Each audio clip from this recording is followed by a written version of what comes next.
must talk about Doctor Who because I think it's fantastic. I have information about the new Doctor Who, and I have this on absolute promise. It is far and away the best ever. He is the best ever Doctor Who. She is the best ever Doctor Who girl. The TARDIS finally is a real thing and not a wobbly set. The new Doctor Who is better than ever. You ain't got nothing like this in the United States. Star Trek Enterprise was cancelled by UPN. Fantastic. But you try telling that to any American.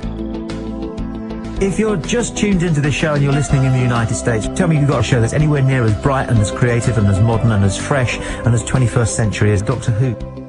We can fight back, so watch it, okay? If you've got the nerve, email your telephone number and we'll call you.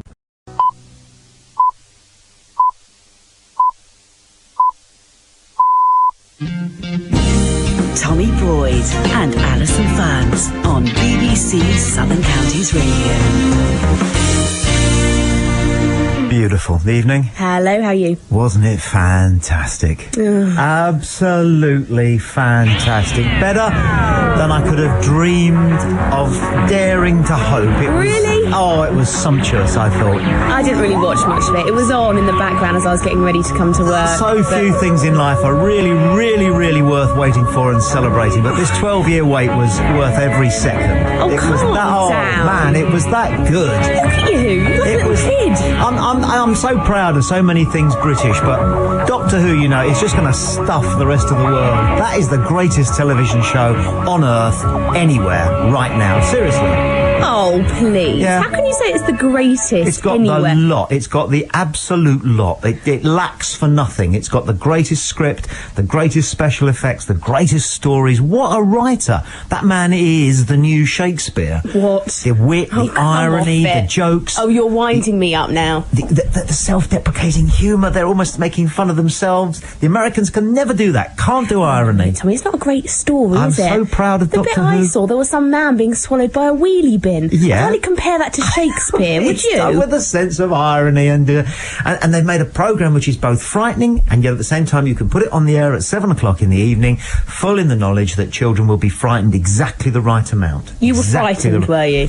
There were a couple of moments in it that were pretty spooky. Those mannequins moving like that, bearing down on... Wasn't Billie Piper brilliant? Yeah, she was all right. The bit I saw, she was brilliant? okay. Yeah, she was good. Good evening. It's BBC Southern Counties Radio. Plenty of people listening outside the area because a word wormed out on cyberspace that we were going to be talking about Doctor Who, which relaunched this evening 2 hours ago, which is 7 p.m. GMT. And that's what one of the main things that we're going to be talking about, certainly for this first hour of the programme, and the powers that be at the BBC were so impressed with this idea that they jocked off the dreadful Bob Staunton. Bob wasn't too pleased about that. Have you heard the tape? What tape? I'm going to play you something a little bit later on. Oh, I've been getting emails from him all week. He's not very happy with you at all. Somebody emailed the station to say that they'd heard that he was looking for somebody to fix me. I mean, this is, way above and beyond, but that's neither here nor there, because it's Allison Ferns, Tommy Boyd, you can call us Tommy and Allison, and yourself, with whatever you want to talk about, because this show we like to think couldn't be more accessible. That's the idea. And we're going to be talking largely about Doctor Who, or if you want to change the subject or swerve it, then you can do that. But Please to begin with, tell you what I'm interested in. I'm bored already. I can't believe we're going to spend the whole show talking about Doctor Who. The first hour and a bit, I said, will major on Doctor Who, because it's got a lot of important issues, and this show, as you know, is issue-driven. Like the resurrection of quality prime-time Saturday night television. How's that, for starters? What you think that is now? Everything's fine. Doctor Who is back on the TV screens. Yes. Move over those two little oiks on ITV who give really me Ant and Dec any nice day. guys, but what can they do? What can they do? Can they take you somewhere else? Can they lift your spirits? They can lift your spirits. They can make you laugh. I hide behind the sofa when they're on, but So this is such a significant moment in global culture. Oh, I think you're getting carried relaunch away. of Doctor Who. What I'd like to run. What I will do, if you're listening, if you're interested in joining in the conversation, you just have to phone the switchboard. I will set that number in just a second. But I'd like to get your vote on the new Doctor Who. Mark's out of 10, basically, because I would give it a 10, but I'm loath to give anything 10. So I go 9 out of 10. So text us, 07786 20 70 70. You can add a comment, but I want your number out of 10 for the new Doctor Who. I think people should also be allowed to text if they don't care. I mean, I think there should be a vote for the people who couldn't give a hoot Well, they text 0. about Doctor Who. They text a minus number. They can text minus a minus 9 number. if they want. Yeah, because I don't fine. really. Do you really think people are going to be this excited about Doctor Who? They should be. They should be. If life is worth living, this is worth celebrating. Don't you think that? This is like England winning the World Cup. Oh, please. This is greater than Britain winning the Eurovision Song Contest. Yeah, but something that struck me, I mean, it's been all over the papers, all over the telly, Doctor Who this, Doctor Who that. Isn't it just a bit sad? No, it's fantastic. If you've got any kind of joie de vivre about you, and I know you've got buckets of it, you've really got to be, kicking off your shoes. Yeah, but I can't help but think and there's a lot dancing. of sad men attracted to Doctor Who. Ooh. Well, I don't know. I just think. You want to fight? You're going to get a fight. You won't get it from me, but you'll get it from them. I like it. You go for it then. Well, no, I just think that people who get obsessed about anything, and particularly anything sci-fi, are perhaps lacking The greatest something. things in life are obsessions. Love is an obsession. Hate is an obsession. Yes, but they're real emotions. They're being obsessed about something that doesn't exist. Doctor Who isn't real. Everybody's got to have at least 3 obsessions. God said that. No, Freud. Oh, no, the woman in Cosmo, Irma Kirk. Let's go to line 1. Who's on line 1? Hello, it's Brian. Hey, Hello, Brian. Hi there. Well, I watched it and I enjoyed it because being blind, it had audio description. Ah. And I've got a little gadget that can pick it up, you see, on the old Freeview. Very clever. So I enjoyed it. I mean, they forgot to put the audio description on at the very beginning, so I wasn't quite sure about what was going on at the very beginning, but they got it going within 5 minutes, so, it's the teething troubles, that's all, I'm sure. So how do you think it compares to the old series? Well, it's difficult to say on one episode, isn't it? I mean, it's got all the exactly the same kind of escapism bits that the others had. You're drawn to believe in the unbelievable, if you know what I mean. It was witty, wasn't it? Yes. And it was fresh. And it was 21st century. Yeah, I mean... And, so much about the media and broadcasting and culture in general, the cinema, novels. God, I'd love to read a fresh novel. It's all mired in what went before. But somehow they managed to take this thing, which has been around for 40 years, and actually, I think, make it the kick-ass 21st century thing on British television, possibly on world television. I really believe it's that good. Yes, it is very good. I mean, I'll watch it again next time, or listen to it again next time, and we'll see how it goes on. As long as the stories and the characters are believable in themselves. No, you missed the point. They're not believable. Yeah, but they're believable in the context of what they're doing. Okay, I think I know what you mean. In other words, it's, as you say, it's very much like it used to be. Perhaps it's a bit... I mean, I lost interest in Doctor Who after Tom Baker, to be honest. Yeah. I mean, it may well be that I was... Are they to be taken alive? Oh, dear. No, I'm just having fun. He is I'm like just a little boy tonight. No, I'm just a small It boy. is sad. And what's wrong with grown-ups being like little boys? Exactly. Brian, thank you for your call. What is wrong with grown-ups being like little boys? Well, I'm not Ferns? saying grown-ups being like little boys, grown men acting like little boys. What? I just think it's fair enough What? just to watch it as a TV programme, bit of escapism on a Saturday night, great. Yeah. But that's not what these fanatics are about. They obsess You're about talking about Doctor Who. You're talking about a particular sector of the Doctor Who fans, are you? I think that Whovians, they're called. Whovians. See, exactly, they've got a name. I think that says it all. They've probably got their own Everything's got a name. websites. They've given themselves their own name. Well, everything's got It's a name. bit You've got a name. What's wrong with sad. having a name? A Whovian is Yeah. not... I was christened Alison. You're not christened a Whovian, are you? Let's go to line 2. Hello, line 2. You're driving. How are you? Hello, Tommy, how you doing? Yeah. I really enjoyed Doctor Who tonight. I'm 43 years old. I look forward to it. Once you get over the initial shock of not having somebody with grey hair running around, it wasn't too bad. But I was disappointed with one thing. We didn't have the transition from the previous doctor to the new doctor. That's really important to you to see that transition. Because everybody, all the Doctor Who's, you've seen the transition. It went from Sylvester McCoy to that McGann guy when they did the one-off, but they didn't have the transition this time, and I felt that was really, really missing. I think they had to hit the ground running, that's my view. If this had been a follow-on directly from McGann, the last guy, then that would have been plausible. But I think there could have been like 30 seconds of of that just slightly trans. I know that it had to. You're right. They had to. Do you know what the term backstory means? No, I've got to guess what it is, but you tell me what it is. Well, backstory is like for you to understand that, you need to know this. But because so many people watching would never have known anything about Doctor Who, right, and you want them to stay because you want to convert them, then you just really need to eliminate a lot of that backstory. And hit the ground running, really. Although, having said that, they've done so much over the last week, like in the Radio Times and the TV, the background of it. Yeah. And even doing the background of it, actually, they cut out the previous guys. Is it Paul McGann that did the previous one? Yeah, I think for some reason he was totally ignored. I don't know what that was. I think they just wanted to take the edge off the fact that the last couple of Doctor Who's didn't really click at all. Thanks for your call, mate. Cheers, Anthony. Beautiful. Bye. Beautiful. Have you noticed something? It's only been men so far getting excited about Doctor Who. What does that say to you? What are you trying to say here? What are you trying to pull here? You're trying to pull some line about women being more sophisticated than men when it comes to entertainment, I didn't say that, did I? But I'm just saying that I think women can see it for what it is, whereas you men get carried away. I mean, you're talking about big issues. Yeah. If a big issue to you is someone being eaten by a wheelie bin, I worry about you. Well, that's not the issue. So what is the issue then? The issues that are introduced are, in the case of Doctor Who, well, outside the programme, as I said before, the resurrection of quality Saturday evening entertainment. Forget that. We're talking about the programme. Okay, I'll forget that. No, then. You said that the programme had important issues. Yes, it does. Yes, it does.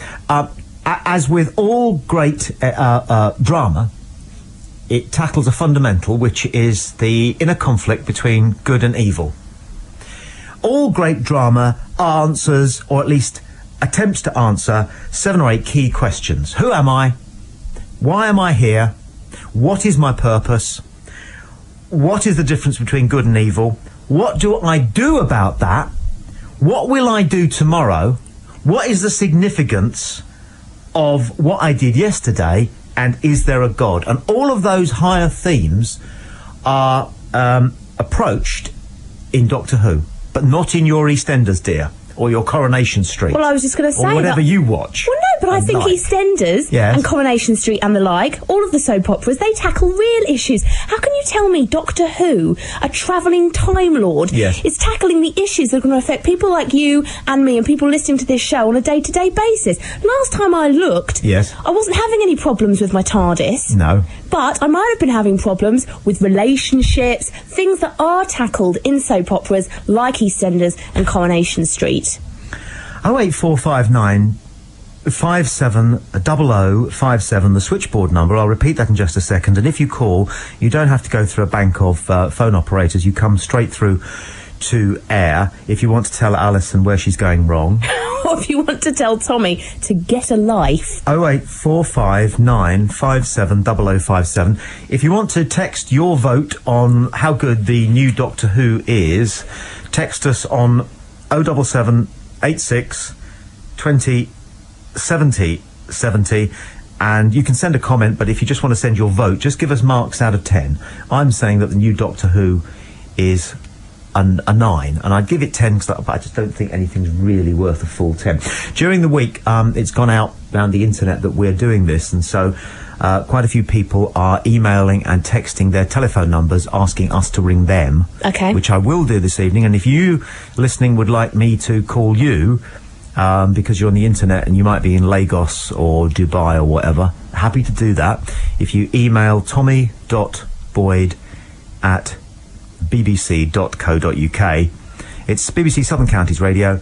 Tommy and Alison. Should we take a call? Yeah. Go on. Hello, who's there? Hello, it's Roz. Hello, Roz. Hi. Did you watch it tonight? Yes, I did. Did you like it? I thought it was absolutely fantastic. Are you a big Doctor Who fan then? Well, I am. I actually got into it through my other half, Ian. He's been a fan since he was a kiddie. Yeah, you see, you shouldn't let him suck you in like that. Yeah, but I didn't. I ended up going to a couple of conventions. Oh, don't! Stop! I can't hear anymore. No, you went and to it was a convention. The trouble is, Alison, you're saying that we're saddos, but it's escapism we want. We don't want casualty and all of that stuff. We want real escapism, and it was great that it kept the original music. That was fantastic, but it just had everything.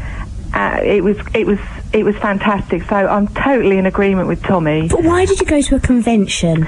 Did you just dress up? No, we didn't. Some people walk around in scarves and trench coats and things, but you've got to remember that although it's Doctor Who, they all talk about acting, how things are made, the production, the writing, and you actually go into the full world of how these things are produced, how they come together, the stage sets and everything from the writers to the whole thing. It's fantastic, and you have quite a few stars there as well, but it's just interesting to see how these programs are made. So it's not what you think. It's not a lot of sad people sitting around at all. I think you've got to go to these things. Let me just get your demography here, Roz, just to blow Alison's argument completely out of the water, okay? You're female? I am. I like to think so, yeah. You are aged, if I may ask? I've just hit 40. 40, perfect. Yeah. You're not a transsexual or anything. You know, you're not. You're not female in person. I'm just making sure you don't have any nook to crawl into. I'm a trendy 40-year-old that likes Doctor Who. And you love life, and you're normal. I do. I go out and do it. I go night clubbing sometimes. Yes, you have sex. I do, occasionally, when I'm tired. No, that's normal. Is that his fault or yours? Just covering every single base We're here. tired. We work too hard, basically. You've got a job, you're not unemployed, you're not, nothing wrong with being unemployed. Nice house. All right, okay. Soft top car. Does that help? Yeah, actually it does. What you got?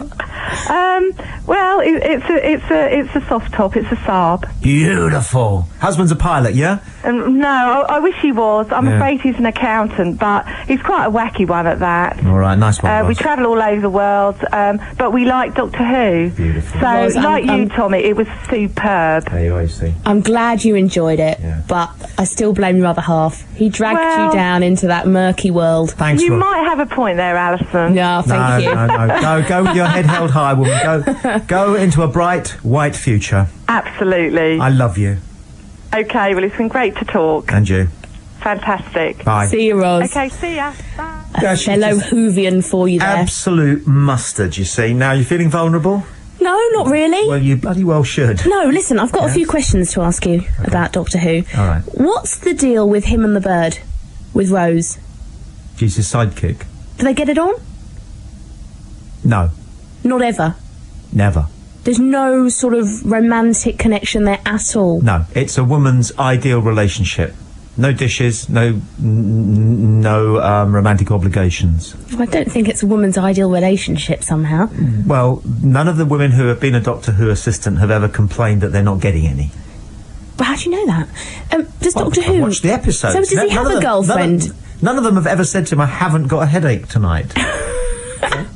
Or it's not that time in July, so they're happy with it. So what about Doctor Who then? You're telling me he's never ever had a girlfriend? Never had sex. He's never ever had sex? No. No Where girlfriend. are you going with this one? Well, I'm just saying that perhaps that is why a certain segment of society, young, middle-aged men who are single, perhaps can relate to the Doctor, as I shall call him. Because he doesn't get any. No, and by the sounds of it, he's never got any, ever. Ooh. All that travelling around the world, travelling back in time, forward in time, and he can't find a girl. Never knobbing. All of those stories that he could use to pull a woman, and he's never got a bird back in his TARDIS. Not to my knowledge. And It's I don't a know worry. He's got 2 hearts, I seem to remember. But I don't know whether he's got, what he's got in the tackle department. But Do you think maybe he's what we call a confirmed bachelor? Gay? Maybe. Well, John Pertwee was quite a dandy. I'm just thinking it through. Do you think it's a bit odd that he's never ever had a girlfriend ever. He's too. The storyline is that he is too busy and too sophisticated and complex, intellectually and emotionally, to need to bother with, you know, a quick one. That's as I understand it, but there will be people listening who know more about Doctor Who than I do.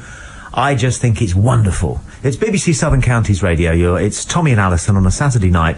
Tonight, the world premiere of the new Doctor Who happened at 7 o'clock on BBC One, and it was just breathtaking. So footsure for a first episode. I mean, it had everything, absolutely everything, including some fantastic performances by a man who is already the best Doctor Who ever. You can say that after one episode. Oh, for sure. I just have good instincts. Billie Piper, far and away the best woman ever. Far and away the best sidekick there's ever been. Far and away. And the script was just so 21st century. Can you imagine the Americans, the American executives on NBC and CBS and ABC and Fox, you know, they'll all be getting their DVDs of this on Monday, Tuesday morning, whatever. And they'll be going, okay, you know, so this is what we do. Irony. Self-deprecating humour. Wit. Sharp scripts. All embracing horror, which works on many levels. Horror? Horror. It wasn't scary, and then they'll though. all look at each other and they'll all go, oh, shit. We can't do this. Over to the Brits. Over to the Brits. You know, one of the key dynamics in world entertainment is this kind of entertainment. And on TV now, the UK has it absolutely wrapped up. Can they do this in France? Can you imagine? Germany, nothing against the Germans. The Japanese, did you ever see Godzilla in his rubber suit? Huh? In China? Russia? Any of the African, South American, Asian countries? Canada? Will you calm down? The Americans are the only country that can have a bark at this, and they're going to look at this and they're going to go, okay, that's what we got to do. But we can't. They might be able to. We are the top dog. We are the top of the pile. Cock of the walk. Cream of the crop. We are number one. You'll be off to a convention soon. No, I won't go that far. 08459 570057. I'll tell you what we'll do. We'll take. I'll make a couple of phone calls to people from around the world who said they want to pitch up and say how wonderful Britain is and everything. But before I do that, you've heard the tape. Can we play it to air of Bob? No, I don't think we should. No, don't. Oh, please. No, don't. Bob Staunton trying. Don't. I'll just explain to people at home, all right? Bob Staunton normally broadcasts from 10 until 11 on BBC Southern Counties Radio, but he was jocked off this evening because it was decided to do a special on Doctor Who. Bob wasn't very pleased about it, but he did read in Ariel that there are auditions being held for a radio version of I saw those. Doctor Who, which is going to be going out sometime early next year. So he wants to audition, and he roped in Sandeep to also audition on his tape to be the person giving him his lines. But somebody recorded it in Guildford. Was it Gary? Gary, yeah. But he told me not to play it out, so can you not? Yes, of course I will. And you're just going to cause a right stink. Well, the point is that Bob had to try and explain to Sandeep what Doctor Who is. Hold on. Okay. Are you there in India, Sandeep? Yes, please. Okay. Right. Well, now, Sandeep, if we're going to audition for the parts of the Doctor's assistants in the new radio version, I'm going to have to tell you a little bit about the story. Yes, please, Bob. I'm going for the part of the Doctor's youthful male sidekick. You're going for the part of his female assistant, a secret agent. Now, the Doctor is trapped in the TARDIS. Doctor Who? Yes. Doctor Who? Yes. Who is the Doctor? He is. Who? Yes. What is his name? What is my name? What is your name? Yes. What? What's my name? Who? Who is trapped in the TARDIS? What? What is following the creature? Who is? No, what is? Who? Who's trapped in the TARDIS? Who is? Yes. What? What is following the creature? That is what I am asking. Who is the Doctor and what is following the creature? Correct. Why? Y has been kidnapped by the creature. Who has? Who hasn't? She has. Y has been kidnapped by the creature. Who? Why? What? What is following the creature? Very, very sorry, Bob. Very sorry. I am asking you, who is trapped in the TARDIS? What is following the creature? And why she is kidnapped by the creature? You've got it. This program is very popular in England. I don't suppose you've really got anything quite like it in India. Brilliant. Isn't that great? I've got a good chance of getting those parts. I hope he's not listening. Oh, I don't care if he is or isn't. We'll make a phone call out now to somebody who's volunteered to offer their wisdom, if we can. There he goes. This might be Sebastian Brooke. Hello. Is that Sebastian? Yeah, speaking. BBC Southern Counties Radio. I'm Tommy and Alison's here as well. Hello, Sebastian. Hello. Hi there, how you doing? I'm good. Tell us all. Yeah, where do you live, Sebastian? Well, I actually live in London. I live in South Woodford in London. Okay. And you contacted one of these internet sites and said that you wanted to chip in on the show this evening. That's correct, yes. Yeah, well, I actually run Doctor Who Online, which is one of the UK's most busiest Doctor Who websites. Sebastian, can I ask you a quick question? Yeah, sure. Have you got a girlfriend? Oh, yes, I do. steady. Yes, What? I do. I'm just asking the question. Yes, I do, yeah. And I'm not on the pull either. Just want to make that clear. Huh? You do have a girlfriend. Yes, I do, yeah. How does she feel about your Doctor Who obsession? Well, she's actually fine with it, but she completely cuts herself out of that sort of like, whatever sort of thing. Good for her. Yeah. You haven't tried to drag her along to a convention? No. I've tried to get her to watch a couple of episodes, but I'm going to have to use bribery, I think, at some point in the future. I'm really sorry about that, Sebastian. That was so uncalled for and personal. You offer your services to a... Sebastian doesn't mind. Okay, fair enough. What did you think of it, man? Wasn't it fantastic? Wasn't it brilliant? Oh, brilliant. baby. I mean, that's Saturday night sorted now, isn't it? Exactly, yeah. It's just. Oh, I mean, you finish watching it and you're just like completely blown away by it. You waited 16 years for that episode to come on. And Did you ever think in your wildest imagination it would be as good as that? I didn't know. I was actually setting myself up, thinking, right, well, any minute now I'm going to be disappointed. There's got to be something that's going to hit out and disappoint me, but it didn't. I tell you, my only critique, and you have to think about it. You take it all in and try and find something wrong with it. The only thing I thought it was just too short. You're left wanting more at the end of it. No, I'm for that. And you know the reason why it lasts 44 minutes?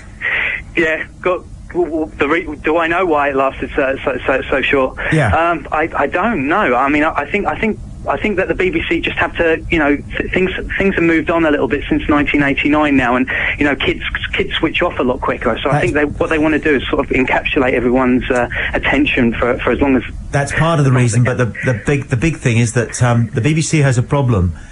Which it, I think, deals with really well, and we don't notice it very often. But if you want to make a television programme and sell it around the world, and of course we're talking about the United States to start with, it can't be more than an hour, because then it would have to be 2 hours, and 2 hours is film duration. Yeah, exactly. If it's TV, it's got to be an hour, and because the Americans pack their hour with so many damn ads, a TV hour is 44 minutes. Yeah, no, I do actually see what you mean. Yes. The point is they've done it.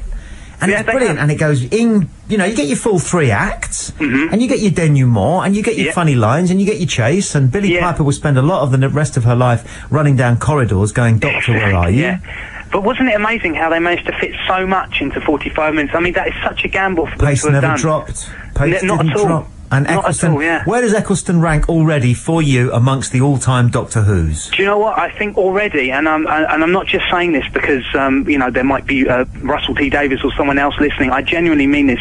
He's probably up there with Tom Baker for me. Tom Baker is my favourite already. Yeah, I mean he's just in 45 minutes he got everything in there, didn't he? And when they make the movie, and you know that they're going to be planning the movie now, so that so that Russell can give it the full 118 minutes. Eccleston is going to be able to make that transition to the big screen just so comfortably. Move over James Bond, I say. Oh, yeah, definitely. Sebastian, this is the new British thing, isn't it? Yeah, great to talk to you, man. Excellent, thank you very much. And visit the website if anyone's available. It's www.drwho-online.co.uk. Nice one, and loved your girlfriend, yeah. Bye, Sebastian. Move over, James Bond. At least James Bond had sex. Yeah, well... yes. Well, no, we haven't really got to the bottom of this, though. Why Doctor Who has never, ever had any action... Why should it be so important with a lady? To you? Why should you Because care? I just think that you're the one who says it's all about deep issues. I'm thinking perhaps there is a deeper issue there that has yet to been explored in a proper way. There's more to life than sex. How much sex is there in Shakespeare? Quite a bit. Well, not... between who? There it is. Between who? Do Romeo and Juliet ever actually consummate? Is it in the text? There is an attraction there. There is an attraction there. But I just asked you whether he's had any interest from women at all. How much sex is there in Hamlet? Has he had any interest from women at all? Name me one piece of drama or fiction that is enhanced by even a single act of sex. I'm not talking about sex necessarily. I'm talking about passion, yes, you are. Real emotion. No, you were talking about sex. Has Doctor Who ever had any sort of emotional contact with anybody? I have this. And don't tell me a Dalek. To say to you. Oh, great argument. I won. Southern Counties Radio. Let's go to line 4. Hello. Hello. Hello, who's that? My name's John, and I phoned up, and, well, I'm not going to go into details, but I've got a friend, but let's put it this way. I agree with you, Tommy. There are more important things than sex. It's not just about sex, I just said that. As well. But, no, I thought Doctor Who was very, very good. And it is escapism, but I'll say something, right? We all work hard, right? And you don't kill your dreams. No. Right? Now, I'm an electronics engineer by trade, and going like the way back, you used to watch the Horizon programs and things like that. The laws of physics allow you to do anything you can think of within those areas. And people's imaginations and what they apply themselves to, whether it be gardening or whatever, if you look at anything in life, you can see opportunities. Yeah. But 9 times out of 10, we're so busy trying to make sure we can pay the bills. Yeah. Let's go for the escapism. Absolutely, John. So hang on a minute, John. Are you telling me that you think time travel's possible? Of course it is. Well, I've heard it all now. Could you be so... my case. Hang on, could you be so narrow-minded to not think so? Yeah. Go back 100 years, 200 years, and a guy talking into a little box, 10 miles away, he can hear a voice coming out of that little box. You wouldn't believe it. No, mate. Blow her a raspberry and then clear. I will. Go on. I've blown a raspberry. Do it again. Go on. True, though, if you think you're hard enough, blow me a raspberry. You think you're hard enough. I'll do it for him. You're such a killjoy tonight. I can't believe it. I'm not a killjoy. I've said fine. Enjoy it. It's a programme on a Saturday night, a bit of light-hearted entertainment, bit of fun, but don't become obsessed by it. Do you have any idea what it's like to be a man and watch England stuff Northern Ireland, have a plate of boiled eggs and toast, and then watch Doctor Who? God is in his very heaven. We don't need strong lager anymore. We've got everything that we need coming at us. 084 5957 0057, the switchboard number. Alison and Tommy on a Saturday evening on BBC Southern Counties Radio. We've jocked off the dreadful Bob Staunton, and I'm not normally rude about colleagues, but I'm quite happy to be rude about Bob, since he's been rude about me. And he's normally with you until 10 o'clock on a Saturday evening, Southern Counties, but not tonight. We played a little tape of his. It's a bit small joke on him, of him trying to explain to one of his assistants about how Doctor Who works, because he's going for a part in the radio series. I've printed off some text messages. If you'd like to just nip next door and grab them, we're trying out new systems all the time here, because we've got so much... so many ways that you can contact us. It's brilliant. If you want to text us with a message or a vote out of 10 for how good Doctor Who was, our text number is 077 86 20 70 70, and the switchboard number 0845 957 0057. I'll do a couple of emails whilst you're browsing those, mate. This is from Philip. He just says, wanted to say hi, have listened to you for many years, have never had the bottle to contact the show. I live and work in Chichester. I'm a nurse at St Richard's Hospital. Would like to say I love the show. Thanks. Cool. Graham Forster has said, the new Doctor Who programme this evening gets 11 out of 10. from me. He lives in Hampton Hill in Middlesex. He also, Brown, only the BBC can produce such great entertainment on a shoestring. And Vince Collier says, I'll give it 10, but why is it only on for 40 minutes? Can't wait for next week. Vince, in brackets, aged 50, and I bet he has sex. So, come on then. You ain't got one fan out there. You are really, really on your own. Well, people who would agree with me are probably not listening to tonight's show because they know that we're going to talk about Doctor Who what a cop-out. For a few hours. No, they will come. There are women out there listening to me thinking, she's got a point. I'm not going to help you out, you know. I'm going to just really stomp you into the ground on this one. We'll see. We'll see. Don't speak too soon. You know, you said yourself you've hardly ever even watched one, and yet here you are knocking it. You don't need to watch a whole episode, do you, to know that it's a bit, well, it's a bit poor, really. Answer me this, okay? Okay, I will. Because there's reading through these text messages and people are saying, they're never going to look at wheelie bins in the same way. That's it. I mean, is that the scariest thing that you can offer with all of the special effects and technology we have now? The scariest thing we've got on our TV screens are wheelie bins that eat people. Yeah. Wow, that's ridiculous. Scary.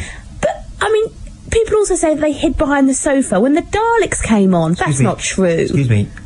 Have you ever met anybody, because I have, who sometime in the last 7 days refused to go down into the basement because there was a noise? 08459. That is very different. Is there anybody there on line 2? Hello? Hello? Hello. Oh, hi, Tommy. Who's this? It's Kevin in Guildford. Hi, Kevin. I'm afraid I missed it tonight because the fire alarm went off, so we had to clear the building. Right. I didn't get to see it, but Alison said about him not having sex. Yes. Well, BBC was showed this week the two made-for-TV movies, Doctor Who movies. Right. Doctor Who the Daleks and Dalek Invaded Earth. Mm. And in those movies, he had actually had a granddaughter. Ah. So he has actually, in those two movies, because the Doctor in those two was played by Peter Cushing. He's either had sex or he has provided a sample. Yeah. Right. Okay, thank you for that. But has he ever had any emotional contact with a woman? I honestly don't know. He may have done. I heard there was I heard there was a bloke once who had emotional contact with a woman. I think there was didn't last for very long, and he was glad to be shot of it. In fact, he packed her in on the basis of it. What? Go on, sorry, mate. There was one episode, one of the later ones, called Silver Nemesis with the Cybermen. Oh yes, the Cybermen. And then the female, who was supposed to be the bad guy, female leading out, she sort of, her and him are sort of really old acquaintances, very old friends. So she'd known him, knew who he really was and everything. And there wasn't a fire, was there? No, there wasn't the fire. No, there wasn't. The fire alarm did go off. Well, no, but there never is there? Thank you for your call. You've lost me. You've still got to go out the building, haven't you? What are you talking about now? Fire alarms? He said at the start that he missed the programme because the fire alarm went off and they had to vacate the building. Oh, right. I thought you were talking about Doctor Who. Yeah. Oh, I'm confused. Okay. Yes?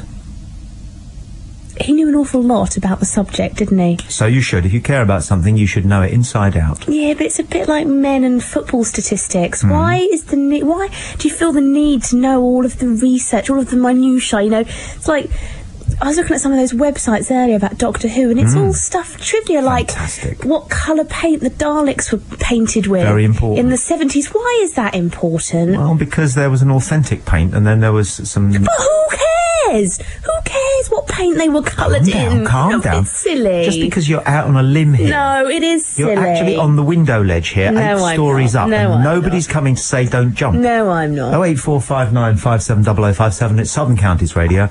Alison and Tommy, we're at this point in the programme, we're talking about Doctor Who, which relaunched this evening and simply was out of this world.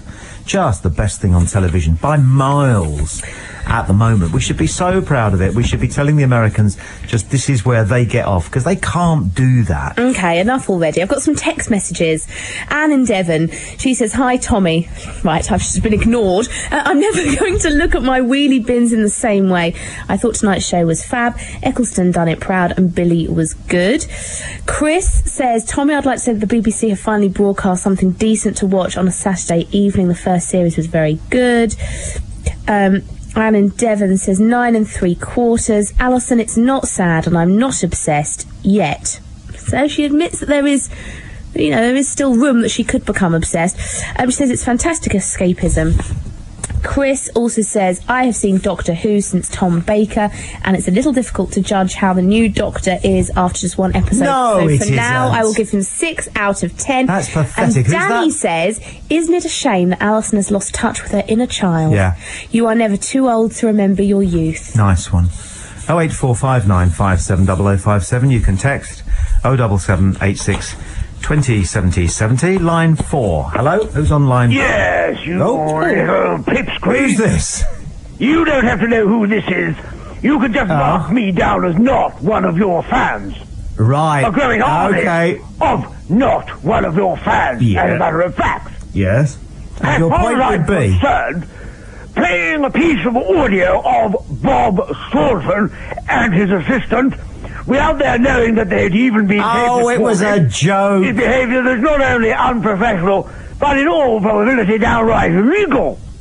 Right. My contention is not that you should be taken from this place to another place and await execution. What are you on but about? That you should simply go about your daily business, Yes. glancing ever more cautiously over your shoulder, young man. Over my shoulder? Because I promise you one thing, and one thing alone.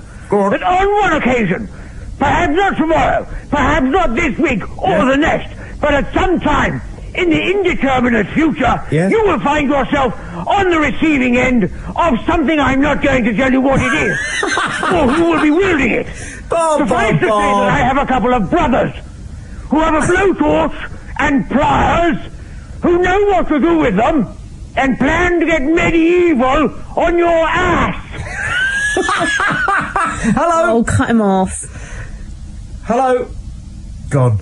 Oh, don't. Let's go to line 1. Be nice to me, line 1. Hello? Tommy, I'll be certainly nice to you. Sorry about that. That's all right, I'm glad he's gone. Terrible man. Tommy, I wanted to phone up and ask you, last week he threatened to do your brakes. How did you get on about it? Because I phoned up, I've emailed Neil Pringo putting a complaint in about it. Yes, he's threatened to have somebody tamper with my brakes, but that's just surely tongue-in-cheek. Yeah, I don't think he means it. Would I put in a complaint? I sent an email to Neil Pringo You about don't it. think he means it? Well, I don't, he shouldn't say it. Well, it might be his idea of a joke. It didn't sound like a joke to me when he said it. Well, I didn't hear it. What did he say? You know somebody that can fix brakes. You want to be careful your car doesn't go over Beachy Head. Well, I don't go anywhere near Beachy Head, so... Well, that's what he said. I'd have to have been hammering it along the A27 to still be... Anyway, we're on your side here. Good man. We haven't seen the new version of Doctor Who because we had to go out tonight. We've How can you be on his side then if you haven't even seen it? That's the way it works. Wait for it. Now, we've got it recorded to watch, but my wife used to watch the old version of Doctor Who, and she used to love it. Would you like to speak to her? Why not? Her name's Julie. Okay. Hello, Tommy. Hi, Julie. Hello, Julie. Hello, Alison. Tell me it's not true. Oh, I do like it. I used to like it ever so much. What do you like about it? Yes. What do you like about it? I like the Daleks and I like the zombies. You like the Daleks? You're not scared of them then? No. Precisely. That's what I was saying. The Daleks aren't scary. Not to women, anyway. No, I didn't think they were scary. No, but I don't think women do find them scary. But I think men do. It's men who always go on about hiding behind the sofa. Only a man could be scared of a bit of plywood and plastic. It's ridiculous. I'll show you a trick with plywood and plastic that will bring tears to your eyes. So but they're not scary, though, Tommy. They're not scary. The Daleks are not scary. No, I didn't think they were scary. No, not at all. But it's just men, aren't they? They're just wusses. You know? Us women go through childbirth. This lot are scared of a couple of Daleks. Sad, really. Talking about childbirth on the air. Not allowed to talk about childbirth. Julie, thank you very much indeed for your call. No, you'll get complaints about that now, you see. You're so far out on a limb, right? Well, I'm not, because... gun to your head, right, and it's not got the one bullet in the chamber, it's got the one chamber empty because you are out on a limb all by yourself. You've got your hands tied, you are lashed down to the railway lines, and the 648 from Haywards Heath, right, is just coming round the corner. You are that vulnerable at the moment. You are so nearly brown bread, Ferns. Come on, let's finish her off. 08459 570057. Take a couple of emails. Paul in Hatfield has said, hi Tommy Allison, knowing how you love a conspiracy theory, and as you're using words such as resurrection this evening, do you think it was just a coincidence that the rebirth of Doctor Who occurs over Easter? Yes. I think it's just a coincidence. Oh, stop bandwagoning. But anyone who would think that perhaps it was a conspiracy theory, well, you can see why they're a fan of Doctor Who in the first place. Hold on a minute, I don't know if the tide's turning a little bit here. Going down my emails, tommy.boyd@bbc.co.uk. Hey Tommy Allison, I watched that Doctor Who. When's it gonna finish? And his retardis, and it was pathetic. I can't see the point of this kind of TV, and I have no idea why Tommy is getting so excited over it. Thank you. I knew they'd come. Mike Roberts, however, turns it back our way. Tell that bloody woman to get off her high horse. Doctor Who is a man's thing. And he wouldn't be any good at discussing girly stuff, i.e. making up recipes and other girly stuff. Oh, you chauvinistic and Russell Davis, the writer, is pure class, and Alison is stuck in a time warp. Time warp. Nick Hall. I honestly cannot believe that people do not like that. Fantastic television. Let's remember this was a restart of the series and it had to be so fast-paced. This is Nick Hall in Manchester listening on the net. Future episodes will not have the burden of introducing the Doctor, Rose, TARDIS and the whole backstories. That's what excites me the future weeks. Jack. Tommy, I'm 14... and I've been a fan since I was a baby, having never watched the proper episodes on TV. Tonight was fantastic. Everything about it was amazing. I missed my friend Harriet's party for this. Oh, dear. You see? No, you should have gone to the party. And that is a really sad sign of things to come. With my fantastic social life, I don't see myself as someone sad. I'm proud of being a Whovian after Rose.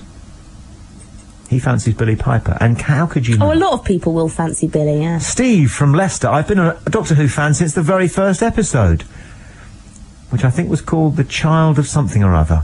I remember it. I think you'll find that the first episode was actually called... and the Daleks were painted an unusual shade called number 7429. Yes. I remember the final shot, which was this sort of primitive creature, the shadow of a primitive creature falling across an ice floe against the foot of the TARDIS, which had just landed. The emotion, the real issues you are really touched on there. Such a spanking tonight if you don't stop being so sexist, ageist. How am I being sexist? Because you're saying that women are better than men because women generally diss who. Well, diss who. Take some calls because the switchboard's nice and hot. Go to line 1. Hello, who's there? Hello, Alison. Hello, are you a Whovian? No, I entirely agree with you. Thank you, Pat. Thank you. Eva, not Pat. Eva. Sorry, Eva. Thank you. No, I watched the first, when they first come out, watched one, and I thought I've never watched anything since. No. And I'm getting a bit fed up with it on the radio every day, every week. They keep banging on about it, don't they? It's like a competition as well to see who knows the most trivia concerning Doctor Who. That's true. Who can give you the most amount of sad facts about the history of the Daleks, the Doctor Who's, who was the better Doctor Who. That's true. It's boring. It is. I agree with you. I think so. And were you scared of the Daleks when you used to watch it? No. Why do you think men are so scared of them? They are. Why though? Oh, I don't know. I think women are just more courageous. Are they to be taken alive? All right, clear off, woman. But it was kind of nice talking to you. 084595788. It was very nice talking to you, Eva. 7. We'll cram in as many calls over the next 5 minutes as we can. It's Southern Counties Radio, Alison and Tommy, talking about nothing at all except mostly sort of Doctor Who, which is back and it's fantastic. Hi, line 2. Hello. Hello, Kirsten. Hey. Oh, I'm known. You are known. Yes. I just wanted to put my 2 pennies worth in. You go for it, girl. Doctor Who. I think on balance I agree with Alison. Yes, thank you. But then I have no knowledge or experience of Doctor Who. I don't think you need any. I wouldn't lose sleep over it. It's not in my blood. I wasn't exposed to it. I did watch it. It was okay. Yes. It was okay, but it was a bit cheesy in parts, wasn't it? I mean, the bit I saw, because I didn't watch the whole thing, but I was kind of flitting in and out, there was a bit where Billie Piper's boyfriend had been turned into some sort of alien creature, and she didn't even notice. No. And you could tell. He looked different, he spoke differently, and she hadn't actually realised. No reaction. Yeah. Yes. I mean, you can't really buy it, really. No, but I don't know what to expect. I don't even know what a Dalek is. Oh. Well, if I explained it to you, you'd think I was making it up. Okay. Don't bother. No, they're odd things. Yes, and I think I've just told one of my sons, I think it's very much a boy thing. I think so. Yes. Right. Yeah. All right, well, thanks very much indeed. Thanks for calling, Kirsten. Yes. Thank you. Okay, Bye-bye. Bye. I'm going to phone this guy who's a Dalek. What? Which number is it on that piece of paper? Can you see? You give me a piece of paper. You go, there's some guy who lives around here who's a Dalek. Yeah, it's the top one. The very top one there? No, underneath the word Dalek. Yeah, that one there. Oh, there. No. 023. Yes. You sure? Yes, perhaps you need a doctor to help you decipher the code. All right, I'll give him a ring. I'll give him a quick ring now. Meanwhile, you have a chat to... give me a number, go on. 3. Line 3. Go on, see you later. Hello, who's on line 3? Hi, Alison, it's Lynn. Hello, Lynn. I'm with you all the way. Oh, good girl, good girl. Have you got men in your house, though, who've had it on? I've got 3 sons. Currently not. I had my life with it before. Oh, right. I see. No way was I going to watch it tonight. Really? Were you forced to watch it before when it was on? Absolutely. Oh, who by? Sons and husband. Oh, dear. Couldn't you have just taken control of the remote and just said no, put your foot down? Get a remote off a man? Well, I suppose. Probably not worth the hassle. No. Why do you think men like it so much, though? I've no idea. I mean, there's liking a TV programme. That's fine. I don't have a problem with that. But they do seem to get a bit carried away by it. I mean, you've heard Tommy tonight. It's sort of like an obsession. It's not just a programme to them, it's sort of a way of life. They even call themselves Whovians. I mean, we don't call ourselves East Enderans, do we? No. Coronationans. Give me the Six Nations any time. Oh, really? You'd prefer to watch that? Oh, absolutely. For thrills, yeah. And were you scared of the Daleks? No. Exactly. No. And this is my theory. Women are not scared of Daleks. Only a man could be scared of something that ridiculous. We have children. Precisely. We know what it's like to go through real fear. You know, handle real emotion. This lot, watching a TV programme... I can hear him cutting in the background. Oh, he's cutting, he's shaking his head. Thank you he's getting ready to do a raspberry, I think. Thank you so much for your call. Get off, woman. See you later. Any chance of some coffee, Alison? 08459 Make it yourself. 70057 is the switchboard number, or you can text.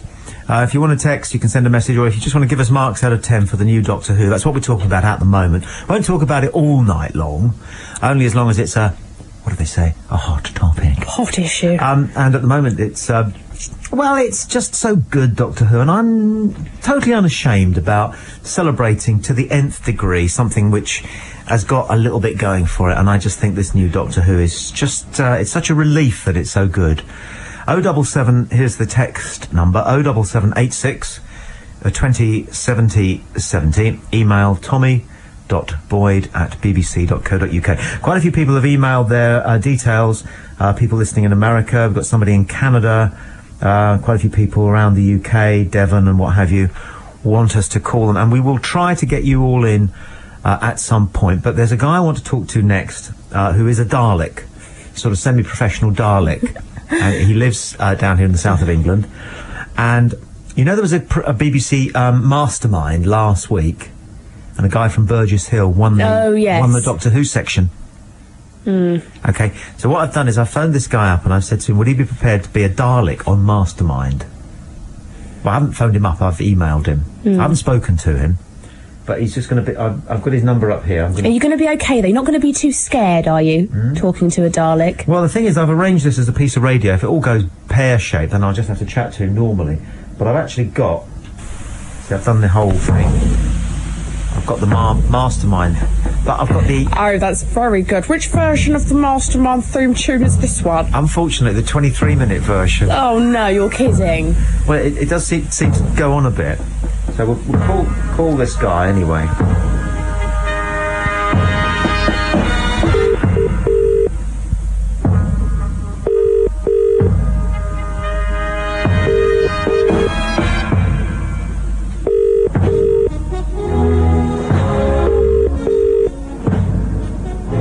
Daleks have hands. Maybe he can't pick up the phone. Hello? Oh, could I speak to the Dalek, please? Yeah, hang on a second. That's right.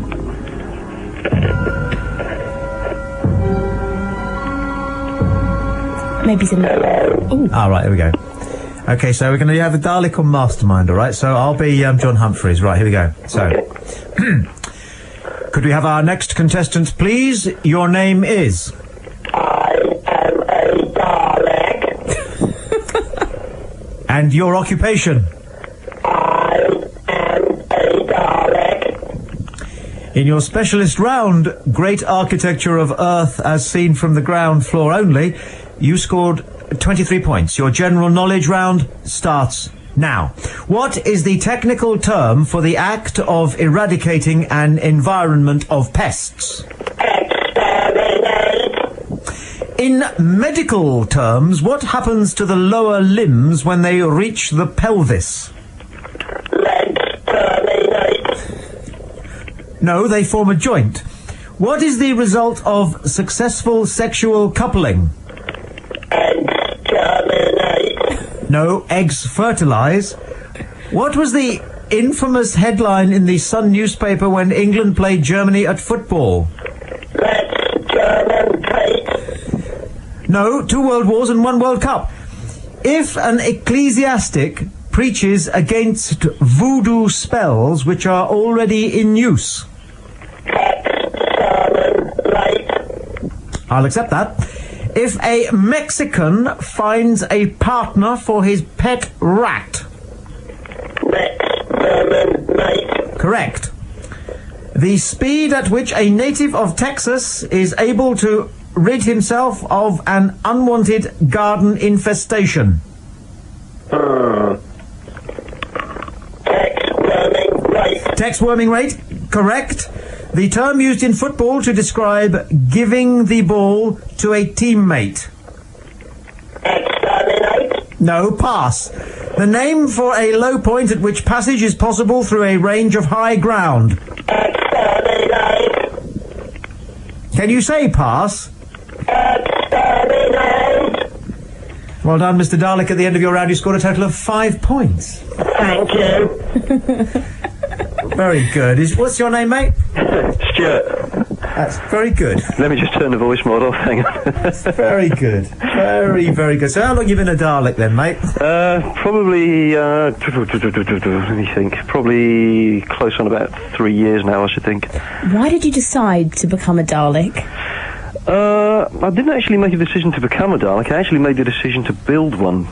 Oh, I thought for an awful minute you were going to say you hadn't decided to become one. You felt a calling to the cause. It sort of naturally progressed. I woke up one morning talking like a Dalek. No, and it naturally progressed onto that because all I ever wanted to do was actually build one. And once I built one, I quickly found out that other people who had built them not only had built them but put seats inside them, fitted them with voice modulators, and took them to events. And chase kiddies around in them, raise money for charity, and you know, all this sort of thing. It's good fun. It's a chance to be a big kid again. You mean there's lots of people out there spending their free time building Daleks? Oh yes. How many people? Well, that many, surely. Well, in the club that I belong to, we've got a club. You belong to a club? We've got probably close on 300 members, I should think. No. Oh yeah. What's your club called? The Dalek Builders Guild. I'm not being rude, Stuart, I'm not, but you are helping me build my case somewhat. Dalek Builders Guild. It wouldn't be the first time that I've heard that, actually. No, I mean, you must get a bit of stick. And you must understand why, to some extent, surely. Oh, absolutely, yeah, absolutely. But how do you get about inside your Dalek thing? Is it on wheels? Well, it depends how you build it. A lot of the guys build them around electric wheelchairs. Okay. Which saves on the legs, but most of them are actually foot-powered, just like the original Daleks. But are they on bicycles, or do they just move them around, walk around with them? They're on casters. Right, so you can walk around inside them. Yeah, absolutely. They're on something like, if you imagine supermarket trolley wheels, the larger the better. Well, the legend has it that the first Daleks had very small men inside, I don't know what you call them nowadays, on children's tricycles. That was something that they always meant to do. It was. I've seen lots of sketches, original sketches going back to the early 1960s, but they never did do that. They never actually did it. With Doctor Who back, you're going to be hugely in demand. Does Terry Nation, you better explain who he is, does he mind you doing this? I shouldn't imagine so, because he's been dead for about 10 years. Well, I knew that, but... his estate, then. Don't make jokes about dead... Don't make jokes about dead creative people. Terry Nation had the concept of the Daleks, but he didn't design them. It's quite a fallacy that... it's quite a well-known fallacy. I guess what I'm saying is, if we're having a school fete this summer and we want a Dalek along, and with Doctor Who being as big as it's going to be, you'll probably be much in demand. Oh, yeah. Are you allowed to do it? The BBC, I would have thought, just turns a blind eye, because it's usually for a school hall fund or something. And do you charge, and how do people get hold of you? Well, people are actually... in fact, actually, the BBC are very good about it, because let's face it, I mean, they're getting free publicity. But in terms of charging, we don't charge for our services. What fun! Not usually. We just do it for the fun of it, you know. And presumably, you get the van. You arrive with the van, and you say, "Well, I'm going to set up as the Dalek somewhere else. I don't want people to see the Dalek shell." Yeah, that's correct. I mean, we normally set them up out of sight, and then once they're all set up, we usually have 4 or 5. The most we've had, I think, is about 16 at an event, and then all of a sudden they just appear. And have you got a website or something, or...? Yes, we have, yeah. Go and plug that, because people will want to get hold of you. Where are you based? We're based all over the world, because we're an online club. We don't meet physically, except when we go to conventions and Doctor Who events. Okay. Go on, what's the website? It's www.dalekbuildersguild.com. And people can pitch up, ask for you, and if you've got a free Dalek, you'll send one along. Oh, absolutely. Great talking to you. Thank you very much. Take care, Stuart. Bye-bye. I must just have a listen to that very bad piece of Mastermind music again, because it's appalling, isn't it? It is, really. And it's a good sketch, though. Yes, very good. But this is what they actually put out. Oh, God, so I dropped it off then. Are they to be taken alive? Brilliant. 08459570057 is the number. Let's take another call. Who've we got? Hello? Hello, who's there? Hello, it's Andrew from Daventry. Hello, Andrew. Is that Alison? It is. Hello. I think you might have missed the point of the new series a little bit. Oh, yeah. Tell her, mate, tell her. Because I don't really think it's aimed at you, to be honest. Exactly. Who's it aimed at? It's aimed at kids. Yeah. No, I don't think so. Why have we had all these men phoning up then? Oh, don't get me wrong. There's a massive fan base out there of people who watch the show for the last 40 years or whatever. But it's not aimed... the show, did they? Sorry? They didn't just watch the show. No. They've been to conventions, they've got online clubs. What's that about? I mean, when was the last time the show was on? I could tell you exactly, but that'd be very sad. Go on, you're dying to. Go on. It's in 1989. I don't know the exact date. It was in December 1989. But that's not the point. It isn't aimed at me. I'm a fan, and if only fans watched it, you'd get a pathetic viewing figure. It'd be off the air within 2 weeks. It's aimed at kids. You think? Oh, it has to be. Of course it is. I mean, it's actually aimed at a family audience. It's aimed at getting the family together. And isn't that great? I mean, what other shows can you nominate that actually aren't supposed to, you know, splinter the family around the house? Mum watches EastEnders, Dad watches the sport. Yeah, but I don't have a problem with that. I mean, if people want to just view it as a TV programme, as I said, a piece of light-hearted Saturday night entertainment, that's fine. The thing that worries me are the people who become obsessed by it. Don't get me wrong. I mean, I was a kid when it was last on. I've been waiting for this day for, 16 years, but it's you not haven't really been waiting for the day, have you? Sorry? Well, no, I mean, I haven't been sitting there every single day wondering, I wonder when But Doctor were you Who's really gonna come excited about it coming back? I mean, it really instilled some passion in you. Definitely, yeah. So what is it about it that does that? Especially when it hasn't been on for so long. What's been feeding this frenzy for so long? I don't know. I think it's just a bit of fun, and I mean, throughout all of them, I've listened to about half the show, and what you seem to have missed is that it's fun. It's not about, well, I'm sure to a degree, some people think it is about the sad, the fans who've been watching it all day in, day out for the last 25 years. But it's just a bit of fun. It's a bit of fun that gets the whole family together. As I said, I've got a friend who, I've got several friends who phoned up to see what we thought about it this evening, as like loads of fans no doubt will be. And he's talked to a couple of kids, the people who it was aimed at, and they think it's wonderful. They're actually going to walk to school looking at wheelie bins and not quite looking them the same way again. Yeah. And that's what it's for. It's not there for, as I say, it's great, I love it. I'm really glad I love it, but it isn't aimed at me. Well, thanks for calling. Yeah, Cheers, bye-bye. Absolutely cracking. You're coming round. You've got to come round.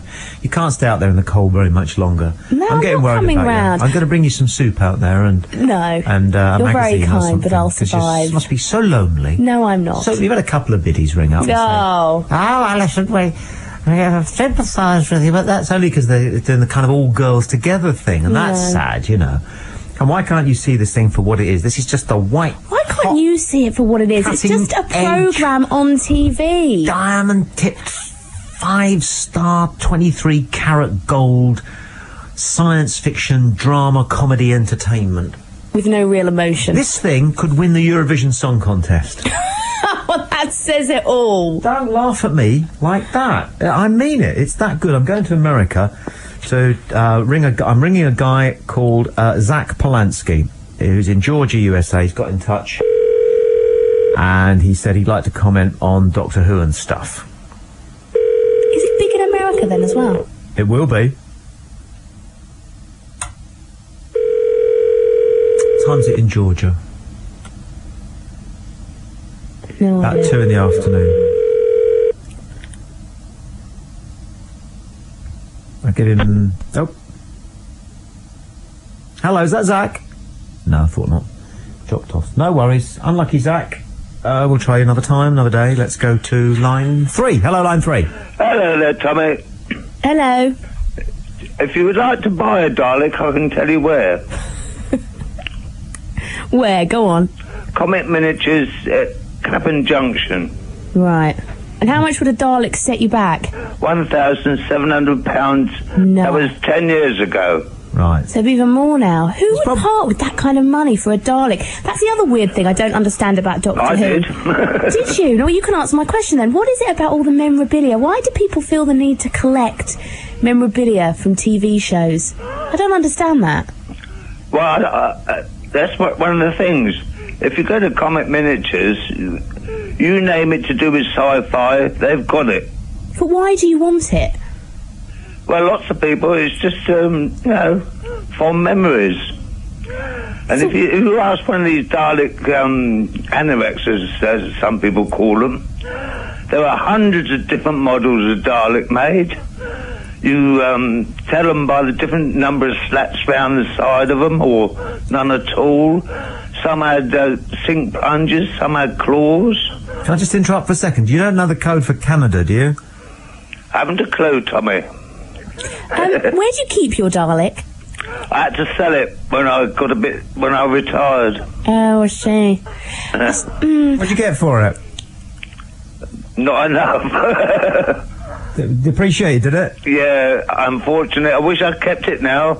Why, would it have got up now then? Oh yeah, it'd be worth a fortune now. Well, people always say that, don't they? You know, I wish we kept those cigarette cards of Grandad's, but generally speaking, you know, these things don't make you money, do they?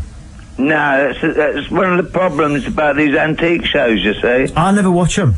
Yeah, people see things bumped up to all sorts of prices, but when you try to sell them in real life, it didn't matter. Thanks for your call. I'm going to try 00001 for Canada. Do you think that's possible? One for America. But, I know, but I'll try it. I'm trying to ring a guy called Rod in Toronto. Well, it's ringing. Ontario.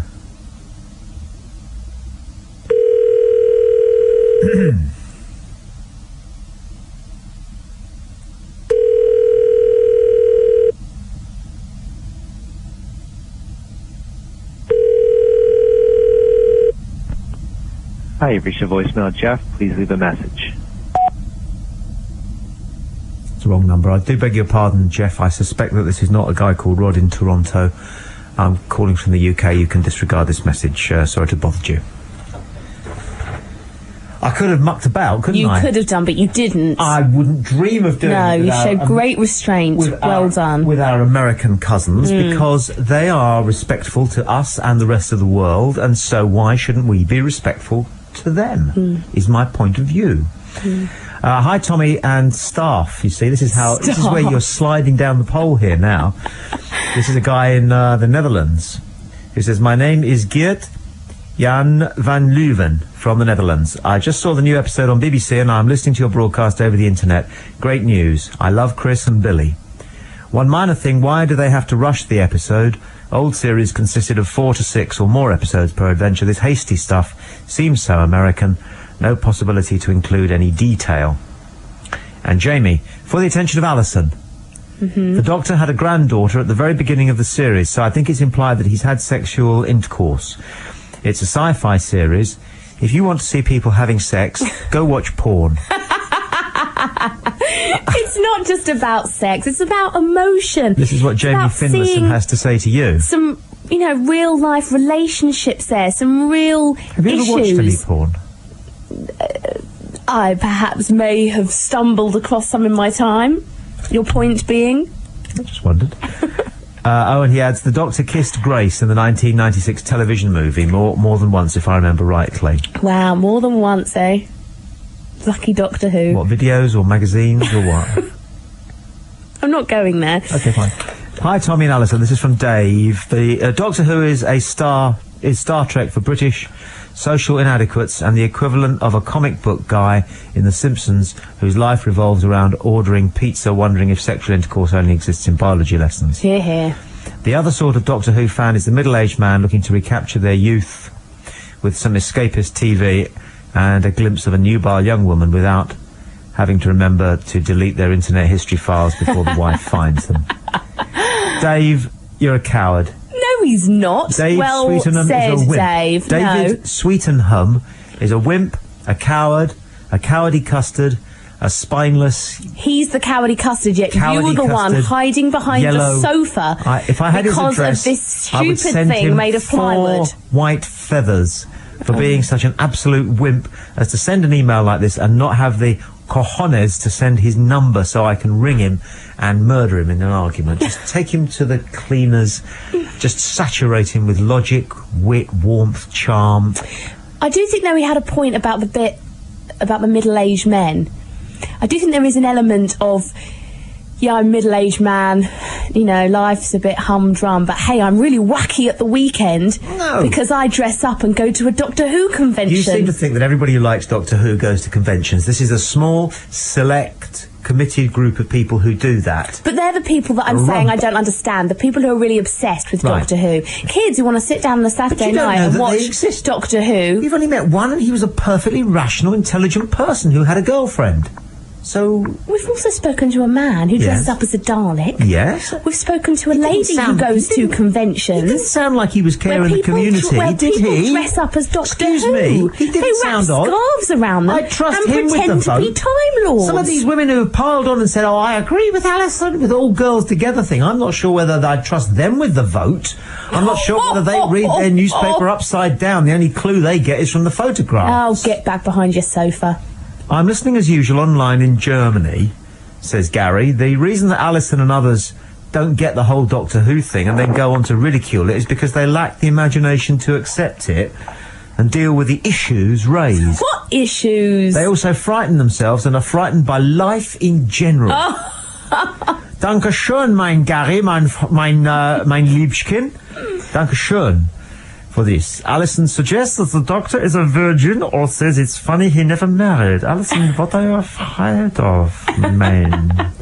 Dicky old chum. Who's on line 5? Hello, line 5. 001 is the code for Canada. Thank you very much. That's good, isn't it? Yeah. And so it could have been the guy we wanted. Tommy and Alison, Dave again, emailed on the same line. Gary Muse says, hi from Canada. Hi. I give the new Doctor Who a 4. Ooh. I mean, Rose did not even clue into the fact that her boyfriend was plastic when she got into the car. Exactly. That bit was so cheesy. That was the bit I saw and I was just shouting at the telly. Saying, look, it's obvious that that's not your boyfriend, Mickey. Look at him. You'd be drawn into it, you see.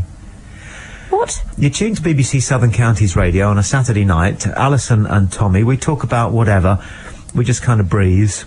But on this particular occasion, we thought we'd have a chat about Doctor Who, and it's lit a few fires. It has. So we're not going to stay with it all evening, but we'll stay with it for a little bit longer, Has there always been that age difference between Doctor Who and Rose?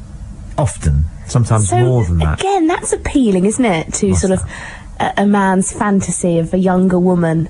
Yeah. It's sort of saying, isn't it, don't worry if you think you're past it. Yeah. Look at Doctor Who. he can still attract the ladies, the young ladies. But that's been a theme throughout literature and... No, but I'm just saying, you can kind of understand why middle-aged men are so drawn to it, why they get obsessed by it. Here is this man who has no emotional contact with women. No. Although he's travelled the world, he's never pulled, as far as we're aware. Pulled? He's never pulled. I want to come back to my time and relative dimensions. But he's got this young girl who runs around looking for him. Yes. You can see why. I'm beginning to see why it appeals to certain men. 08459570057, the switchboard number. I'll say that again in just a second if you want to make a note. If you call, you don't have to talk to an operator, you just come straight through to air. That's how it works. You can text 07786 20 70 70, or you can email tommy.boyd@bbc.co.uk. Shall I print off a few more text messages, Alison? I'm just doing that. That'll take a moment for you. We're trying to sort of get on top of a kind of a distribution of the technology here. We've got 3 ways you can contact the show, and trying to make sure that all of them are, you know, right in front of us all the while. Okay, anyway, this guy from Canada, Gary, goes, blah, blah, blah. He says, you mentioned Canada and laughed. I didn't? Did I do that? I don't think so. Oh, well, I was thinking about Canadian science fiction, Gary, and its long and proud history. Anyway, he says, you mentioned Canada and laughed. What about Lex or Farscape, Earth Final Conflict, Andromeda? I mean, you do not find living plastic autons in Farscape or Andromeda. Gary Muse from Kitimat, British Columbia, Canada. Yeah, but they're not big things, Gary. You know, they're just run-of-the-mill, that stuff. Doctor Who, you've got to admit, is a standout idea and a standout series, and that's because it's British and we do these things, such things, very, very well, don't we?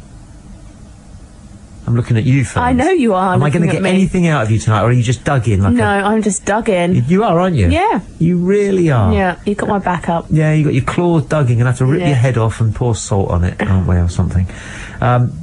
Can't you just rip my head off and then melt it? I was thinking of like the the leech doctor thing, did earlier. Jonathan in Hull has emailed, loved it. Ironic, self-deprecating, devoid of pretentious, self-perpetuating sci-fi, nerd speak, a British institution, but still, and no matter what you say, nothing can touch the greatness of The Sopranos on TV at the moment. Right. Have you? No, I haven't ever watched The Sopranos. People do rave about it though, but no, I've never seen it.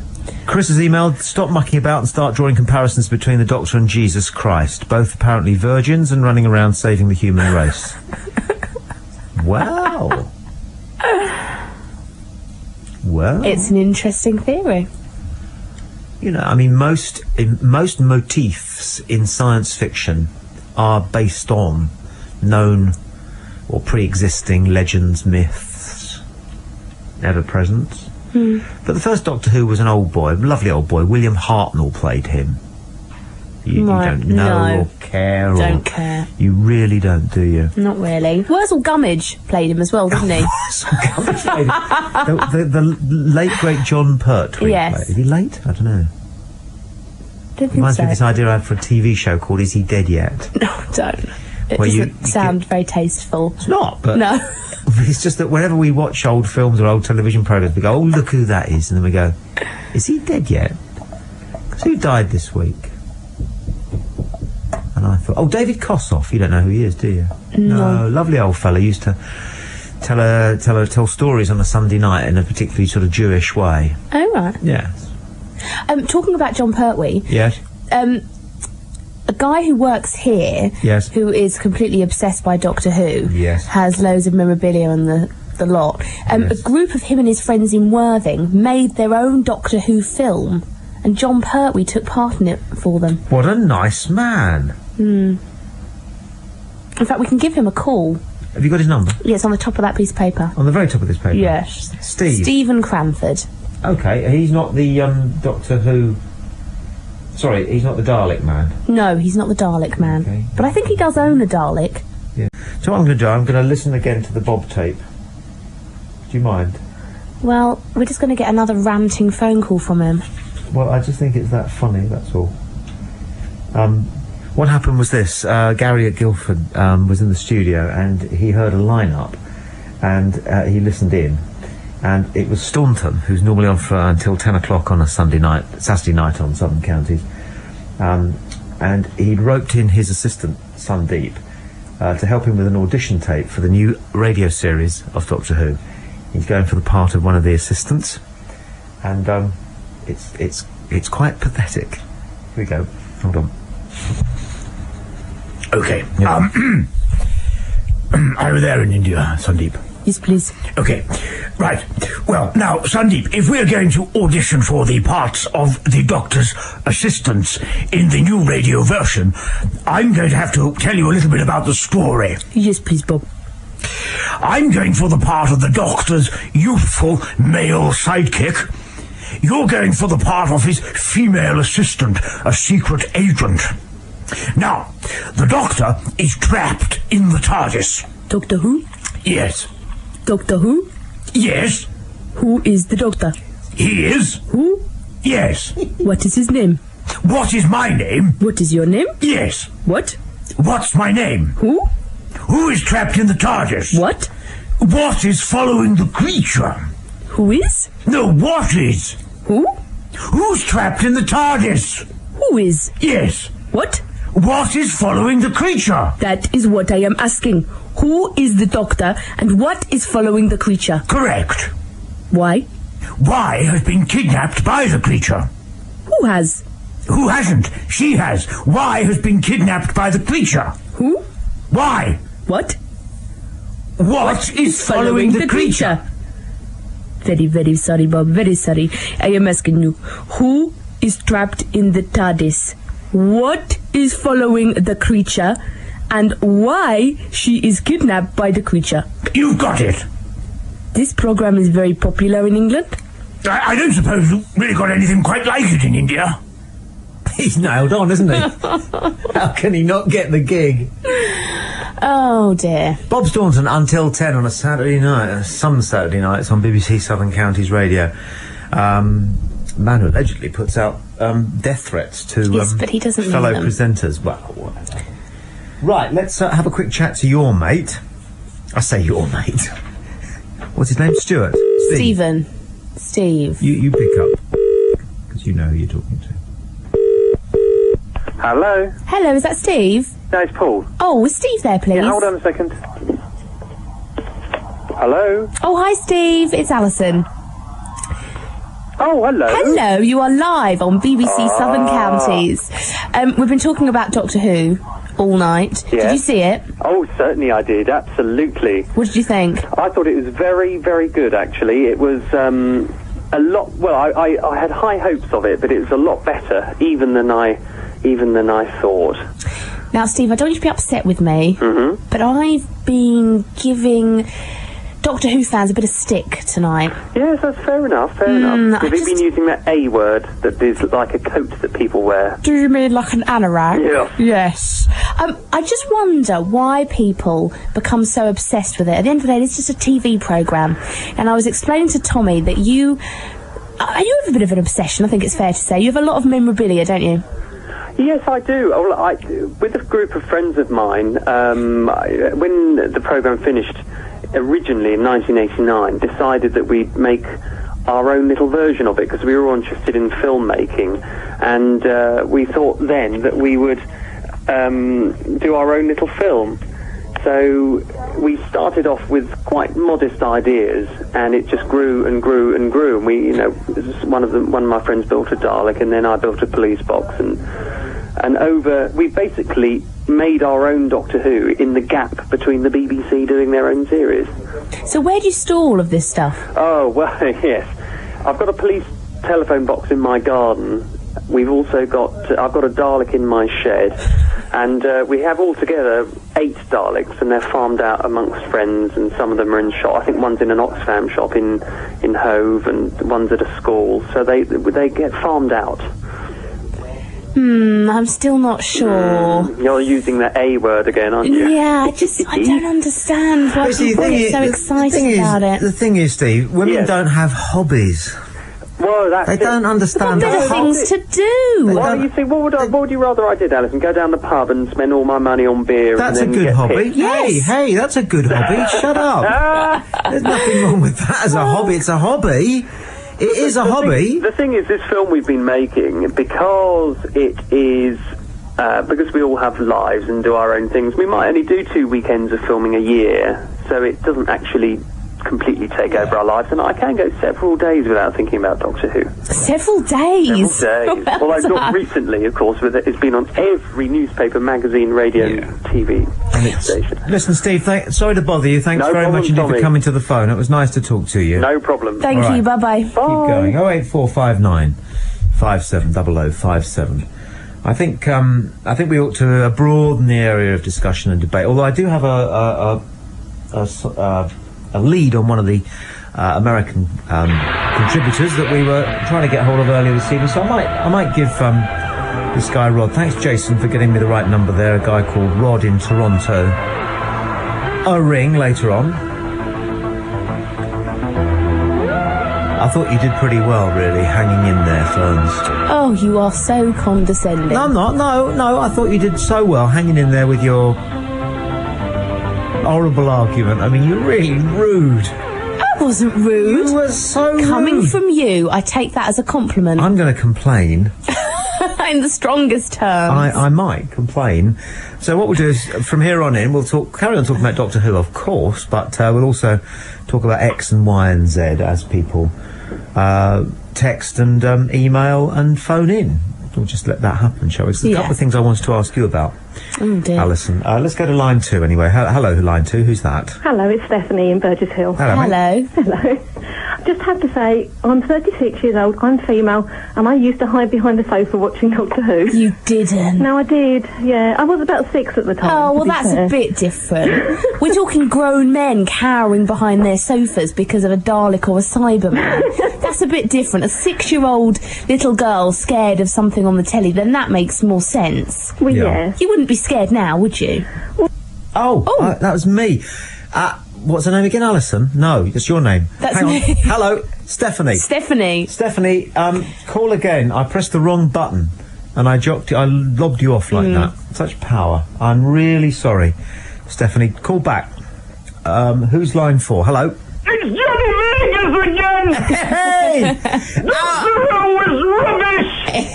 Yeah.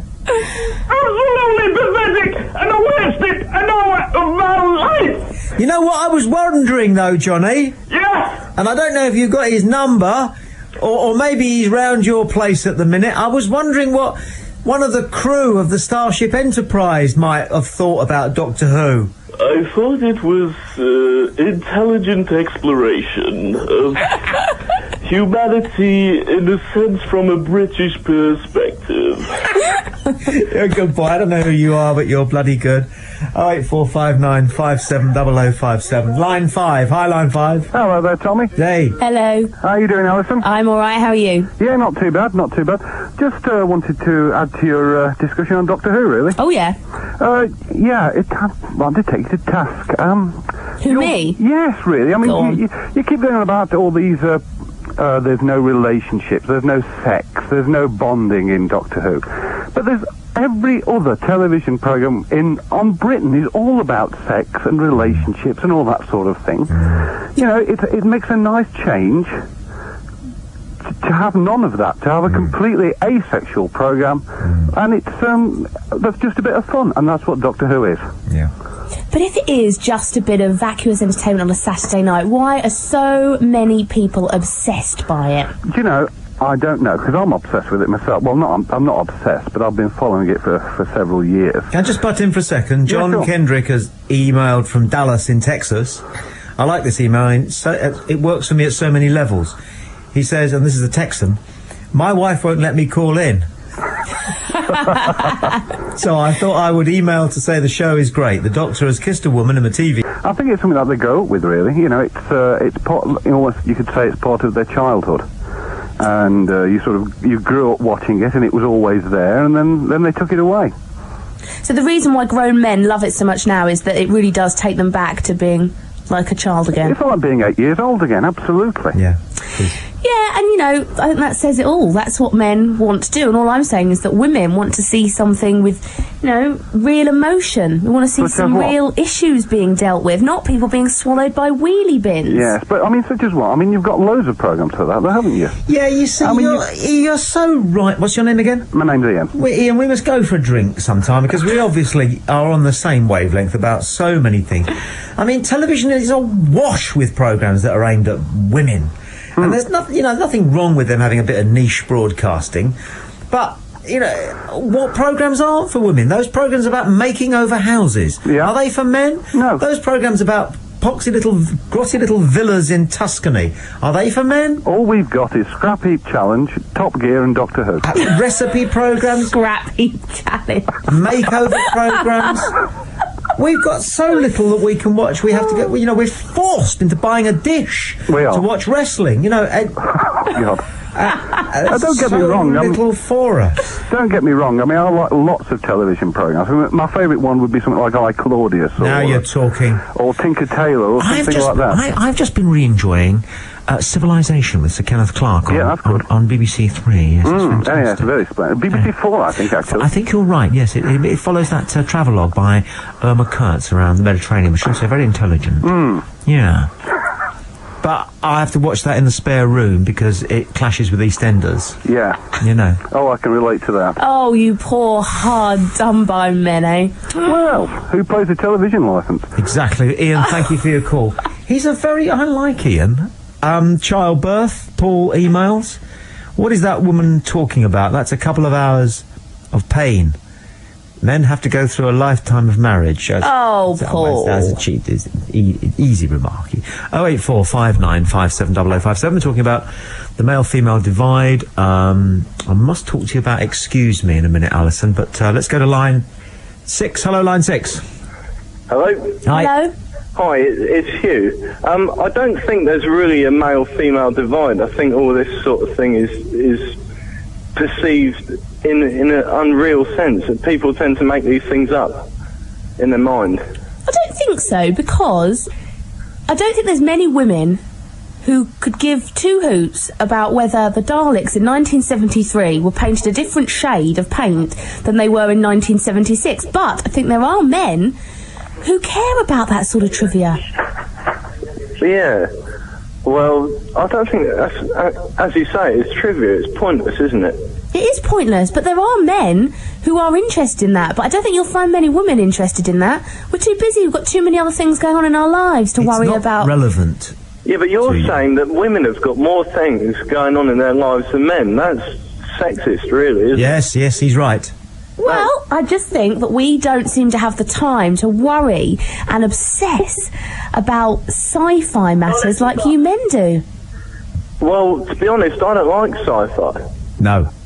I think that Doctor Who is no good, and... How can you think that? So how are you arguing with me then? Well, he just wants an argument, and that's fine. He doesn't know what he thinks, but he wants to argue the case. Right. But you're being stereotypical. Yes, she is.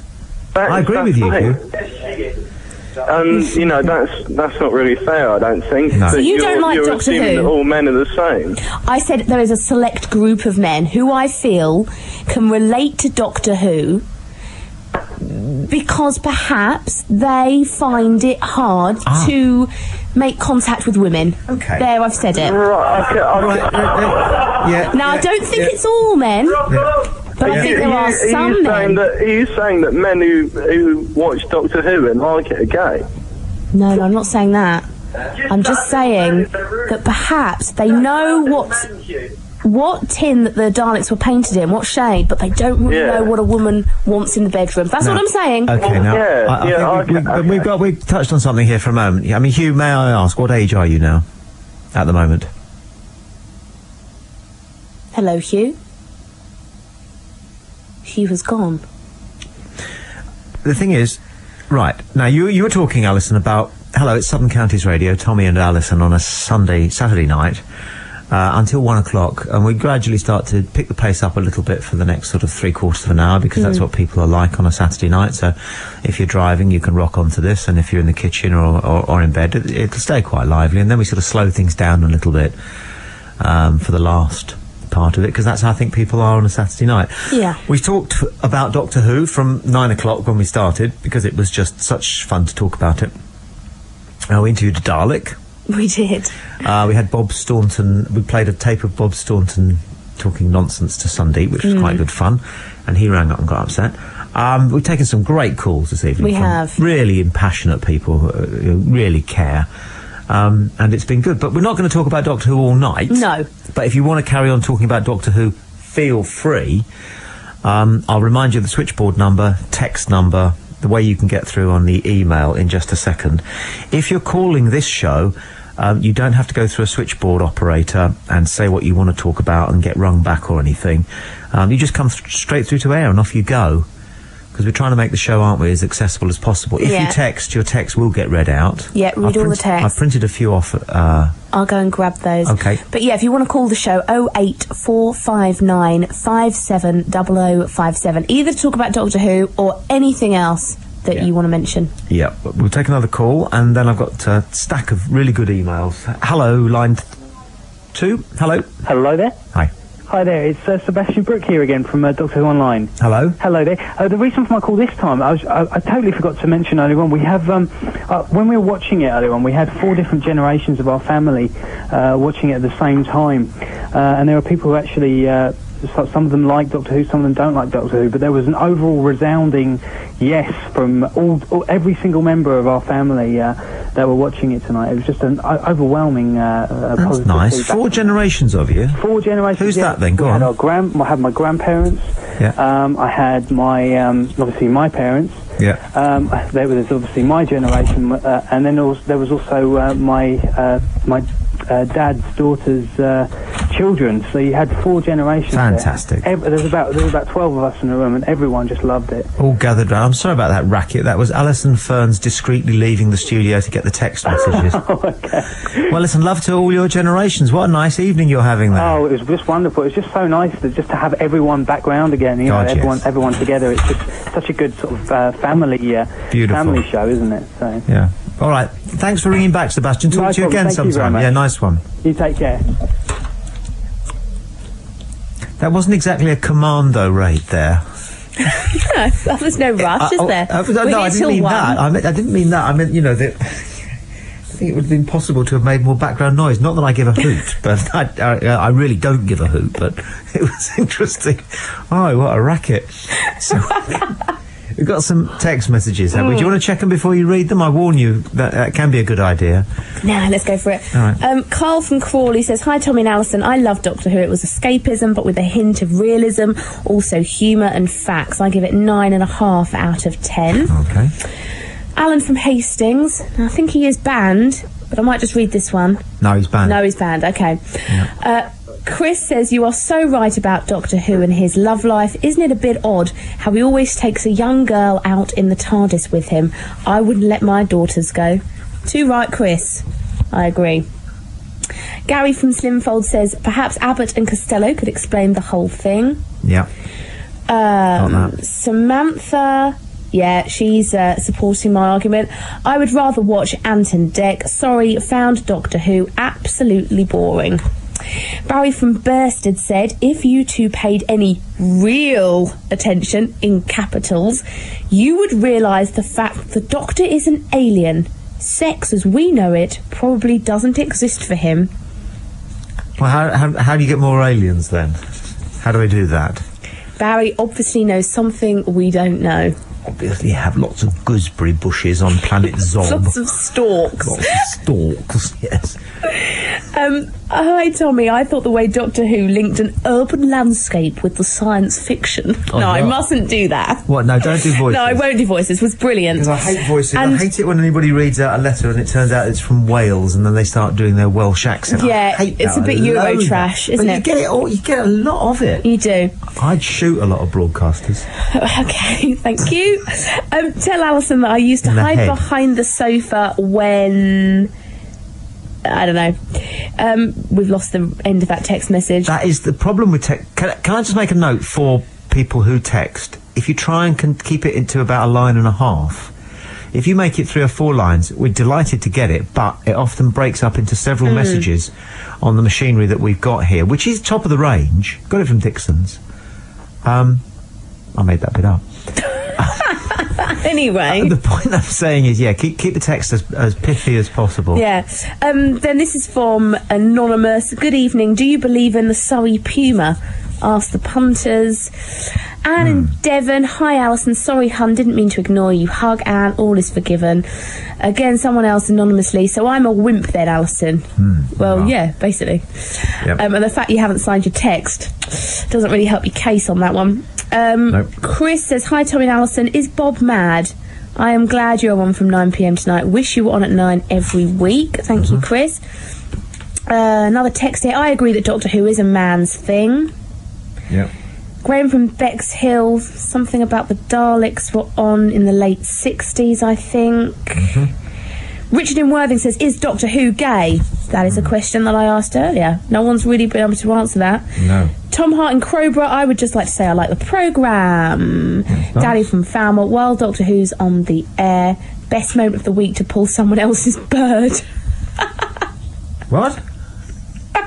He says, while Doctor Who's on air, it's the best moment of the week to pull someone else's bird. I wanted to talk to you about pulling somebody else's bird. You know, we'll come back to it later. We've all done it, but it's very difficult to know how to do it. Especially if you know the person whose bird you want to pull. Yeah. Oh, yes. Hello, who's that? I'm sorry to bother you, sir. My name's Lieutenant Colombo. I work in homicide, sir. There's just one question I have to ask you, sir. Where were you March 26th, 2 a.m.? We've had a murder, sir. Well, I was making love to Alison. Her boyfriend doesn't know anything about it. How's that? Well, you do realise, sir, it's always the British guy that did it. Yeah, and we're good at it too. Better than you guys. We're damn sight better at murder than you Yanks. Well, I wouldn't. We do everything better than you. Sir. We're better science fiction, TV. We're better at football. Who couldn't be better at football than you lot? And we're better at murdering people. Much better at murdering people. Thank you for your call. Man, it was a good effort. It was good. I came up with an alibi off the top of my head. Yes, which wasn't true.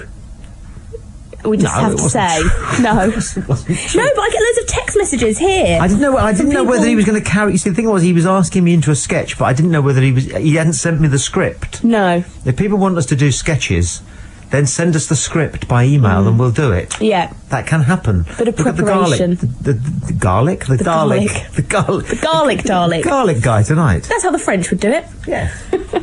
That's how a German would do it.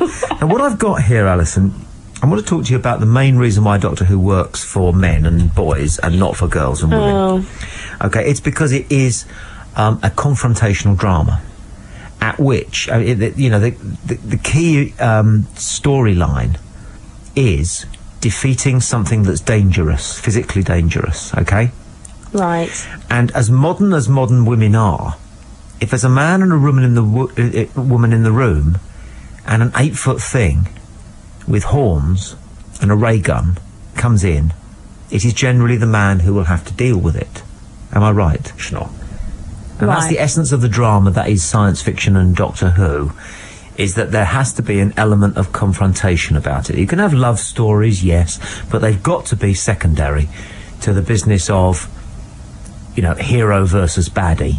And that is a male thing. We have that in our lives. To one degree or another, almost on a daily basis, whether we're at school or at work or in the high street or queuing for fish and chips, or in the pub telling somebody why Emil Heskey should be back in the England squad.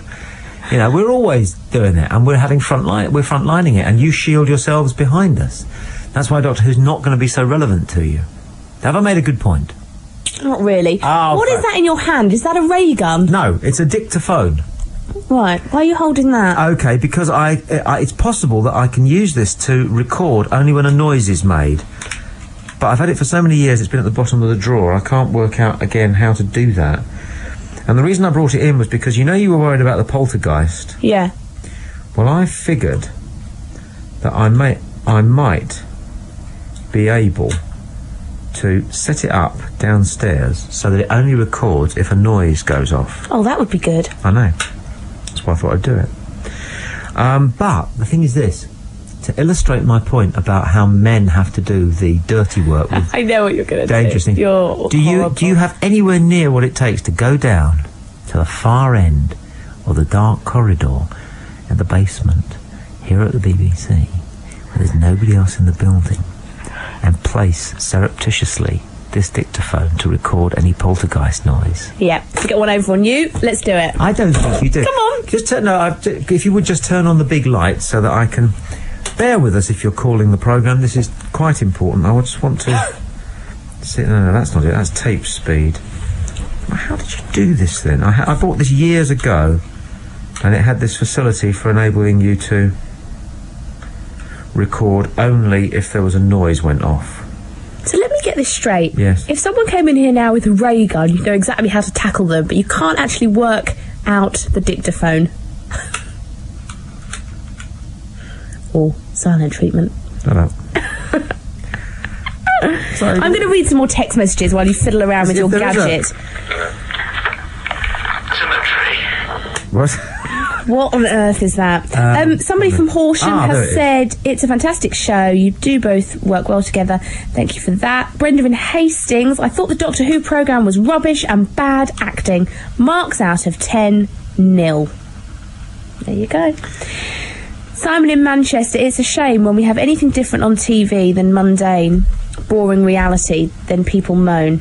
Doctor Who is only on for 45 minutes a week, when dull old EastEnders is on for over 2 second a gale hours. Going by the women's magazines, women are mad about their soaps. Ali, what is a Dalek clothed in? That's quite good. Tommy, what is a Dalek clothed in? Well, they're buck naked. External paint. Oh, right, sorry. That was a joke. No. Nearly. Right, I'm all set. I've now got this machine set up so that, and just to prove it to you... Have you seen one of these? Yes, I have. What do you mean, like, yes, I have, and that tired... Well, why were you so patronised? Like, have you ever seen a dictaphone before? No. Young lady? No. One of these ones that records only if a noise occurs. Surely you haven't. No. For the sake of argument, you haven't. Okay. Right, what I'll do then, just to demonstrate it, all right, is I'll switch it on. Now, there's a little red light that comes on there, right, when it's recording. Now, when I switch it on, don't say anything, all right, but then make a noise like a poltergeist. Okay? Ready? But leave it for a second or two. Okay. Right, I'm going to start recording now.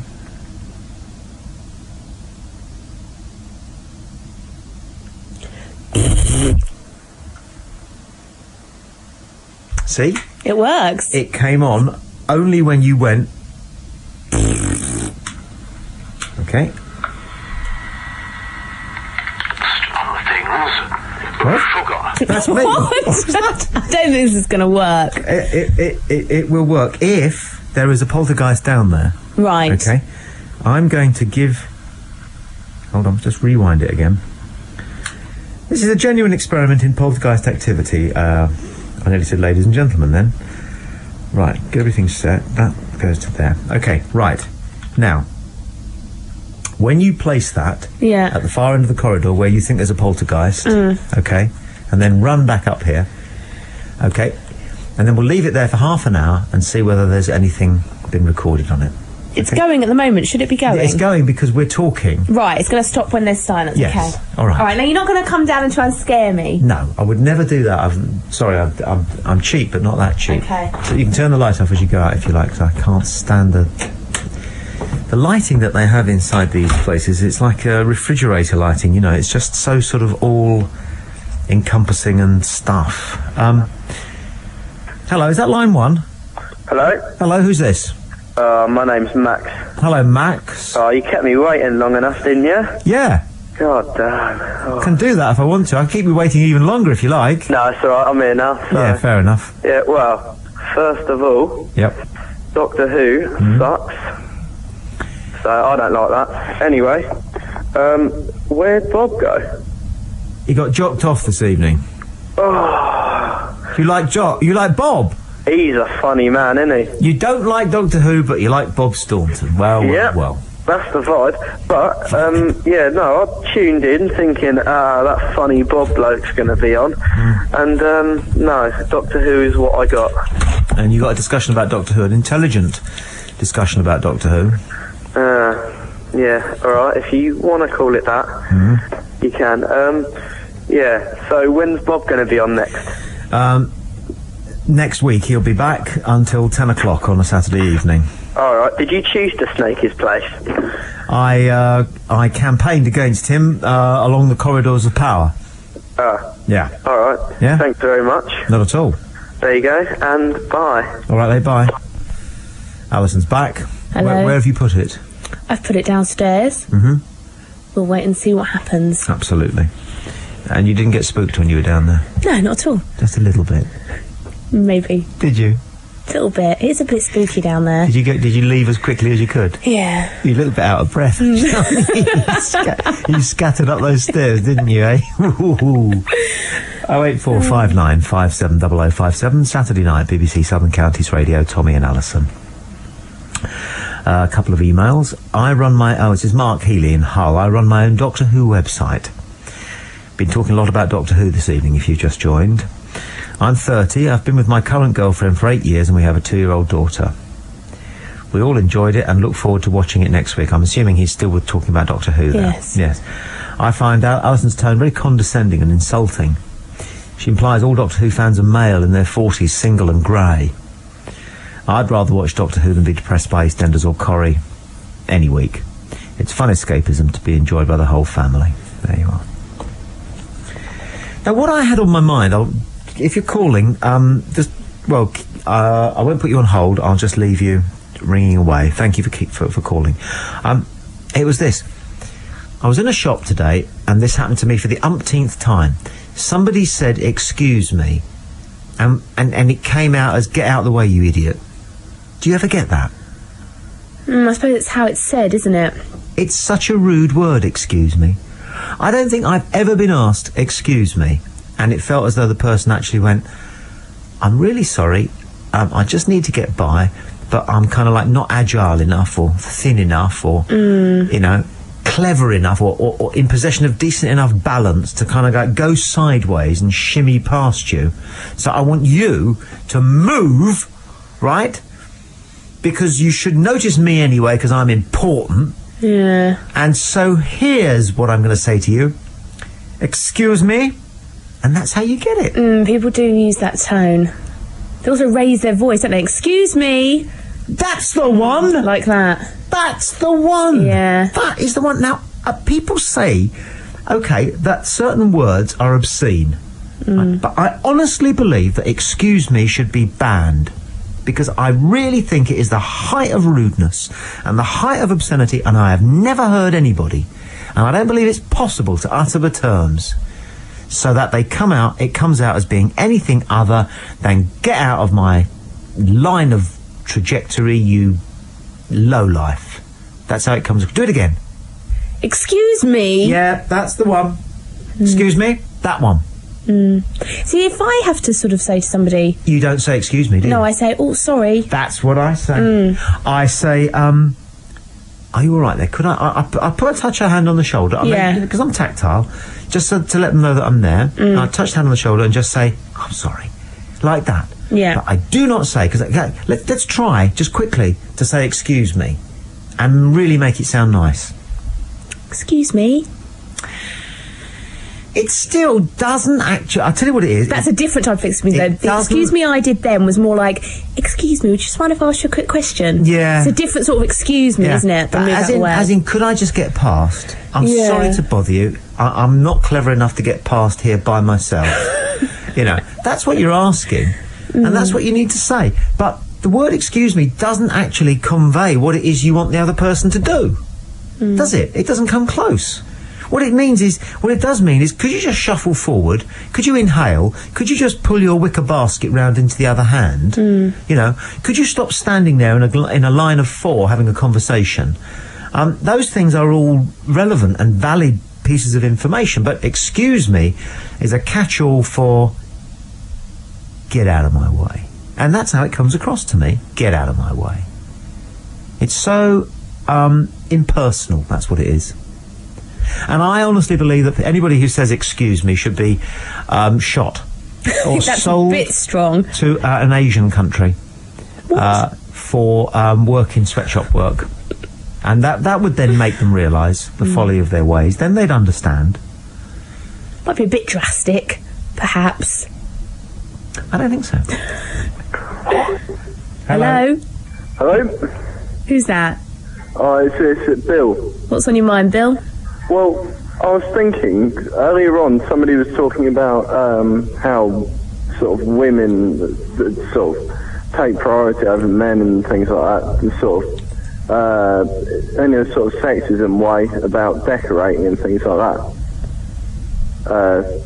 But going on a bit of a tangent, I was thinking that I'm a fairly first-time driver, and something about men, actually, that I've got a complaint about.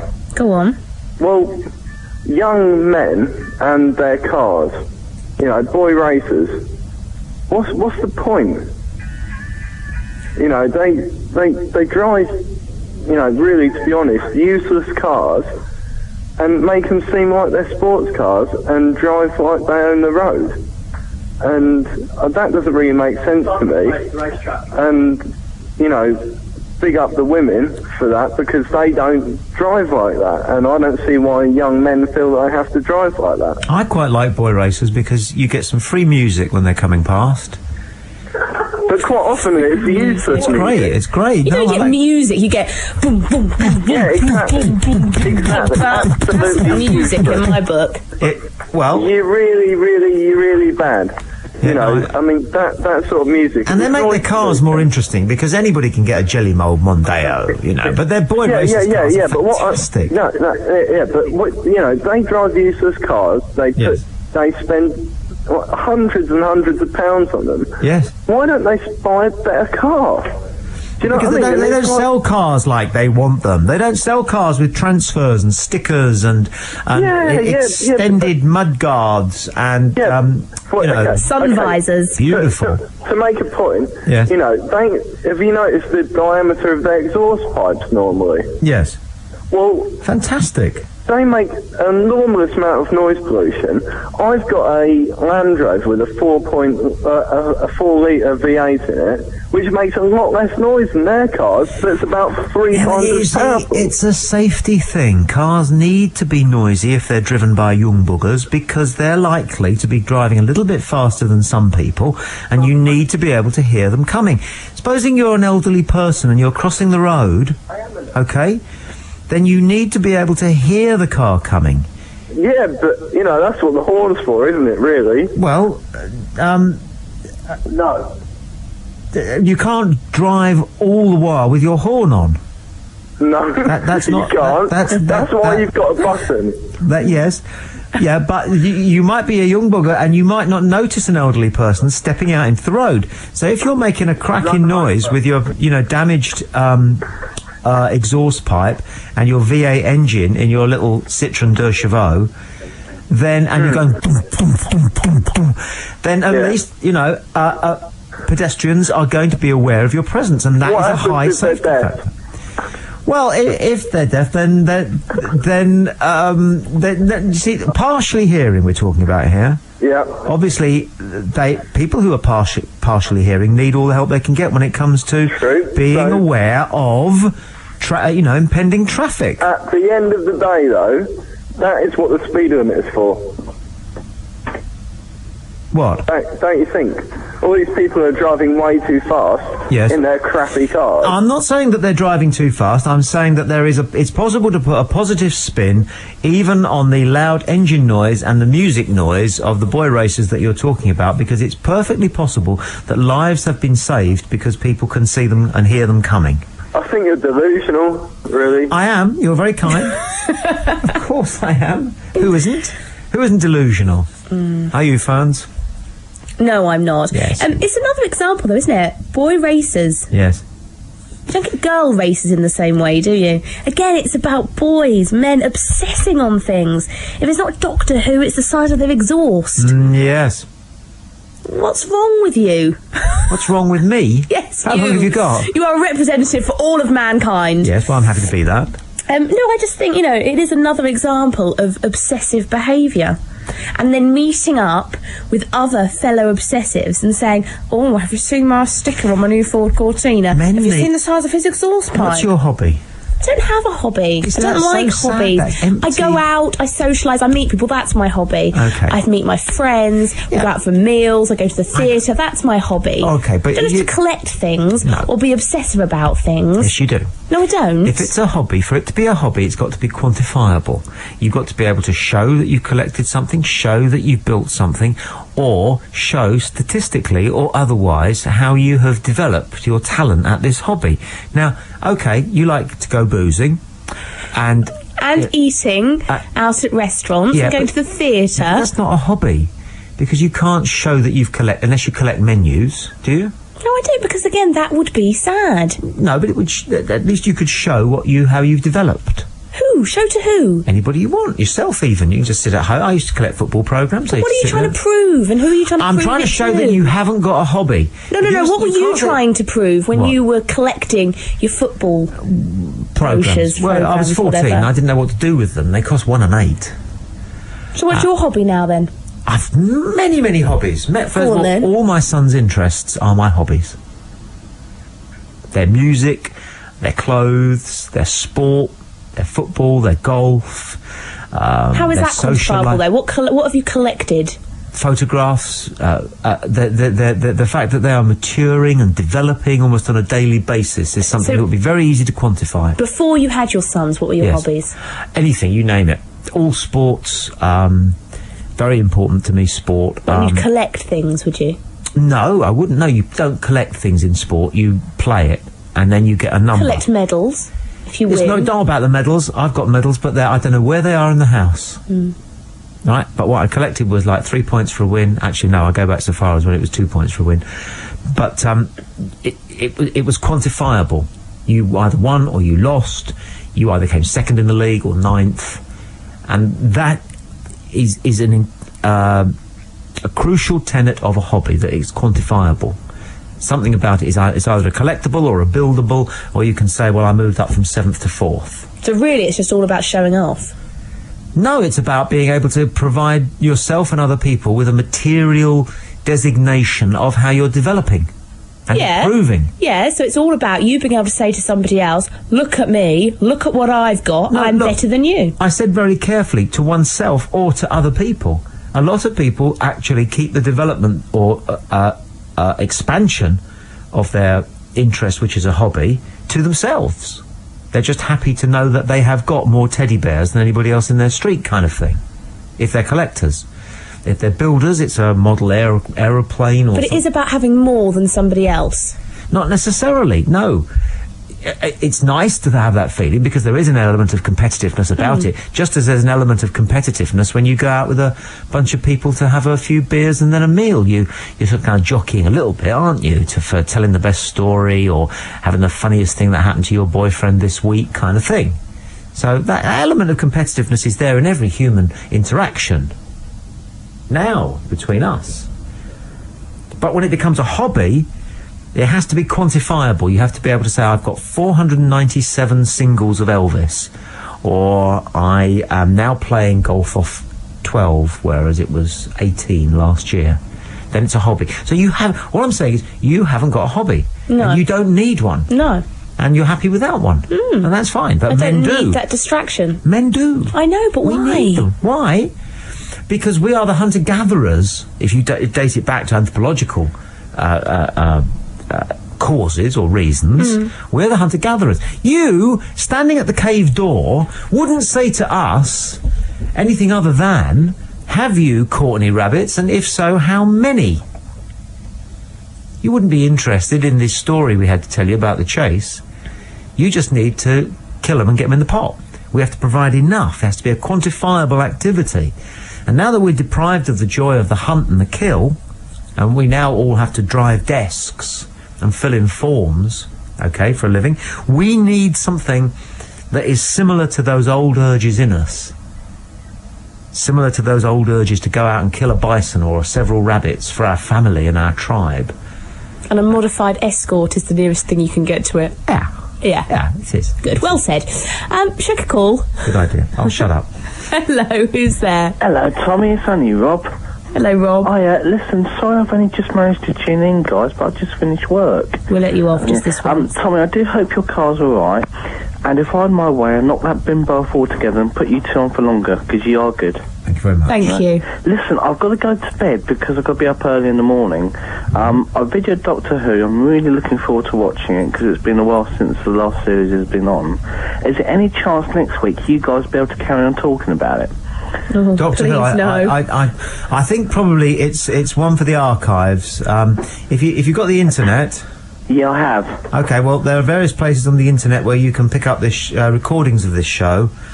Is there? Yes, there are. Yeah. Can I go to the BBC Southern Counties website? I'm not sure whether we're archiving this show. But you can definitely go to that website and then find a link. To do yes. it. It's just unfortunate. I've really got to get some sleep, so I've got to be up about 5 o'clock in the morning. Well, what are you doing tomorrow then? I work in a petrol station, but we're 24 hours. Yes. So it's like, because the clocks are going forward to an hour tonight, that means I'm losing an hour's sleep, aren't I? Are you guys on longer? Is that tonight? I don't know. It is. Everyone's telling me it's tonight. Yeah, it's 12:15.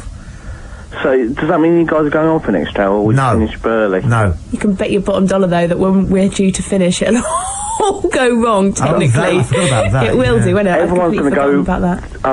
Sort of bananas with it, I think. Not many people know about the clocks going forward. No, thank you for reminding everybody the clocks go forward tonight. Right. Yes, I've got to be up early, so unfortunately... All right, off you go then. Miss it. Yeah. All right, have a good night's sleep. Bye-bye. Because you know there are so many clocks to set in your house now, aren't there? Well, I've got a dreadful confession. Yeah? I have a clock on the mantelpiece that I haven't changed. So it now means that as of tonight... You don't have to change it. No. And you don't have to do a mental calculation. Yeah, which I have to do all the time. But I've actually really enjoyed it because whenever I've looked at the time, I've always thought, actually, it's not that late. I don't have to go to bed yet. I have still got an extra hour. I might just... So you have had a hobby for the last 6 months? What has my hobby been? Working out that it's an hour earlier than... Oh, that is a hobby, is it? Oh, lovely. That is not a hobby. It's kept you going, hasn't it? 08459 570057, line 1. Hello, line 1. Oh, is that me? Hi. That's you. Oh, wow. I mean, about this excuse me business, that's very funny. No, it really is. And I'd like to say another thing about lawn mowing as well. Oh, yeah. Yeah.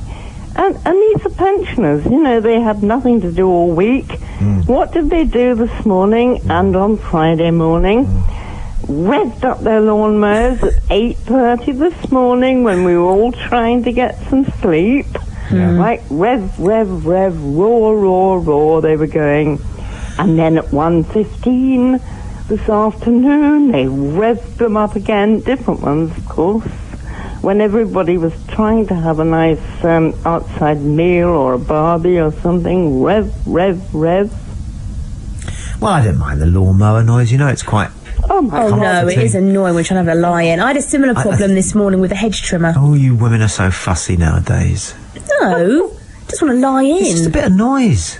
It's got to be done, and you can bet your bottom dollar it's a man who's got to do it. So a bit of sympathy. That's not true at all. I bet you it is. But you've got all week to do it, Tom. Well, when do you want them to do it? During the week. How? When? Not at least you can't say not weekend. You can't say not at. You've got to say, look, mowing the lawn would be good for me around about lunchtime on Tuesday. Yeah, I'm thinking Wednesday, 2:30. I like it when you get a succession of them. You get one starting up about 8 o'clock on a Sunday morning, and they go through till about 9:15, and then they overlap with the guy down the other end of the street who starts up around about 10 to 9, and then on it goes. It's fantastic, because what people do is they think, they hear the lawnmower and they go, I'll mow the lawn. Yeah. But they're not pensioners, Tom. They're not. Who aren't? These people, they're poor people who work during the week. They've got to do it at weekends. Right, but you're moaning about pensioners. Excuse me? Yes. They do not have to do it then. They've got the whole blooming week to do it, haven't they? They do it? Not. We should round up all the pensioners and Put them on the Isle of Wight. All Exactly. of them. A whole lot of them. A lot of them. Yeah, the whole lot of them. Get all the able-bodied people off the Isle of Wight. And get all the pensioners, and they could live on the island. They'd be happy. These are not the views of the BBC. No, I'm just musing. I'm They're musing. mine, though. I'm musing, and I'm centering with our caller here. I'm musing. I'm playing devil's advocate, which is a drink. Horrible drink, that is. Yeah, it's made from lawyers. You tried it. Snowballs. So that would work, because pensioners don't like you either. No, I wondered also what you thought of Tessa Giles' idea about pulling down all the National Trust houses and doing a rebuild. Well, I don't think about that. I think it's so funny. I can hardly believe that woman. I don't know what you're talking about. Well, no, Tessa Giles. Yeah, I don't know. I know. Okay, I don't know. And she said, "Oh no, don't bother about I don't know anything about refurbishing old buildings. Just pull them down and rebuild them." Well, she may or may not have said something along those lines. But so you're with me on the idea of segregating the Isle of Wight business. The Isle of Wight business. You quite like that idea. Well, I like the Isle of Wight. Yes. That's the trouble. I mean, then you could visit and look at them worried all. about that. Yes. All right. Well, thanks for your call. Bye-bye. Yes. Women's tights. Okay, we're off. Yes. Where do you stand on that? Women's tights? I asked because I was out last night with some friends, and someone I've known for years suddenly revealed a phobia, is what I'd have to call it, of women's tights. person. Yeah. Male friend of mine suddenly revealed at the dinner table that he has a real problem with women's tights. What is that problem? Well, we basically got it down to, I think it's all about the double gusset. I think it's definitely the gusset, because he doesn't have a problem with denier as such, because he's fine with stockings. Right. But there's definitely a problem with the tights. And what would that be? Well, I imagine, as I say, it's something to do with the covered gusset area. I don't know. I was just wondering whether it was something that men, as a rule, he might have had a bad experience. have a problem with. No, not really. We shouldn't do. No. It's easy. It's an easy one to get round, as it were. Yes. But I don't have a problem with tights. I don't like seeing them hanging from the washing line. There's something. He referred to it as sausage skin. Yeah, they tend not to look voluptuous, which a stocking can do, because of the midriff area. And I think he's probably talking about an exploit when he was young, free and single. And he was confounded by a pair of tights. Maybe. He didn't reveal that to us, but he definitely had a phobia. But then we got chatting about phobia, stockings. would it? He'd just find them awkward. They are annoying. It means you've got to have a conversation at some point during an intimate moment. You know, are you wearing... and that all sort of... You see, men never quite know how to put it. No. I mean, they never know how to say, shall we go upstairs? Or would you like to stay the night? Or wouldn't we be more comfortable on my bed? Or, you know, they don't know how to do any of that. And they prefer to do as much of that unsaid as possible, you see. And the same goes for the business of, you know, romantic... undressing each other is a very romantic thing, isn't it? And it's quite sexy, isn't it? Yeah. And... but I don't think it's... And you can't do it sexily with tights. No, but I just think the whole undressing thing as a rule... Is this what your mate's talking reality, about? Or is this just me? I think this is what you're talking about, isn't it? I think so. As I say, he didn't really go into it. You couldn't even say the word tights without him kind of grimacing. Really? But I think the whole undressing thing, you know how you see it done on films? It's never like that in reality. It's never that slick in reality, is it? Yes. No, it's not, Oh, though. God, it is. It can not. be. Well, you've just been unlucky. You've never had a master of the craft, have you? Have you? Don't tell me. You haven't, have Another you? hobby of yours, perhaps. Well, no, I got very lucky. It's BBC Southern Counties Radio. It's Tommy and Allison, and we got round to sex in the end. Not sex, actually. Important tips for beginners in foreplay. Right. I'm writing to complain. What happened to me was this: when I was about 18, I got a job in a local department store, and I was just kind of an odd job boy. And the second or third morning I was there, they sent me down to the window dressing department because the head of window dressing was short of a couple of girls, and he needed the laundry window emptied. So I walked through this door, and there I was in a window, surrounded by all these mannequins, a bit like the Doctor Who episode earlier this evening, only they were all in various types of lingerie. And I was only 18, and I'd only heard about brassiers, to tell you the truth. Brassiers. Yeah.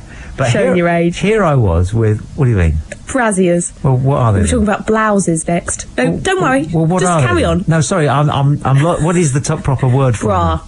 Which is short for? Yes, I know, but no one uses the term brassiers unless they're over 60. Move on. Look, mate, I could have you buck naked in 45 seconds, and not only would you not know a thing, right, you'd ask me to do it all over again. So don't come on here about me knowing less than you. Bras, right? Front loaders, back loaders. I could do them with a flick of a finger. I could almost do them just by looking at you. I could get your bra off you by looking at you now. I'm not Paul McGann or anything. No, not Paul McGann. Who's the other guy? Paul McGann. Anyway. Paul McKenna. So, suspender belts and corsets and the whole thing. So I got that kind of... So you did a bit of training early on. And I think every youngster should pay, 45 quid to the state to be let loose on a dozen mannequins wearing lingerie so that you know where the clips are. You know which way the clips work. You don't, do you? I know. I bet I know more about bras than you. There. I doubt it. I bet you I do. I don't think so. I bet you I do. No. Okay. No, I'm not going to test you on that one. So what's the best you've ever been undressed then? Oh, I don't know.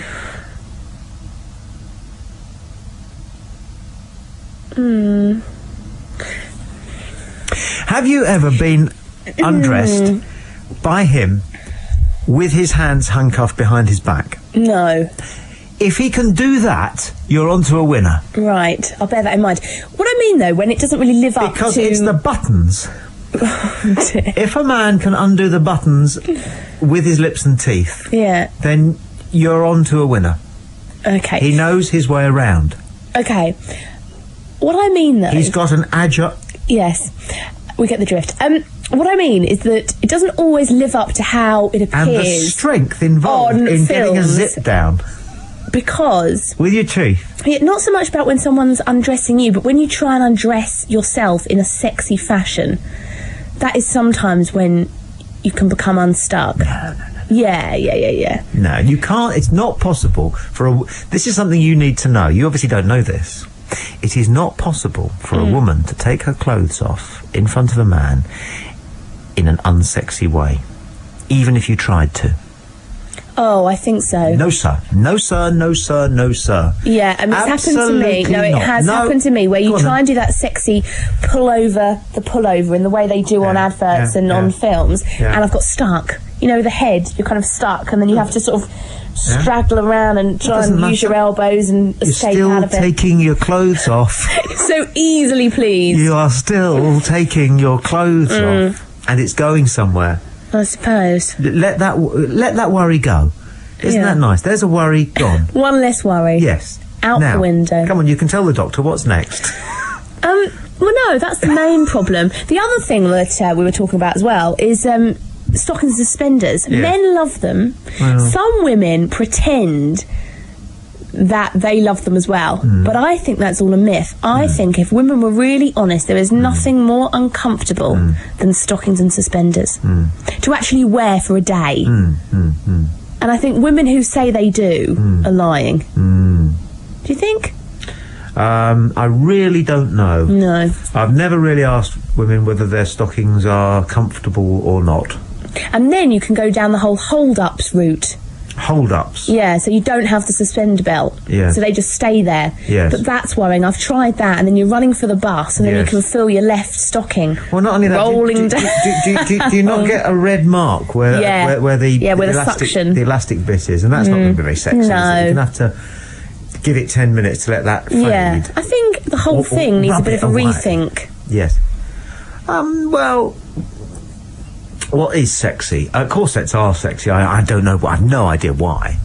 Hats are sexy. Now, I'm passing on so much stuff here. Do you want to take notes? Yeah, go on. It's Tommy and Allison on a Saturday night, BBC Southern Counties Radio. She raised the subject of how she could be sexier. So, I'm just passing on it. I don't remember ever raising that subject. Well, that's how I've characterised it. Well, we don't realise how sexy hats are. Hats? Good hats. I'm talking about baseball hats or woolly hats. No. I'm talking about things like the fedora. Oh, you yeah. get a wide-brimmed hat. Even one of those straw hats pushed onto the side of your head. You know, the Kiss Me Quick type hats. Oh, yeah. I don't know what it is, but a hat. Cowboy hat? Oh, yes! I thought so. Mama! And the boots! With rhinestones! You don't need anything else except a gun belt, mate. And you can stay the weekend. Yes, cowboy hats, absolutely. Right. Absolutely. And fedoras, Panamas, even those pork pie hats, what are they called? Homburgs. What's a pork pie hat? A hat that looks like a pork pie, funnily enough, but not... That's attractive. It's the gravy. Ooh. It's the jelly. Ooh. Oh, don't. Yeah, so, a hat's a good thing. And if you really want to push the boat out, like a cigarette in a cigarette holder. Yeah, I know, it works. Bit Lynch. A man's Macintosh. Oh, yeah. Don't ask me why, But, yes, absolutely. Every time. And people say, short skirts, but I haven't got the legs. It doesn't matter. You have. You have, mate. Basically, you've got legs. The whole thing that this conversation has shown up is that men really aren't that fussy. Perhaps women think men care more than they do. I think we've hit on something that is quite important. Yeah, men aren't that. They're not really that fussy. I'll put it better than that. Men are also much more than you realise capable of loving you for who you are, and therefore enjoying what you look like more than you might realise. Well, I think. I might be wrong. No, I'm not. I hope you're not. No, I think that Hello? Hello? Hello? Hello? Who's this? It's about your programme now. Oh, yes. Well, the only thing I have to ask for, I'm 80 this year, and the only thing I have to ask, and this is when I use it, that I have to ask my husband's help with, is doing my bra up at the back for me. Yes. Oh, yeah. My bra. Good for you. Not a brassiere. Not your brassiere. People don't use the term brassiere anymore, do they? Bra. That's right. Yeah. I do. Yes. Don't you? Oh. Well, I speak properly, you see. Yeah, but you don't wear one, do you? That doesn't mean to say I'm not entitled to use the word. No, well, I'm 80 this year, and as I say, the only thing I have to ask for help with, and I know I call it my bra. Good. And is he any good at doing it? Oh, yeah. Oh, well, that's good. Can I ask a question? Yeah. Could he undo it with his teeth? Could you undo my bra with your teeth? Eventually. Eventually. It's like that old joke, isn't it, about a bloke goes to join the army, all right, from Brighton, yeah. and the officer looks at him kind of suspiciously, and he just goes, "Could you kill a man?" And the bloke from Brighton goes, "Eventually." I love it. All right, well, you better get him practising. I'm not going to ask you to get him to try to undo your bra with his teeth, but... no, it's a thought to ponder. And notice it's bra, not brassiere. Yes, thank you. Okay. Yeah. Bye-bye. Yeah, bye. Bye. Why's it got to be bra and not brassiere? What's Because the big it's bra, deal? because people don't use the term brassiere. We're just helping you out.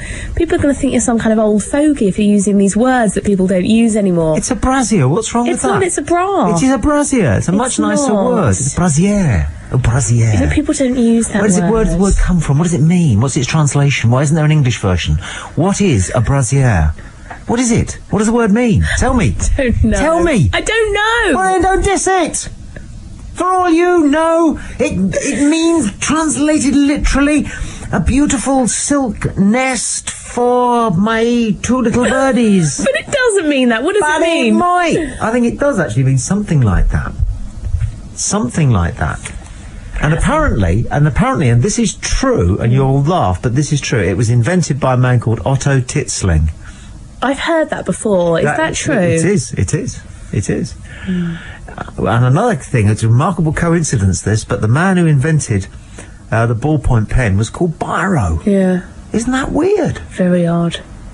How was that? Stupid. Right, so where we are. What are we talking about? Undressing? We've covered that now. Being sexy, I think we have. 08459 570057. I'll say the number again more slowly in just a second. If you want to call the show, you come straight through to air without having to go via a switchboard. We'll read out some more texts in just a second. Alison, there's been a shed load, so I'll print those off. Okay. And you're in charge of texts this evening, and emails. There's loads of those going on as well. Alvaro Campina Grande in Brazil has emailed. Thank you for that. Graham Richardson has said a secretary... Oh, it's the dictaphone joke. We all know that, don't we? No. No, I use my phone like everyone. I use my finger like everyone. Oh, yeah. Yeah, that one. Diane Pearce has emailed. Oh, this is good. a lady who gives us an awful lot of grief and an awful lot to laugh about Yes. from time to time, and I hope that's not taken badly, Diane. She says, tonight, I realise tonight is a men-only night, but comparing that rubbish, Doctor Who, to EastEnders is disgraceful. Doctor Who is degrading to women. I remind you, Angie and Den's Christmas is the highest-rated BBC show ever, and that the Mitchell brothers are returning this year. I don't think it's the highest-rated BBC show ever. I don't know. She got it wrong. This lady, Diane Pearce, couldn't get something right if I wrote it down on a piece of paper. We don't know that she's got it wrong. And that's not right. But you don't know. I do. So what is the highest-rated show, then? Well, in terms of percentage of audience, I believe the Queen's Coronation, that's our good Queen, the one that's currently still on the throne, Good Queen's Coronation, because that was watched by 100% of the population, because there was no ITV. But anyway, depends how you quantify it, you see. All right, and then there was the small matter of Eric and Ernie's Christmas show on... I think it was 1975, and I think it got 26 million. And I think that was more than the EastEnders that she's talking about. And what a dour piece of entertainment that was. It's Christmas, and we're going to make the nation stand still from all its festivities, love and frivolity, to watch two vicious married people go hammer and tongs at each other for 45 minutes without anybody else coming in the room. And Diane Pearce says, hey, that was good. Huh? What do you say? You're looking at me. I don't think she said it was good, as such. I mean, it's a difficult one for me. It's difficult for me because I can't see why people are obsessed by Doctor Who. No. And I can see why people enjoy soaps. But I do actually have a bit of a problem with soaps on Christmas Day, full stop. You do? Yeah, I've had family rows. I've had stand-up rows with my members of my family over it who'll probably be listening, so I can't then try and justify what Diane Pearce has said, because they will know that I would be lying, because I hate TV of any sort being on Christmas Day. Bit of a bugbear of mine, especially soap operas. Well, it's not... Eric and Ernie were so good because they were so nice. And Del Boy, when we had... Do you remember it used to be the Christmas used to be Del Boy? And Victor Meldrew, that was cracking as well. And the one thing we didn't have this year was a showcase, warm, funny... Christmas centrepiece for the evening that we could all sit and watch, a little bit tiddled, because we'd all be a little bit tiddled, you know. So that's what we need, and we'll get it next year, because I think they're doing Del Boy's coming back again. I believe so. Oh. Yeah. Nicholas Taylor has asked whether it would be possible to expand the debate on Alison's tights into Tommy's underpants. Do we have to go there? He raises the subject. 08459 570057. You can text the show 07786 20 70 70, or you can email us tommy.boyd@bbc.co.uk. Do you want to grab those texts? Yes. If you get a moment, and I will read out I'll be some very more. quiet this time. No, you won't. Have a listen to her. Oh, and whilst you're there, do you want to pick up the dictaphone and see whether the poltergeist has bitten, or shall I come with you? No, you are. Or would you like me to do it? Right, she's gone now. She'll be back in 2 minutes. She has to go down through a little newsroom area. We do this programme from Brighton, from a street connecting the clock tower with the railway station, if you know Brighton. And it's great because from time to time you can look out and you can see all sorts of people making their staggering, a lot of them weaving their way home or on to the next gig, and loads of taxis and things plying their trade and stuff. So it's really nice to see some hurly-burly going on. But as you move to the back of the building on the ground floor, you have to go down some stairs and into this basement area, which is a little bit kind of lonely, and you could easily spook yourself there. And Alison thought she heard a couple of noises there last week. So I've brought in a machine which will record any noise. There's definitely something weird down there. You think so, don't you? Well, no, I just feel whenever I'm down there, like there's somebody behind me. Yes. Or there's somebody watching me. I'll tell you what, there's a lot on the tape. And that's quite scary. I'll read some text messages. Would you? I'm just running it back. Okay. I've had all these ones. Lynn, Tommy, I resent being called a biddy. I thought you welcomed all listeners' views. Yes. I welcome them, but that doesn't mean to say yeah, you can't call people biddies. What's wrong with being called a biddy? You called me an old fart earlier on. Well, I didn't bristle, did I? Why do people take everything personally? Biddy's a lovely word. Biddy Baxter was the first ever producer of Blue Peter. Biddy's not a nice word. That doesn't conjure up a glamorous image, does it? Biddy. It's like some moaning, whingy old bag. Now what have you said? No, but that's what I think you imply when you call someone a biddy. How can you put words like that into somebody else's mouth? You're a trained journalist. Jazz has said, "Hi guys. Did Lexington Steele phone in? Does Alison know him?" Had a couple of emails about that. I don't know what that refers to, so we'll got a clue. Go on, move swiftly on. I've got to read these first. All right. Well, while you're doing that, this is an interesting one. It's the gay 13-year-old. He told his mum and dad. Oh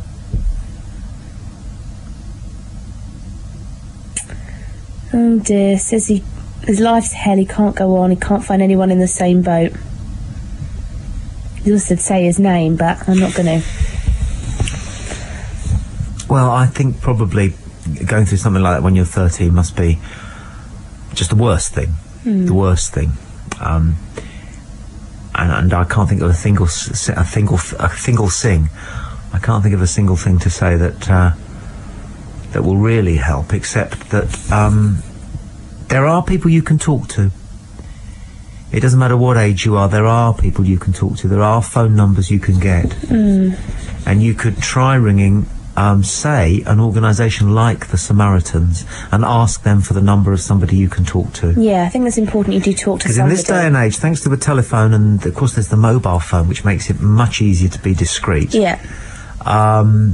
You don't have to be alone in any situation. No. There's always somebody who's set up an organisation who's been through it and will really be able to give you some hands-on advice. Yeah. I'd advise that fella to do that. Yeah, and people will be able to talk to him who do know what he's going through. Yeah. There's also a rather chauvinistic message from Tim from Reigate. Once again, Alison's voice is sexy. The only way she gets her point across is because of her sexy voice. Yeah, they said the same thing about Maggie Thatcher. That is true. They didn't say that. James has said, "Hi guys, why do girls get the trembles after sex in one leg?" Didn't know they did. No, but I do, so that's kind of worrying. Yeah. I'm concerned. I'm concerned now. And a sort of numbness down one arm. Oh. I'll go see your doctor. Gary from Slimfold says, "I always use mind your backs. It works for me. Instead of excuse me." I don't like mind your backs either, because it's kind of... well, it depends. If I'm carrying a big box and I can't slow down, then definitely mind your back. It's a bit removal man-ish, isn't it? Yeah, what we're talking about here is that... I'll just say who we are again just a second, Alison. It's 11:30. It's BBC Southern Counties Radio. Tommy and Alison on a Saturday night. We try to just sort of shoot the breeze about whatever comes into other people's heads. On the phone, 0845 957 0057. By text, 07786 20 70 70. Or you can email us, tommy.boyd@bbc.co.uk. Tonight, we've talked about Doctor Who at some length. We had some terrific calls and great enthusiasm from various people. One or two ladies didn't think too much of it. We worked out why that was. And we've talked about tights, the male-female divide, and what else? Brassiers. Brassiers. Brassiers. Talking about tights, Ian has sent a text message in saying, talking Doctor Who is weird, but a night out talking gussets is normal. I guess that's aimed at me. And then we've got this other email that just says, new shoes. Dear Tommy and Allison, an email. As ever, enjoying the debate. What we really need is a Doctor Who hating Elvis lover for you to get your teeth into. Oh, yeah. Alison, not entirely a gender issue. My wife, who scoffed at my fairly extensive Doctor Who video collection from the 70s and 80s, really enjoyed the latest show and thought that Chris and Billie were excellent. Great revival for a British institution.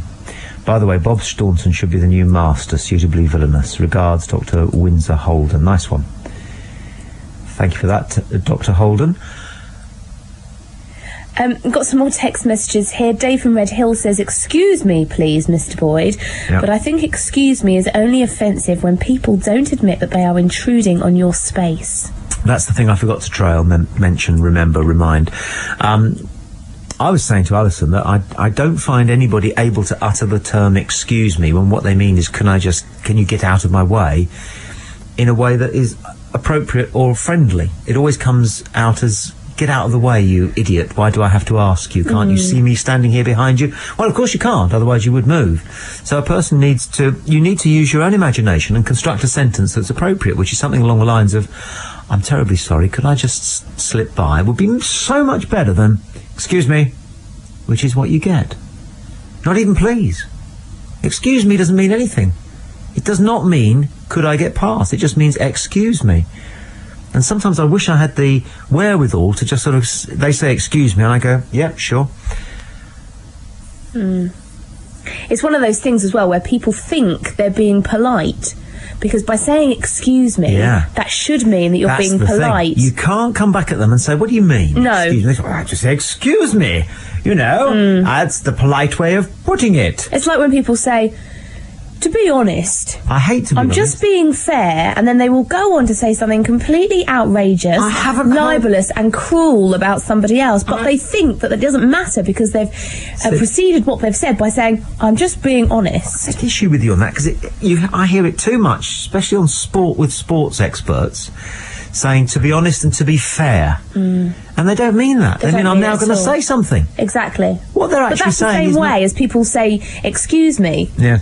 They're not actually saying excuse me, it's just a phrase that's used. They need subtitles. People need to walk around as if they're in a French film with subtitles underneath them so that we know what they mean. And when most people say excuse me, they mean get out of the bloody way. And it really comes across like that as well. So how can you be allowed you can't say get out of the bloody way, but you can manage to imply it brilliantly with your pronunciation of excuse me, you know. And that's all wrong. I would ban the word excuse me. I would legitimise the F word, and I would ban excuse me. That's what I would do if I was Prime Minister. I do other things as well, but... yes, I'm sure. We've got a call... I've kept a call waiting for too long, and I have to... Hello. So that's you, Tommy? Yes, I'm sorry I kept you waiting I know, for mate. I've been a few minutes there. I'm sorry. Could you do us all a favour? Sure. Could you tell us if the clocks go forward tonight or not? We understand they do. You understand they do? Yeah. Is that definite? No. I haven't seen it in any of the papers. None of the newsreels have mentioned it at all. I know. We're all in the bloody dark about it, mate. Well, you will be, won't you? Yeah, of course. I'm not in the dark at the moment. I will be when I put the light out in a minute. Well, what are you doing in the morning? What am I doing in the morning? Yes. I'll probably be going to church tomorrow. You don't do that. No. What time's church? 10:30. 10:30. If the clocks go forward and you haven't put them forward, then you'll be an hour late, won't you? Be an hour late, yeah. Yeah. And then you'll go to hell. Because God, you know what God's like? You know what God's like? He's terrible like that. You know, miss church and you're... No, it's not like that, mate. Straight down to Beelzebub. It's not like that at all. Anyway, it's something... You're the man who couldn't get to church on time. Something I enjoy doing. Yes, of course you do. Yeah. Good for you. Anyway. I would, You can't find out for sure and let us all know then? No. Before 12 o'clock, before I go to bed? That's not my job. Oh, no, it's not your job, but somebody mentioned it somewhere. I'd much rather read out the football results. I'd love to do that. Listen, what you do is definitely put your clocks forward, and because then, if the worst comes to the worst, you'll be at church an hour early. Yeah, I know. Yeah. Okay, mate. Right, I'll take your advice then. Ta-ta. Take care. Bye-bye. Nice man. What a very, very nice man. Very nice. Hello, Line 1. You're on Southern Counties. All right, mate. It's Reno, man. Cool. It's Reno, man. Yeah. What's up? What's cracking, blood? Not a lot, really. What's up? Well, we've had a bad call this evening from somebody with I was going to say less brains than, but I won't. Let's go to line 2. Hello, line 2. Oh, clocks go forward by 1 hour at 1 a.m. Thank you very much indeed. That gets them out. I've also had a text message from Barry from Bursted saying, we have 22 clocks and watches, but advancing them 1 hour is no problem. All but 3 are radio controlled, so they do themselves. So I guess they are going forward. It looks like it, doesn't it? Spring forward, fall back. Yes. The switchboard went mad there for a second. I think it was people just saying that the clocks go forward. Line 4, hello. It's me again, Tommy. Yes? Now, you know you're going on about this excuse me matter? Yes. Well, what gets up my back is these people on telly, like sportsmen and that, who keep on going, you know what I mean? After every sentence, you know what I mean? Well, I take issue with you on that. I don't think they do that anymore. I don't hear it anymore. Well, I do, and one of your callers used it, and you do it sometimes. But what I'm saying there is, do you know what I mean? Yes. That's different, isn't it? Yeah, there's a difference in that, and... I think, do you know what I mean, has died out. When they interview sportsmen, you'll notice it a lot. I won't. I won't. I have to tell you that I think you've been saying this for a long while now, haven't you? That you're fed up with people going, do you know what I mean? And yeah, well, it's the thing is, they don't say that anymore. So you need to have a good look at what they do say now and get annoyed about that. You know? Yes, I do. Yeah, that's what they say now. No, they don't. They don't, mate. If you say so, Tommy. I do. Just watch the telly and you'll find out. No, don't. You're wrong. I promise you. I promise you that people don't say, do you know what I mean, anymore. They don't. Fedinger on the steam train thing does. I'm not interested in that. I'm interested in taking the mickey out of sports people for what they do say incessantly nowadays, which is, to be honest. Oh, yeah, and between a rock and a hard place and... Yeah. 08459 570057. How are we doing with the old text messages? Is that the lot for the minute? We've got a few more. I was just going to say, though, I was shouting at the radio today because I was forced to listen to the commentary of the football game between England and Northern Ireland. Okay. And this commentator is banging on about, it was before England had scored a goal. He was saying, yeah, the problem with England is that they've really just had too much of the ball. Yes. What a load of rubbish. Well, was that a television comment? No, radio. How can you have too much of the ball?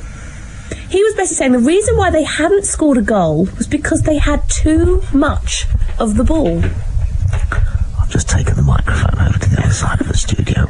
I just want to ask you at home whether I really want to start trying to explain these kind of technicalities to this woman, or whether I should just nod and say, yeah, what do you think? Yeah, I think you're right. Do they really? God, blimey. I don't know. Commentators, eh? Ooh. Hello, who's there? Hello? Hello, this is Andy. Hello? We've got a bit of a dodgy line. Oh, I'm sorry about that, but this is Andy. Hi, Andy. Hello. I was just wondering if you could play me a song. What would you like? I would like, Cliff Richard's Summer Holiday. Why? Why is that? Oh, it just reminds me of my dear mother. It reminds you of your dear mother? Yes, that's right.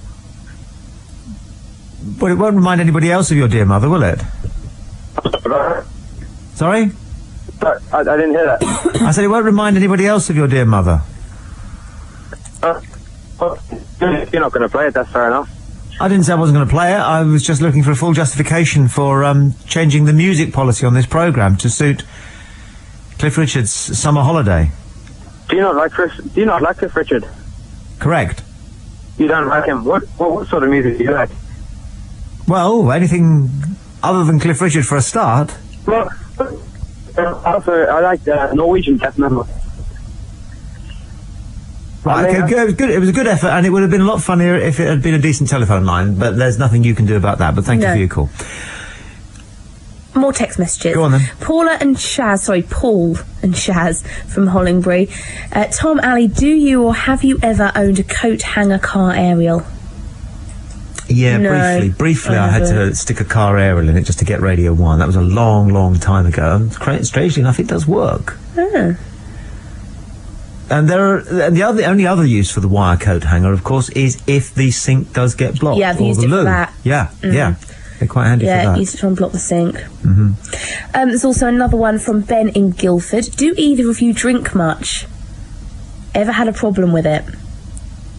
I do like a drink, Ben, but no, I don't think I have a problem with it. Depends what you mean by a problem, really. I mean, the morning after the night That's before a problem. is always a problem. Yes. And you do always, around about 10:30, when you know you've got another 3 or 4 hours of this hangover to go. Yeah. You do say to yourself, don't you, I'm never going to do that again. Never going to do it again. You really do. And then again, you do, of course. You do. By problem, I was on holiday once for a long... you drink during the day when you're on holiday. Mm. And about the 10th day, it got round to midday, and I thought, I'm not going to have a drink, because I keep having a drink during the day, and then I'm tiddly, sort of dozing around the pool at 2 o'clock in the afternoon. I was going to say, I'd fall asleep if I was drinking during the day. But I started not to feel very well. Oh, withdrawal. Yeah. So I had a drink, and felt fine. And I remember thinking at the time, I don't ever want to get like that. No. On a regular basis, you just whereby keep an I'm eye on drinking that. medicinally. If that's what he means by a problem. I mean, I've had various problems with some of the drinking games that we've had to play.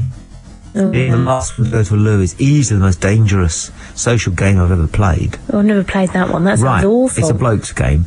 You stand there and you buy the first round, and you all drink your pint at more or less the same pace, and then you move on to the next round, and then on to the next round. In the end, somebody cracks and is the first one to go to the loo. And it always ends up with 2 guys standing there going, Oh, it could get messy. I know, it's a ludicrous I'm sure it does gameplay. get messy sometimes. And I feel a fool for having put it out there, in case anybody wants to say, right, well, we've got nothing else to do next week.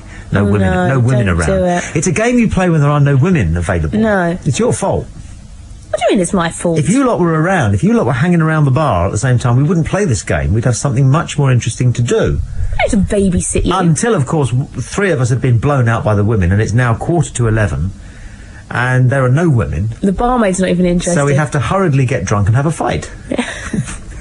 Because what else is there to do? 08459 570057. You could always go home and catalogue your Doctor Who videos. Danny Keaton has emailed about Doctor Who. I think it used to be a hoot, zany costumes, quirky drama, and it just used to be plain fun sci-fi. What I saw on BBC Tonight was not Doctor Who as I know it, but rather a show that can no longer stand on its own. Rather, it needs B-grade drama, special effects, and rather poor acting. The Apprentice seems more like a child in way too much makeup, and Doctor Who is like a London gangster trying honestly to be a children's presenter. The cheap sets and strange storylines is what made Doctor Who a great show, but tonight I felt like I was watching Hollyoaks. I would say to Danny, you are watching a revitalised, modernised Doctor Who. It was disappearing down the plug hole a little bit 10, 12 years ago, which is why it was quite sensibly shelved for a while. But what we've got now is I think is right for the 21st century, and it's got some fun about it. More fun and humour and kind of worldly wit in Doctor Who now, Danny, than there ever used to be. But I thought we Doctor Who fans won the argument. Well, no, I don't earlier think so. This evening. I mean, it was as comprehensive as England's victory over Northern Ireland. No, it wasn't. This How can you say you won? Murdered you? No, not at all. Oh, are you dead there was in the one water? woman face down who in the agreed ditch. with you. What? Every other woman who contacted the show agreed with me. How can that be a victory for you? Both of them? Oh. Both of them. I've just read you loads of text messages from women. Alison, there's been emails. Alison. There's been women on the phones. Alison. You can't even begin, surely. You know, you're a bright person, reasonably bright person. You can't begin to suggest that you came close to winning that argument. Yes, I did. It was a massacre. No, it wasn't. I felt sorry for you after about 20 minutes. I gave you a couple of opportunities to come back in from the cold, mate. But you stuck to your guns, didn't you? Yes, I did. Because you're stubborn, aren't you? I am. Yeah. Yes. Yeah. You lost, though, didn't you? No, I didn't lose. We didn't win. I'm not saying that. I think it was a draw. Dan Lemming has emailed. Tommy, you mentioned undressing. Having read some pornography for research purposes, I have to say that the publisher of these magazines needs some advice.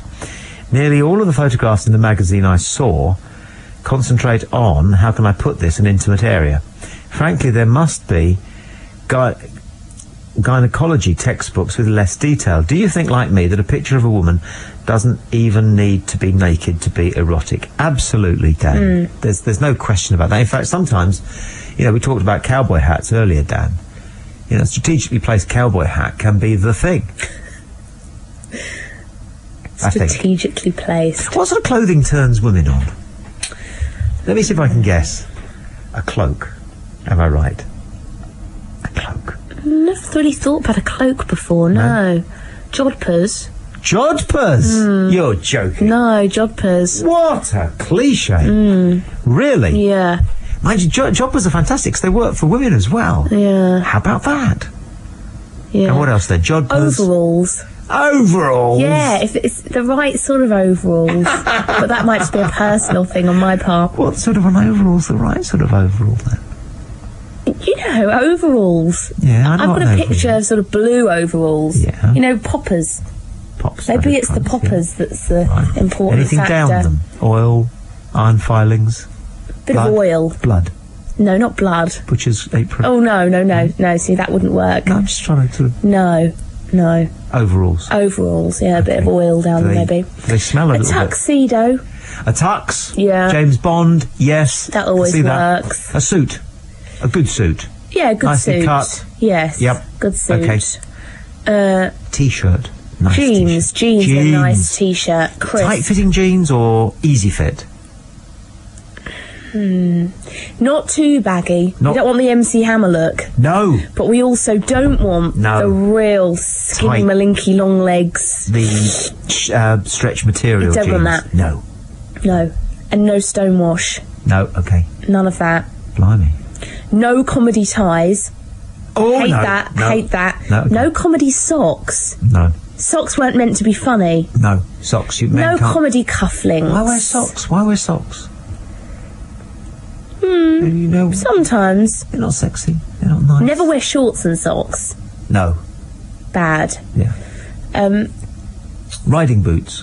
Oh, yeah. Cowboy boots. Not cowboy boots, no. Builder's cowboy boots, Doc boots. Martens. Steel tip toe caps. Loafers. Brogues. No. Gibsons. I don't really know about shoes. Trainers. No. I don't know. I've never really given it much thought about shoes. Winkle pickers. No, not flip-flops. Not flip-flops. Not those sandals that a lot of men wear now. No? No. Absolutely not. Don't like that. No. Okay. No. Bare feet. As long as the toes aren't too hairy. One or two hairs on each toe. I don't know. No hairs, preferably. I'm not really keen on feet. No, okay. All right. We'll leave the feet alone. Okay. Just no comedy socks for that area. Okay. And definitely no comedy boxer shorts. No. Boxer shorts or Y-fronts? Oh, we had this conversation last week, didn't we? I like the boxer shorts that are sort of tighter. Someone did text in and say what they were called. No, but we I didn't know. actually. You dreamt it. But anyway. Boxer shorts. We didn't. We did. That must have been another bloke. No, we did. We didn't. We did. We didn't. We did, because I was talking about men and their chests, and we did get onto their undergarments, and I did say that I like these sort of tight boxer shorts. I don't like vests. What? No to a vest. Yeah. What, you mean the singlet? type vest. Okay. Yeah. Good. No. Good. That's about it, really. Well, not quite. Various other things. Jewellery. You like rings, big rings, lots of rings. No sovereign rings. No sobs. No. No sobs. Okay. And it really only the one ring. You don't want lots of rings on your fingers. Right. Just the one ring if you're going to have any. Okay. Watch. Watch, yeah. Watch is nice. What sort of a watch? Don't bother all that deep-sea diving malarkey. No, right. Because you're not going to go deep-sea diving. No. No. Right. So why get excited about buying a watch that would allow you to go deep-sea diving? Absolutely. That will tell you what the time is at 5 fathoms. I would imagine a man who's a big fan of Doctor Who would own such a watch. Nobody would come up to you at 5 fathoms and say, what's the time? Okay. Never understood the old deep-sea diving watch. No. So wouldn't bother with that. No. But a nice watch, yes. Yes. What's a nice watch? Tan band and a white face with... No, gold not or really. dark I rings, quite like sort of the bracelet type. Yes. Quite like that. Wristbands? They're very popular at the moment. Wristbands? Tony Blair even had a wristband on the other day. That's very shrewd. Jumping on the bandwagon. Yes. No, I've a problem with the wristband thing. Okay, fine. Only because I don't really know why people are wearing the wristband. All right. Are they really wearing it because they want to support the charity? Yes. Or are they wearing it to sort of say, look at me, aren't I good? Yes, bit of both, really. Yeah, a bit of both. I mean, I remember sitting opposite somebody on the tube several years ago, and she just had every colour ribbon. Yeah. All of them. I mean, she was just like a walking sort of embroidery shop. She was just silly. Yeah. You need to pick one cause. I think so. And how have you advanced that cause? By telling somebody else that it's your cause. Anyway. Okay, now what about jewellery? Facial jewellery? Studs? Earrings? No, not anything into at earrings. All? Anything at all? No piercings. No, nothing, the tongue, the nose? No. Eyebrow? No. Nothing at all? No, not nice. Fine. Chains? Sometimes. Don't know, it can look a bit tacky. Yeah, tricky one. Anklets? Oh, no. No? Fine, just asking. Just asking. No, I'd worry about a man with an anklet. Well, what about the belt? Is that important? Belt? Yeah. Simple, strong, clear, brown belt. Not solid with spikes leather, on. Good leather. Simple, brass style buckle. Yeah. Nothing fancy. No. Okay. Good, this is very good, People are taking notes. This is good. This is what you want to hear. This. When I was 14, 15, 16, this is what I wanted to know. And how do you find out? But this is only my taste. I'm sure there are women out there who love those piercings. There are a lot of really good universals about what you're saying, I have to say. Okay, so and then the shirt thing. Really, shirts don't matter much, do they? It doesn't matter, but don't have it undone too far. No. That's a bit of a no-no. Absolutely. And equally, don't just undo the top button, makes you look like a young conservative. Yeah. Oh. Looks like you're trying too hard to look relaxed. Exactly. It's a bit Tony Blair as well. Right. Do you not think men should carry a handkerchief these days, still? No. I don't really like the idea of handkerchiefs. Well, I just think... Because, I mean, if you blow your nose on a tissue, then throw the tissue away. If you blow your nose on a hanky, you then carry around this snotty hanky for the rest of the day with you. Every so often, she cries. And it is such a good thing to be able to offer her a nice, clean hanky. Pressed, still, ready. It's only happened to me twice, but on both occasions I felt like the king of the universe, the god of the moment, because I had a nice, clean, fresh handkerchief. Come on, you're all right. Here you are. Oh, thank you. Fantastic. I think it's a very important accessory. I wouldn't like to cry on someone's hanky. I'd be scared that my mascara would go all over their neatly pressed handkerchief. We want your mascara all over the place. It's such a sign that we are such men that you're crying, and we're not. Because you're either crying at E.T. or you're crying because we've said we just want to be friends. And so, you see? So there's that. Okay, so what else should men carry with them then? A good wallet. Yeah. Not with loads of receipts in it. Have you noticed how men's wallets just get puffed up now we get so many receipts every time we buy anything. A packet of Polos. I can't talk though. And my handbag's like that. You're stuffed with receipts. Yeah, it's not sexy. No. You want a slimline wallet just with notes and a couple of credit cards in it, and then you're ready to go. Yeah. Okay. That's good. Very good. Pen. Getting pernickety now, aren't we? But I usually carry a pen. Yeah, handy. Okay. Not particularly sexy, but handy. No. Okay, now it's going to 12 o'clock, which is an ideal moment to find out whether there's anything on the dictaphone that we've used to try to trap the poltergeist that you think is down in the basement. Yeah. About an hour ago, we put a recording device which records only if it hears a noise. Now, we took it down and left it down there for what, half, 3/4 of an hour? Yeah. All right, now, I've rewound it. There was quite a lot of stuff on it, but the way it works, it was probably us talking before you took it down there. Right. And then when you brought it back that we're going to hear. But if in the middle, right, there's nothing and then a thump, I'm afraid you're going to have to go, oh my God.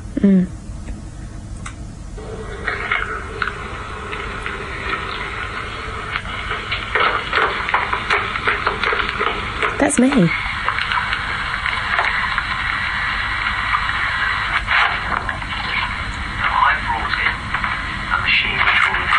Oh, that's you? Yes. But a new female's place. What? Or one of her places could be in a home or similar domestic environment. What's that? What's that? What the hell was that? What is that? I don't know, but that's not a poltergeist. No. But I thought I heard something right at the end of you going down to the stairs. Yeah. Did you? Yeah. I thought I heard a voice. I'm getting scared. I thought I heard something go, oh. Yeah. Did you? Yes.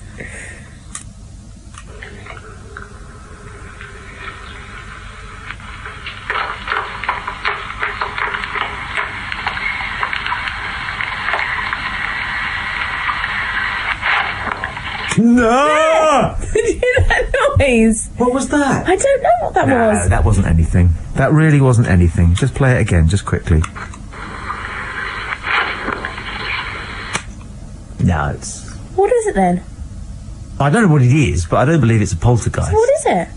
I don't know what it is, but I don't believe it's a poltergeist. Oh. A machine which will... Oh.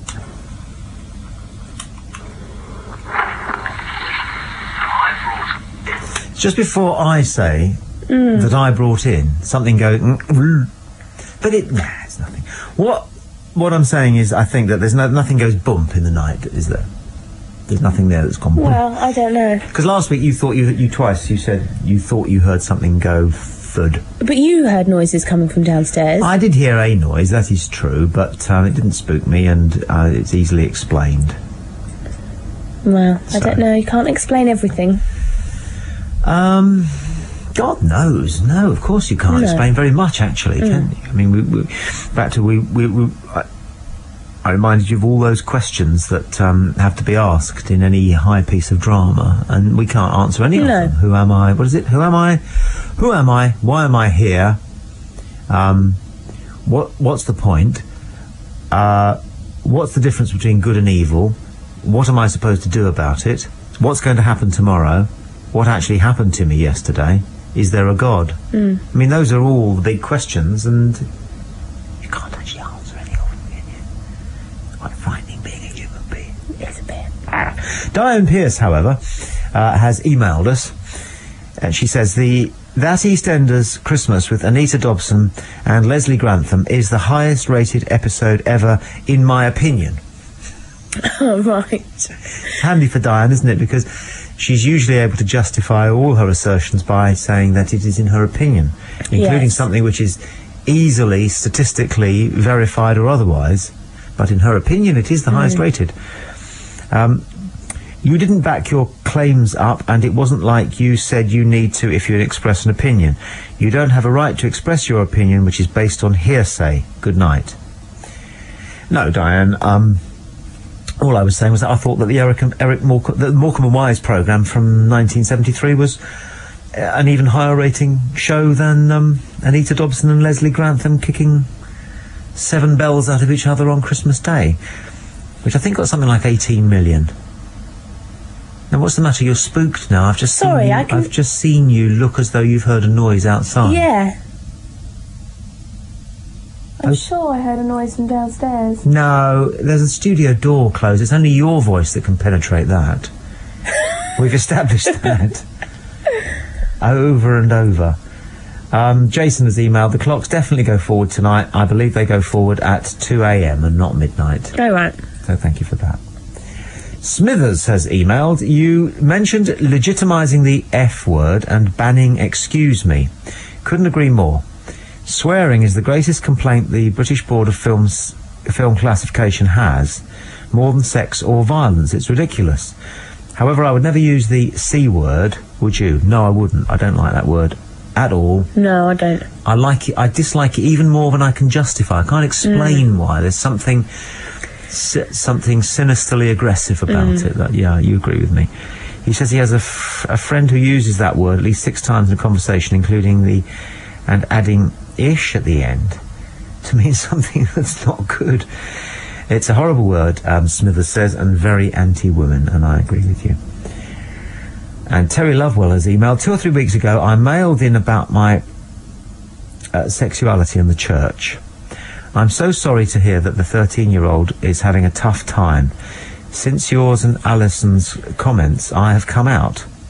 My father was taken aback at first and said that I was going through a phase. But this week he hugged me and said he's proud of me, whoever I am, or whoever I become, because he loves me. It doesn't matter. It takes people time. Tell the 13-year-old it's not the news that he is different that takes getting used to. It's just his parents adjusting that takes time, and so they will. That's from Terry. Well, I'm glad to hear that, Terry. Thank you. Yeah, I think that's pretty good advice. Yeah. Really, because it does take us time to change our mental image of somebody. Oh, yeah. If that change has to take place. That's what the business of mourning is all about, isn't it? You've got this drastic change of image that you've got to accommodate of somebody, which is that they're no longer with you physically. And that's what's so distressing. Yeah. 08459 570057 is the switchboard telephone number. Dan has emailed, you mentioned football phrases. Could you interpret the following phrases for me? Mercurial, as in the mercurial Frenchman. Tilting at windmills, swings and roundabouts, 6s and 7s. You do get a lot of cliches in football. You do. Commentary. One of the ones that always tickles me is that commentators will say if somebody cocks up and then does something quite good 5 minutes later, the commentator always says he's atoned. Atoned. Have you heard that phrase used? No, I haven't heard that in any circumstances at all? No. It's atoned for his earlier error. Oh. And also, when somebody comes on a substitute, they don't come on a substitute, they enter the fray. Yeah, I've heard that You've one. heard that one. Crazy, isn't it? I've printed off some more texts if you want to go and see what kind of nonsense it is. Don't want anybody to hold your hand out there. No. Leave the door open. When you were little and you used to have to go upstairs for a wee in the evening, did you used to leave the door open? I never had an upstairs. Oh, did you not? No. Did you live in a bungalow, were you? Yes. Beautiful. I've never actually lived anywhere where I've had to go upstairs to bed. Have you not? No. That's a shame for you. No, I don't think so. Oh, I like it. Oh, no. Oh, it is. I wouldn't want to go upstairs to bed because I think I would be scared.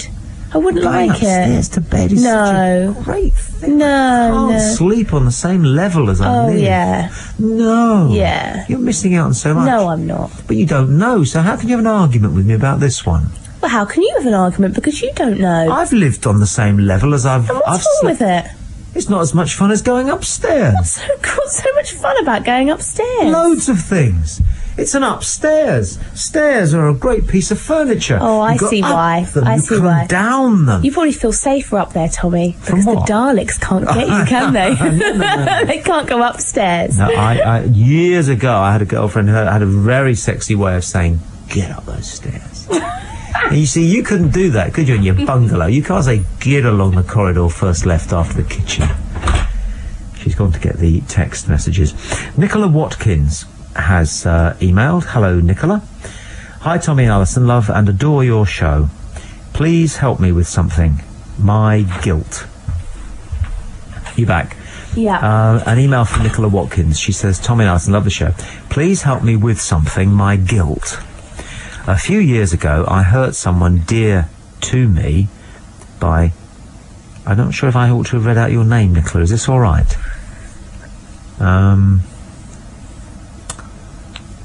Nicola, yeah, I know you're listening. Could you email me back and tell me that it's okay to read this now that I've mentioned your name? Because we get people's names, whether or not you sign your email, and you haven't signed your email, so it's possible you didn't want your name mentioned, in which case I won't read out why you're suffering from guilt. So please resend me an email saying, yes, it's okay, or, you know, if you don't want me to read it out now, then tell me that. Trying so hard to make sure everybody stays clean on this programme. Yes. How are the text messages looking, There's Mrs? loads of them. Beautiful. One says, Tommy and Ali, I think you should challenge Bob Staunton and Pooh Bar Penny, you mean Sundeep, to a Dalek wrestling match like sumo at Stonehenge. Would be good visual radio. Dave from Red Hill. Another anonymous text, Tommy, you sex god, oh to be you. Yes. Sue from Wimbledon, Tommy, is there anything that a woman might wear that you don't think is sexy and is a right turn-off? I'll have a think about that. I'll get back to you on that one, Sue. There's another anonymous text, French films are better than any other country's fact. Kane... French films? Yeah. They are good. But better than any other countries?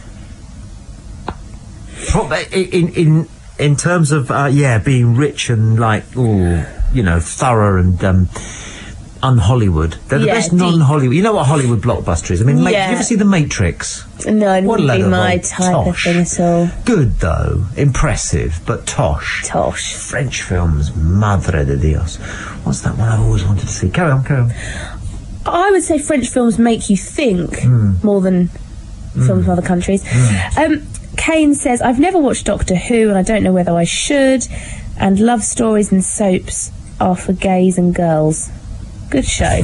Thanks, Kane. There's a joke for you. Hi, what do you call a man that can remove a bra with no hands?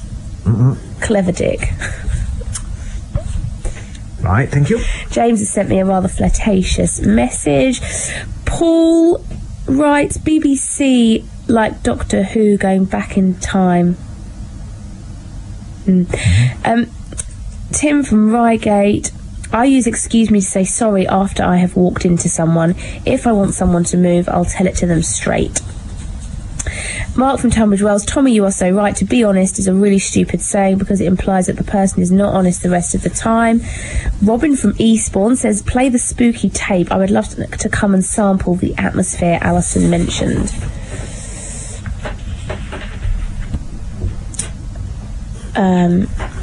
Hi, Tommy and Alison. Doctor Who is brilliant. I say skews. Suspenders out. Bra is in. Braziers is out. Then there's a text message about your comment about sending all the pensioners to the Isle of Wight. Yes. It says God's Hill on the Isle of Wight is already invaded by the elderly. It frightened the family half to death when we went on holiday. No room for more. That's from Amal. An original idea. I mean, the idea of pensioners going to the Isle of Wight has been underway for years. In America, they do the same thing with Florida. Mike in Rustington texts, he suggests that if you add please after excuse me, then it sounds a lot better. Paul says the most used line in EastEnders is what's going on. It is. It is. Dave from Red Hill says oh no, I can't read that one. You do have to read some of these first of all, don't you? Jen has said she finds a well-fitting suit is very sexy. This is from Anonymous. I have a question for Ali, which I'm hoping she can answer on behalf of all girls. Male pattern baldness, does it matter? Love the follically challenged. Good question. I don't think so. You not bother about men going bald? No. No? I mean, lots of men have crew cuts anyway. Which I'd much prefer that than long hair. I'd much rather a bald man than a man with long hair. It's when you're an in-betweenie that it's difficult. When you started to get a bald patch. Oh, don't do that comb over those thing. avenues. What would do what, though? I'd just go. I think if I was a man, take it all off. and I was at that in-between stage, Does that I'd just always shave work? the lot off. Does that always work when a man? I always think that the bald look, the shaven head, looks good with people with quite strong heads and quite strong features. Yeah. But on a softer-faced man, would it work? Yeah. And if it is, a universal, then why don't women do it more often? Yeah, I guess it wouldn't suit everyone. No. But I don't think women would be put off. No. Not in this day and age. By bald men. No. Not at all. No, but men don't like going bald because, and I've said this before, I believe it's because it reminds them of their mortality, and that's something that none of us want reminding. No, it reminds you that time is marching on. Every morning, when you go to the bathroom mirror to shave, you notice that you're going balder, and it makes you realise that one day you're going to be, stiff. You're going to leave this mortal coil. That's what lies at the heart of it.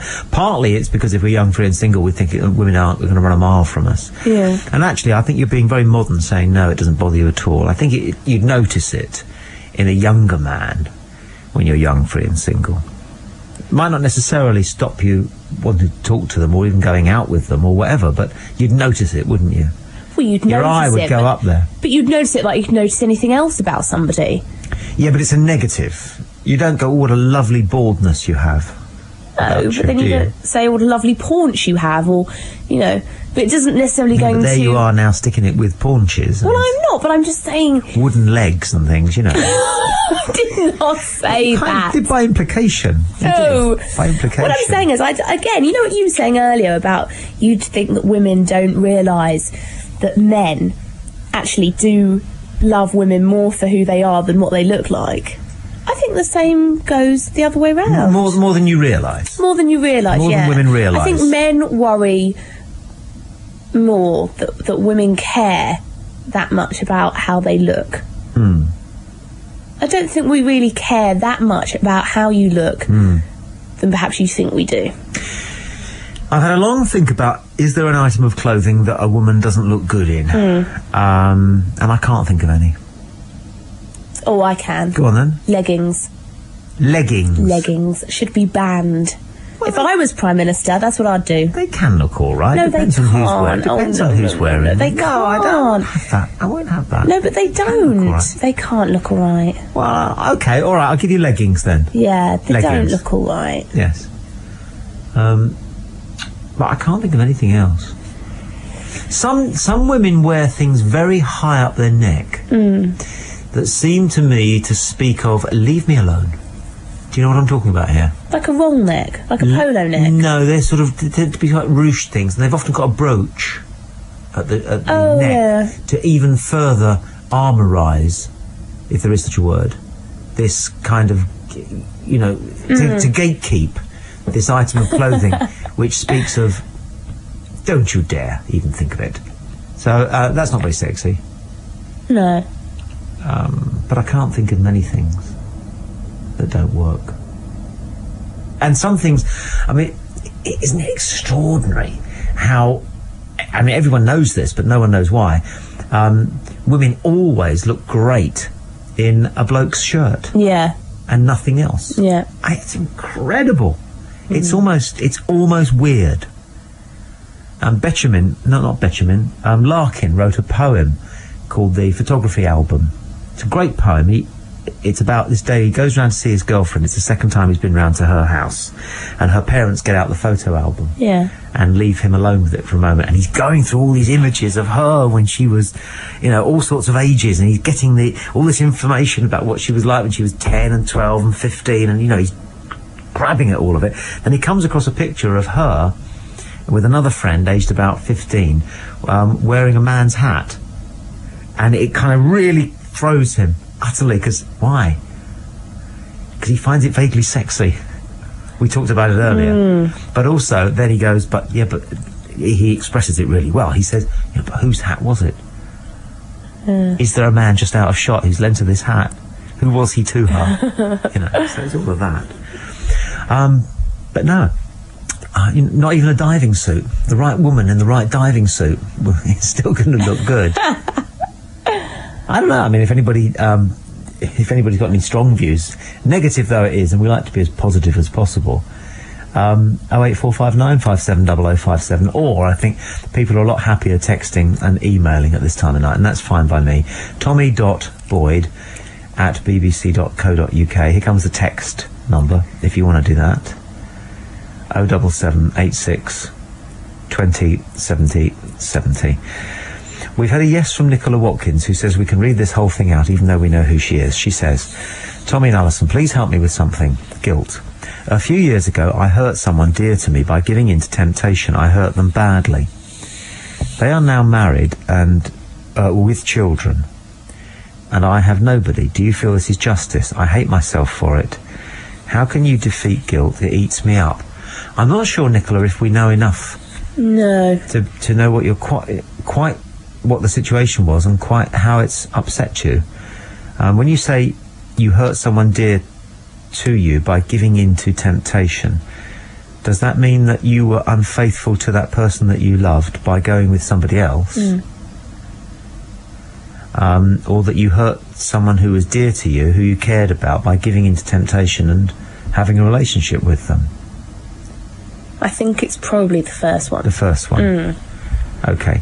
So she says, now they are now married and with children, and I have nobody. So that person who she loved found out, I presume, that she was seeing somebody else, ended the relationship, and are now happily married with children, and she has nobody. Do you feel this is justice? I hate myself for it. How can you defeat guilt? It eats me up. I don't think there's an element of justice, because that assumes that there's a judge who's responsible for the outcomes here, and I don't think it works like that. No. I don't think it's about justice at all. And guilt. Guilt's is a very hard thing to deal with, but it's a good thing. The fact that it would be more worrying if she didn't feel that guilt. And it means that when the right person now does come along, that guilt will hopefully help her not to make the same mistakes again. By Yiminy, are you a Catholic? Huh? Hey? Well, I am. I was brought up a Catholic. You and Good your bit guilt. of guilt. Never did anyone any harm. The positive side of guilt, Begorra. I love it. Oh. Well, I do, yeah. Have you thought about applying for Pope? Huh? You know, he's a dear and wonderful man, but he won't stay at the Vatican forever. No. There'll be a job going eventually. Yeah. I was just wondering whether it was time for the first female Pope, and that is so happening. Catholic, if you don't mind me saying so. Really? And bless you for that, my child.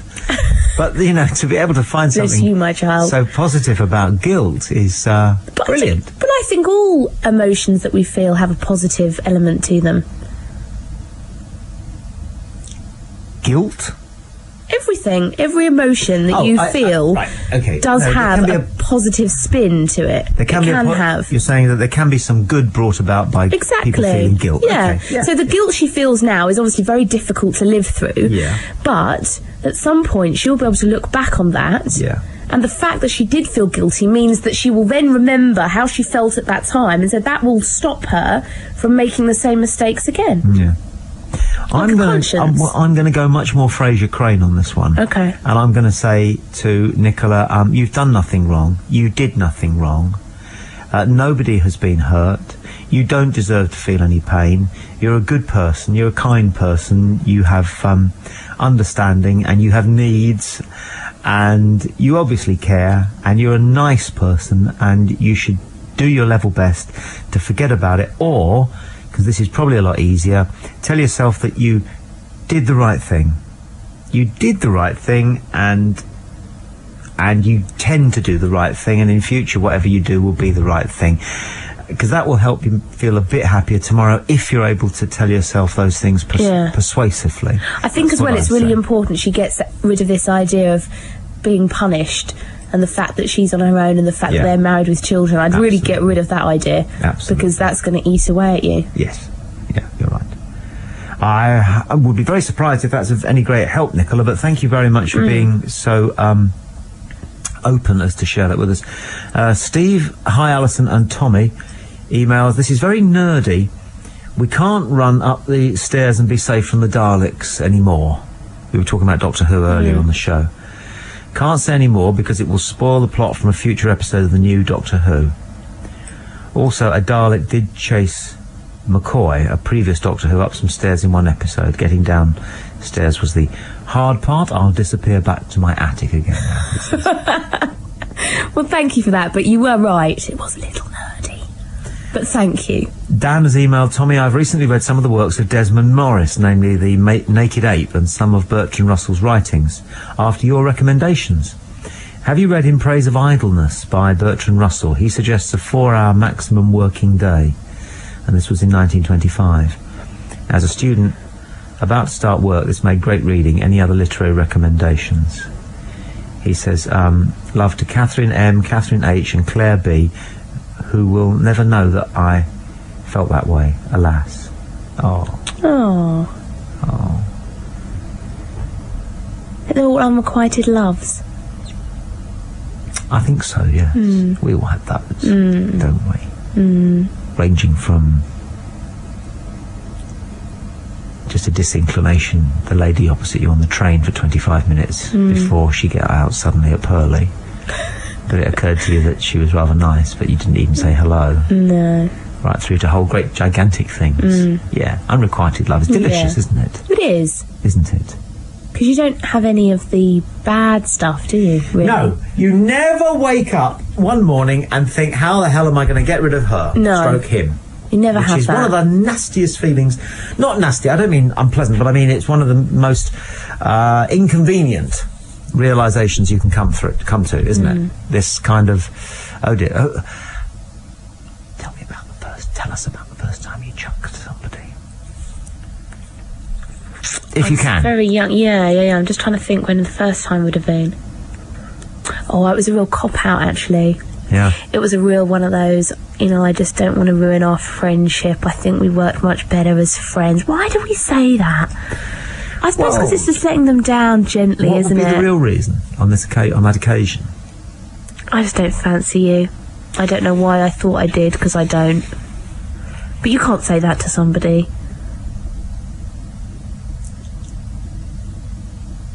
Well, you can, if you say it like that. What you can't say is that you're not very good looking. You can't say that. No. Because actually it wouldn't be true, because if you're chucking somebody, it means you've been going out with them, so they can't be that hideous. No. But to say I just don't fancy you is okay, because then it's about your personal judgment. I mean, there are women who didn't fancy Cary Grant. There are men who don't fancy Britney Spears. So that's a personal thing. So that's a good way of doing it. But you've never even said that, have you? No. I've always used the old friendship line. What about being chucked? Has that ever happened to you? Yeah. Oh, mate. Yeah. Oh, was it bad? It was. Only ever happened the once. Oh. But yeah, it wasn't Did you see pleasant. it coming? Did you see it coming? No, you did, I didn't really. Did you not? No. Not at all? No. Not even a whiff? No. Well, whoever it was wasn't very good then, because I think you do put down markers. Yeah. You should do. You should do. I think that's the kind way. You should not return a couple of calls. Just be a little bit indifferent. On your way to the cinema or something, Just put down markers. What about you? What's the worst way you ever dumped someone? God. I don't think I've ever done it badly. No. I would hope not. I've always tried to be honest and thingy. That's not something I've done very often. No.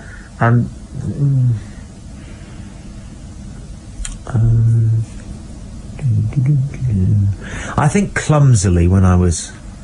I think the worst way I've dumped somebody is as follows. The second or third time I had a girlfriend, I then, 3 weeks into it, met a girl I liked even more. Yeah. And so I asked the girl I liked even more if she wanted to go to the youth club with me. Okay. You old charming. Yeah. And she said, yes, she'd see me there. Yeah. Which was shrewd on her part, because that meant I wasn't actually taking her. Yeah. But then, I'd stand a good chance of maybe holding hands with her that evening. So she said, I'll see you there. So I thought, great. So all I've got to do now is tell The other girl. Judy, her name was. That this is not going to last, you see. In fact, it's ending now. And I tried to, and I couldn't. Yeah. Because she got upset. And so I chickened out. And then she did this thing that she said, please, could we just go on for a couple more weeks? And then I won't mind. What was all that about? I don't know. Something to do... She'd heard about a relationship having to last 6 weeks. That was it. Somebody had told her that if a relationship lasted... If you got chucked after less than 6 weeks, then you were rubbish. That was the sort of talk that used to go on. Amongst girls. So she just wanted to get past that 6 week marker. Past the 6 week thing. It meant that she had sustained some kind of a relationship, and therefore she wasn't rubbish, as it were. Yeah. The kind of nonsense that... She'd also heard that if you were going out for more than 6 months and you weren't engaged, then there was something wrong.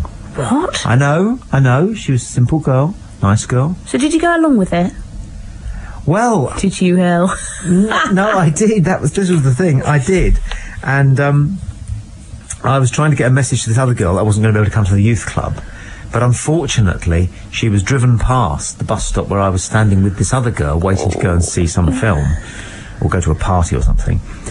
This other girl was driven past the bus stop by her dad on the way to the youth club, so she saw the two of us together. And I had said something along the lines of, I'm not going to be able to make it to the youth club because I've got a family gathering or something like you do. Yeah. So, that wasn't very good. That was just incompetent on my part, really. That's incompetent. And have you ever been dumped? No, not yet. Never? Not yet, no. Not yet. Not It's yet. still time. No, I'm a coward, so I play my cards very carefully. So you get out before you can see it coming, and you get out before they. I'm very fragile. I think I would. I think I'm very fragile in that respect. I think I would have suffered too much. So I've always tried to make sure I never ran that risk, which is feeble, but you've got to look after yourself, haven't you? In love and life. 08459 570057. Jesse Ventura has emailed, I never thought I'd say this, but as an expert on baldness, if one can ever be an expert, the face means everything. I had to grow a goatee beard for the balance to look right when I went bald, and it seemed great. No need for shampoo, low maintenance. But if you want to keep consistent, you have to shave the whole head every 2 or 3 days, and that takes a lot of dedication and time. Get this irony, I won an award in the 6th form for the best hairdo. It was so quiffed and high, they called me Jesse Ventura. Fantastic. Now they call me Phil Mitchell, which is not the same kind of cool. Excellent. And Jamie Finlayson has emailed, I listened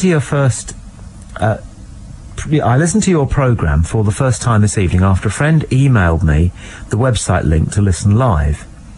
I thoroughly enjoyed the programme, especially the Doctor Who debate, which was great fun, and was pleased to hear my original email read out.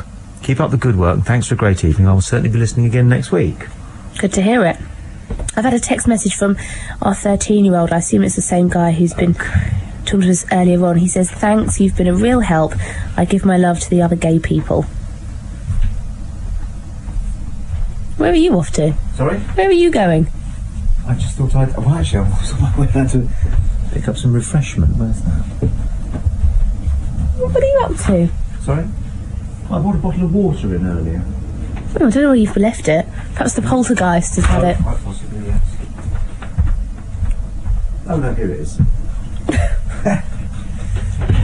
You're having a senior moment. Sorry? Yes, you can see it.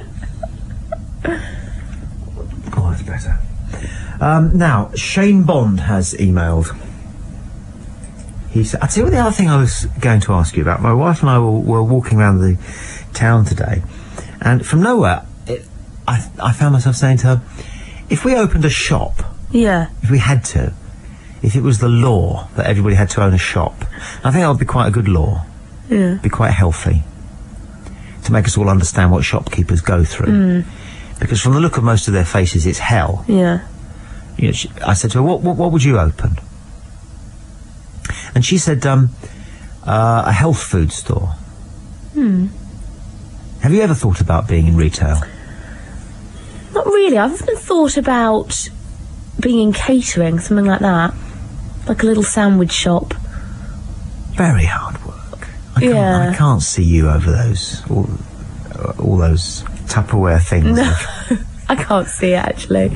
Maybe a bar. Nights dicing cucumbers. I've always thought if I won the lottery, I want a bar. That's exactly right. I want a bar, a small bar but dark, discreet. Dark, exactly. No, I know exactly what I want. I want a pianist. Yes. I want a pianist. Absolutely. I want quite smoky atmosphere. Yeah, very someone singing a bit of blues, bit of jazz. Yes. That's what I'd do. Yeah. Make a fortune. Yeah. No, you wouldn't. You don't think so? No, you wouldn't. You wouldn't make a fortune. There'd be lots of fights, and you'd have to do an awful lot of cleaning up of sick and things in the men's toilets. Well, I wouldn't, though. My staff would. No, you'd have to do that. Because you have to show them you can do it. Otherwise, why should they? You can't say go in there and clean up that men's toilet. I'm not quite sure what's plugged up the urinals, but it's spilling over the top. You can't tell them to do that unless you do it yourself. I'm just putting you right on the realities of life. I was offered a 25% share in a wine bar in Richmond years ago. Yeah. And I went into what was involved. I wish I'd done it now because I know it's worth a fortune. I think it was £17,000 for a 25% share. So I went into what was involved, and I went and had a few drinks and laughs with the guys who owned it. And they said, OK, it's this and this and this. I said, well, where do you get the stuff from, the wine and everything? They go, we'll go down the cash and carry. You imagine it all comes from a lorry, don't you? No. Once a week, one of them takes it in turns to go down to the cash and carry and comes back with, a shed load of wine and bottles of Fanta and whatever. And they said, and also we have a rota for cleaning the place because you just can't get staff to do it. Ooh. They either refuse or don't do it very well. So you have to do it yourself? Yeah, and they said the worst is Saturday morning and Sunday morning. And no matter what sort of a night they've had, one or two of them have to get up and do it themselves and come in at 9 o'clock in the morning and clean out. It's not just the empty ashtrays and the smell of beer and the sticky floors and everything. As I said, it's the loos. It's just, Yeah. Still want to do it? Not so keen now, has to be said. You were going to ask me earlier on as well, at the beginning of the show, you mentioned something about taking other people's boyfriends and girlfriends. You said you had to talk to me about it. Did I? Yeah. Taking other people's boyfriends and girlfriends? Yes. Stealing other people's boyfriends? That was it. That was the word you used, stealing. You said, I'll talk to you about that later on. Yeah, what was the word that come about? I don't know. Well, it did come into... Somebody emailed or texted something along the lines of taking somebody else's boy. And Nicola, who has said, I love you... Do you remember Nicola? Yeah. A couple of minutes ago, we were talking about her email. She was, we suspect, unfaithful with while she was with somebody, and that person found out and left her. And the guilt was... And she feels guilty, and she's not sure if somebody hasn't delivered some kind of justice to her because they're now happily married and she's on her own. Yeah. She's emailed back, I love you both so much and you've helped me more than you can ever know. I'll try and take your advice, I promise. I want to feel better and I will. God bless you both. You're both so nice and kind to want to help a stranger. Oh, you take care. But it is quite delicious, isn't it, being in love with somebody who, or really caring or fancying enormously somebody who is with somebody else. The fact that they're with somebody else makes them seem even greater. It can sometimes make someone seem more attractive, can't it? Yeah. Yeah. So have you ever fancied then the boyfriend of a girlfriend? Of course you have. You fancy them all because they're going out with your girlfriend. No, I don't. Do you not? No, I don't. I can really honestly say, hand on my heart, I can't think of any of my friends whose other halves I fancy. No. Not even when you were little? Younger? When I was younger, when you were yes. younger, yes. God, I wouldn't ask you to drop anybody in it by mentioning anybody now. You know that. The last thing I would do is ask much you. Much younger, yeah. Yeah. But not now. Yeah. No. I can only think of one, actually, in the past. Go on. And that was my best friend at the time's other half, but we were like 12, 13. So... Yes. Doesn't really count. count. No, that really doesn't count at all, actually. Jason has emailed. Did you know they're building a time machine in America where it works by recording time when it's switched on from that point? So when it's switched on, you can go back in time to see the people who invented it and who switched it on. Now, see, time travel, just sort of square the circle on Doctor Who. Yeah. The reason it's different from any of the American sci-fi things is because it's both space and time. The Doctor travels through space and time. Don't look at me like that. No, I'm just... He does. Yeah, I know. He does. He goes to different planets and he moves around in time. You've forgotten. I don't care. I know, but the time thing is interesting because, you know, do you ever think it will be possible to travel in time? No, I don't. Why not?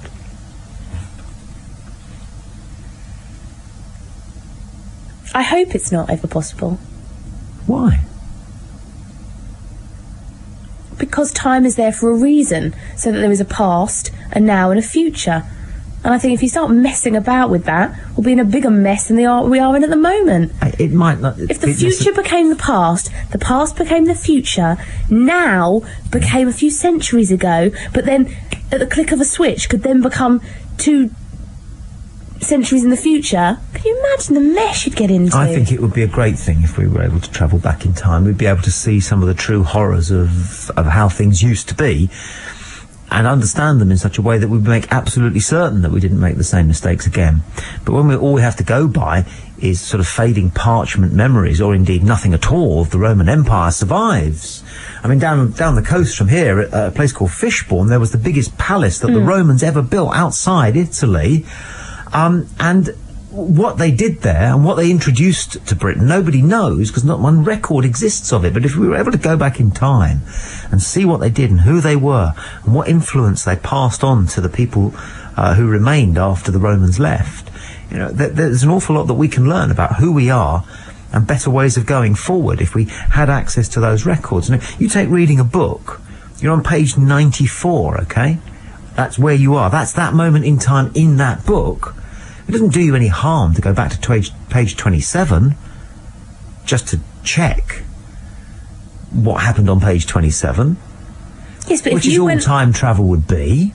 But if you went back then to Roman times, and then whatever you saw there, then you realise that you had to change things that happened after that time, where would you then stop? Would you then go back to a time later than the Roman times, but before the present time, and start trying to change things that happened? No, you don't do that. Nobody's suggesting you do that. But how are you going to manage that? By watching, but not interfering. But how are you going to stop people from doing that? How on earth are you going to stop time travellers not interfering? Well, we're not talking about the kind of people going back in time who take a coach trip to Eastbourne. How? What? But how do you know that wouldn't eventually happen? Well, what are you doing for your hen do, Alison? I'll tell you. Well, that's funny you mention it. No, Me and the girls are off to... I've got the answer to that one. How do I know that wouldn't happen? Yeah. Because it hasn't. Yeah, but then time travel hasn't happened. If it's possible, then it has. Hasn't it? I still think... Hasn't it? You're saying that you need to go back in... Or it would be good to go back in the past because you would find out stuff. You'd know more. Maybe you're not supposed to know everything. The past is the past for a reason. But then we'd all suffer from, short, medium and long-term memory deficit. Some of us do. Yeah. I mean, if the past is that dangerous...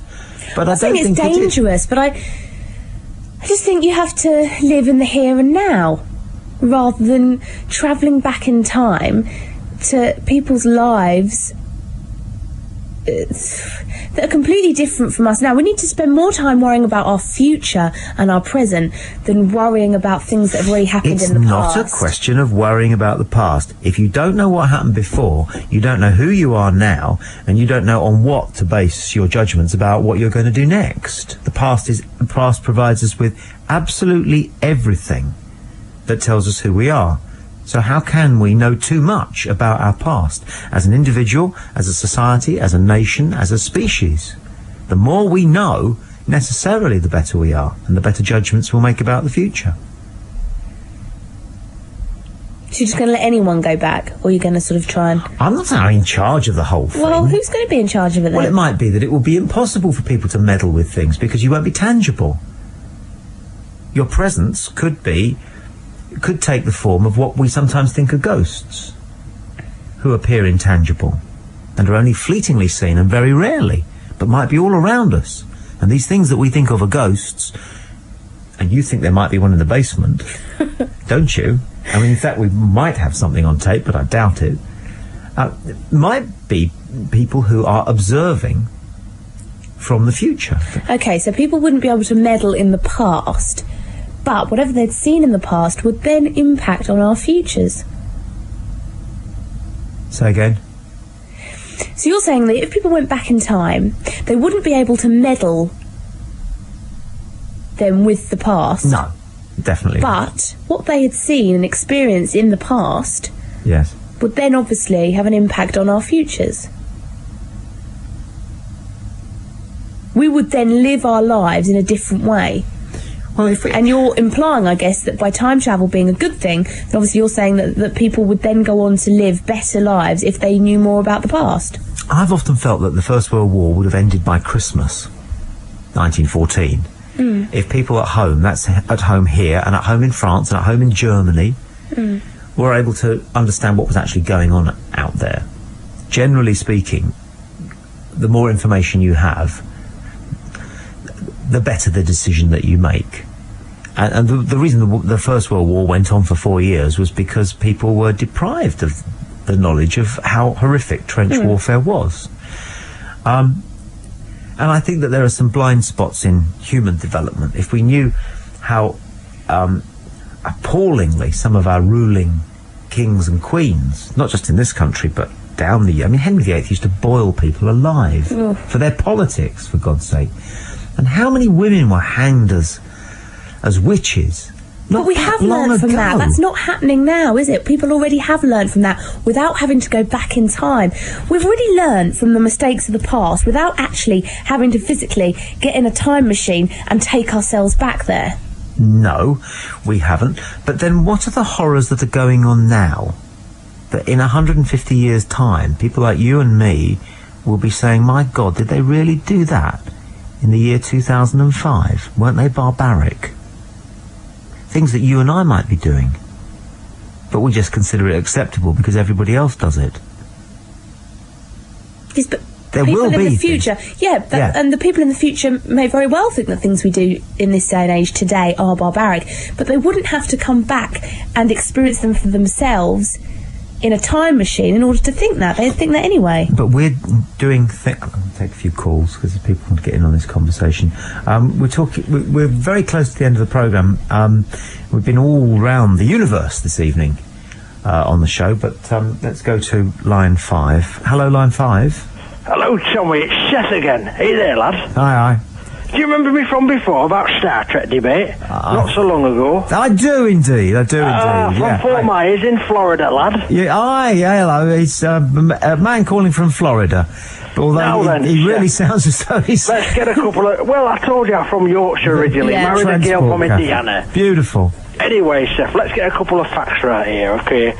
I thought the debate was about Star Trek stroke Doctor Who. Obviously, it shows to me that as much as you hate Star Trek, unless you're willing to get on the line and say, look, this is better than Star Trek, which you weren't doing tonight, you're not proving point here, Tommy. And you and your colleague there were going on about you were lost in time, the period. You nearly slipped a few years back by the sounds of the period. Kept going on about World War I ending at Christmas. What's going on there, lad?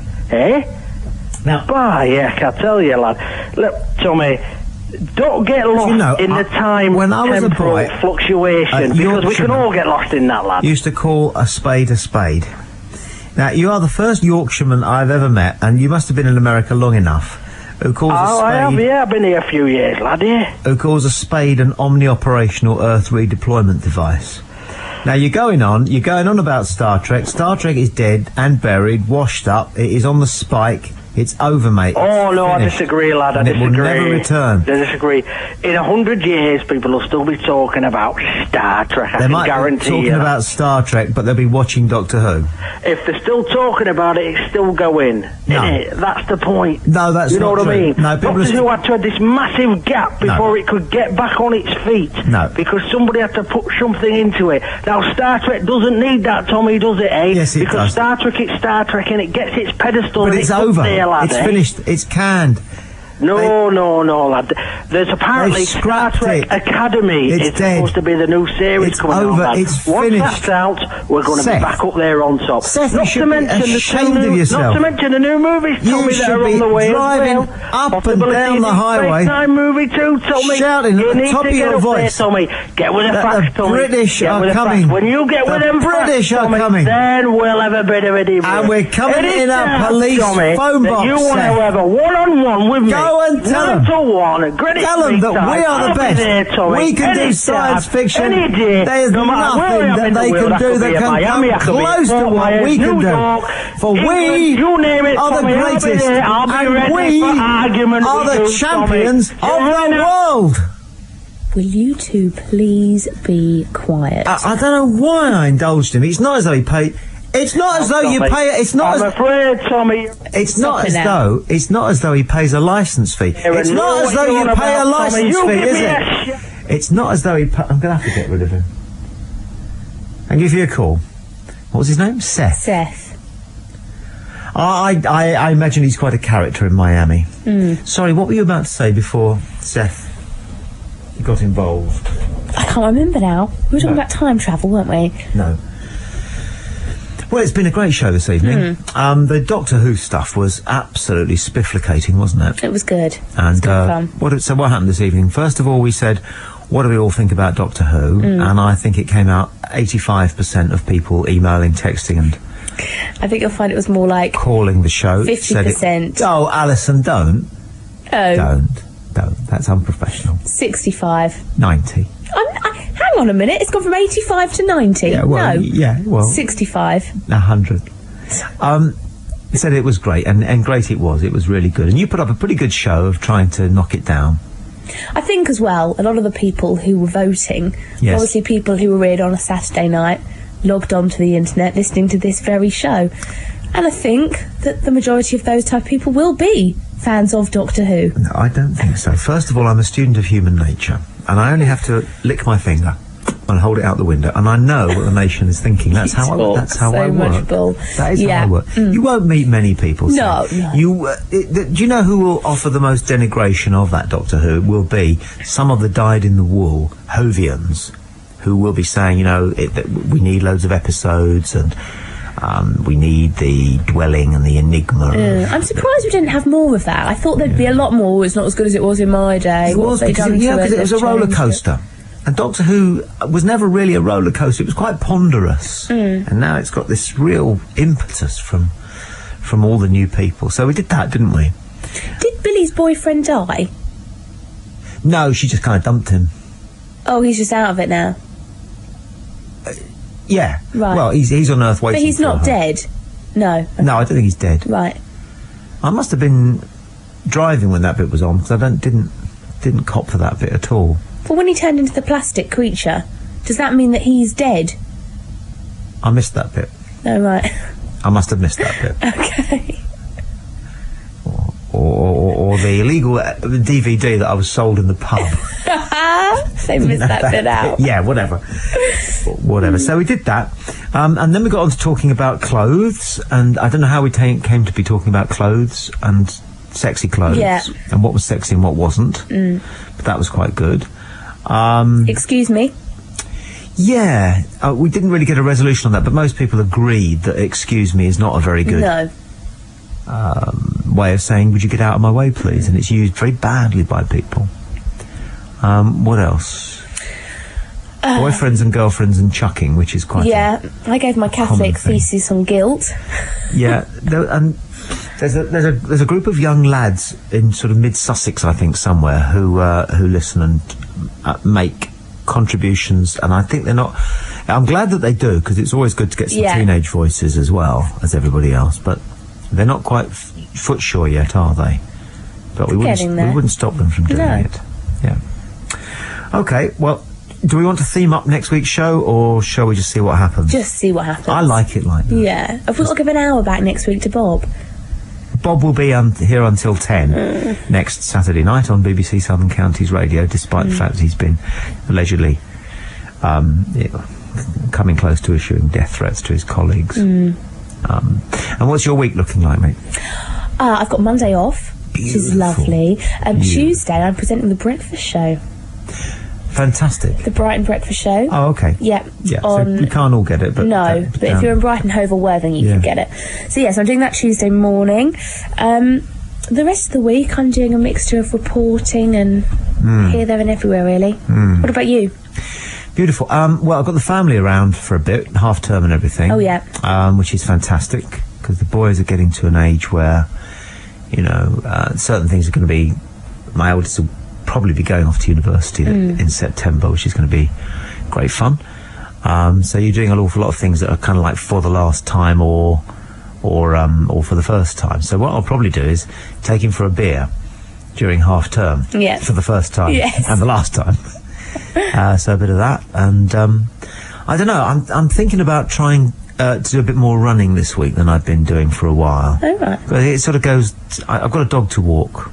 And so I do 2 or 3 miles a day with her, usually about 10 o'clock in the morning. Meet some great people walking the old dog. There's a tip I'd give anybody. If anybody's just sort of exiting a relationship and aren't quite sure how to make new friends and what have you, get a dog. Get a dog. You do that. So if you do the same dog walk, you know, after 3 or 4 days, then people will recognise your dog will play with their dog, and then you're away and you're chatting and you get drawn into all sorts of social networks, which I love. Yeah, but do you actually see them in other situations other than just walking your dog? Yeah, there's one lot. My wife and I go and have a meal with them from time to time. Oh. Another guy I play golf with now, who I met through walking the dog. Conversation turned to golf. Turned out we both played. Two dog walkers, actually, I play a bit of golf with time to time. The rest of them just sort of, you know, talk about past time of day, talk about the weather and how the dog is. But I want to start running again because it's good for you in lots of respects. My other half is doing the marathon, so he's been running loads. Right, how's he getting on? That's kind of overtaken our life. He's doing really well. He did a 3.5 hour run last weekend. That's very good. He's been running during the week. So he's ready for it, isn't he? Tomorrow. What time has he put himself down for the London Marathon? I think he wants to do it in about 4.5 hours. Yeah. That's a long time. That was the time of my marathon. Not a great one for giving advice, but he ought to try and get it over with as quickly as possible. Oh, I didn't know you'd done it. Yeah, run as fast as you can, because actually it becomes quite a test just being on your feet for that length of time, because you're going to have to be standing around at the start for an hour and a half or so. Yeah. And then just going plod, plod, plod, plod for an hour and a half is actually possibly almost harder than going plod, plod, plod, plod, plod for 3 3/4. Yeah. If you can do it. Is he fit? Yeah, I mean, I'm amazed at how his fitness has improved since he began training. If I'm honest, when he first said he was going to do it, I just thought, yeah, right. But he has proved me wrong. What's his sport? Does he play? Football, rugby. Right. Okay, so he knew how to run about. Yeah, and I think he'd done quite a bit of running at school, but I don't think he'd done much running between school and now. So where are you going to be on the day? Well, I'll be here on the Saturday night, so then I will get up on the Sunday morning and go up and support him. I don't know where I'm going to stand yet in order to get a good view. I've never been to the marathon. No. I imagine it's crowded. It's difficult. Yeah, having run one, I then ended up helping, being one of the organisers. Oh, right. And doing various things for them.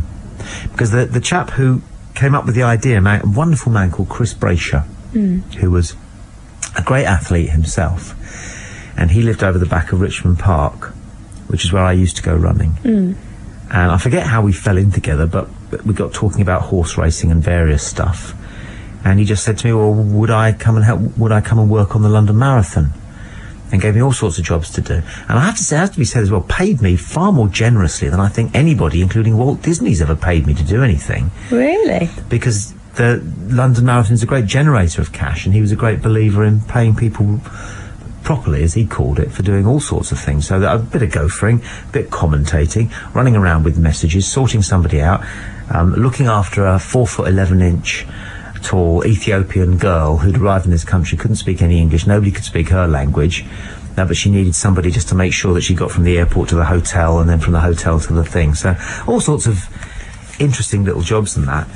But going back to the first marathon that I ran, I decided to put myself down for the slowest possible time and run it as slowly as possible to make sure I got to the end, which I did. Yeah. But it was just being on your feet for that length of time that was the pain of it. Plus the fact I didn't train properly. Oh. Because I was a bit arrogant. No. Not you. No. No, I just thought, blimey, you know, what's this all about? It's just start running and keep going. Yeah. But it was. There's a bit more to it than that. Yeah. But no, you were saying about seeing Paul, isn't it? Yeah. The finish. It's hard to get close to the finish because it's all kind of fenced off. And what you really want to do is, when he falls through the finishing line, and he will, in a sweaty heat, you just want to hug him. Yeah. But I probably won't be able to get there, will I? Well, yeah, you can if you just persist, because you got take a tape recorder or something. Yeah, I was thinking I might do that. Yeah, you'll be able to. I believe the word is insouciate yourself around the back of the railings where they all come through. But beware from being emotional. Oh, really? I've never seen so many men cry in their thousands. They finish that damn marathon and blub. I did. Is it just a sense of relief, or is it the achievement? Yeah, you feel as though you've done something quite universal. You feel as though you've done something. You feel as though you've done something that you couldn't be proud of. You feel good about yourself. Plus, as the women's magazines will tell you, all those endorphins. Yes. And you don't fancy doing anything like that yourself? No, thank you. No. Great thing. Good luck to him. Good luck to everyone who does it, but no, not for me. OK, well, that's just about Bob's your uncle, Fanny's your aunt from us for a Saturday evening on BBC Southern Counties Radio, Tommy and Allison. As we always promise, we try and give the show the kind of shape that people might want on a Saturday night. So it tends to be a bit buzzy to start with, and then we go round the houses and then we slow things down. But we always warn you now that you might like to just take your dial down half a twist, because Radio 5 are here to keep you going through the night, and especially if you're driving. Yeah. Or maybe you're just getting up and going. But these boys are going to keep you awake. Yeah, here comes a kickstart, and remember that you get an extra. Well, no, you get an hour's less kip tonight because the clocks go forward an hour at 2 o'clock. Okay, nice one, Ali. Have a good night. Thanks for Take that. care. And I'll see you at the same time next week. Don't forget to subscribe and like. Comment too if you wish. Even slap your legs and make a purchase from Ann Summers. But don't do nothing.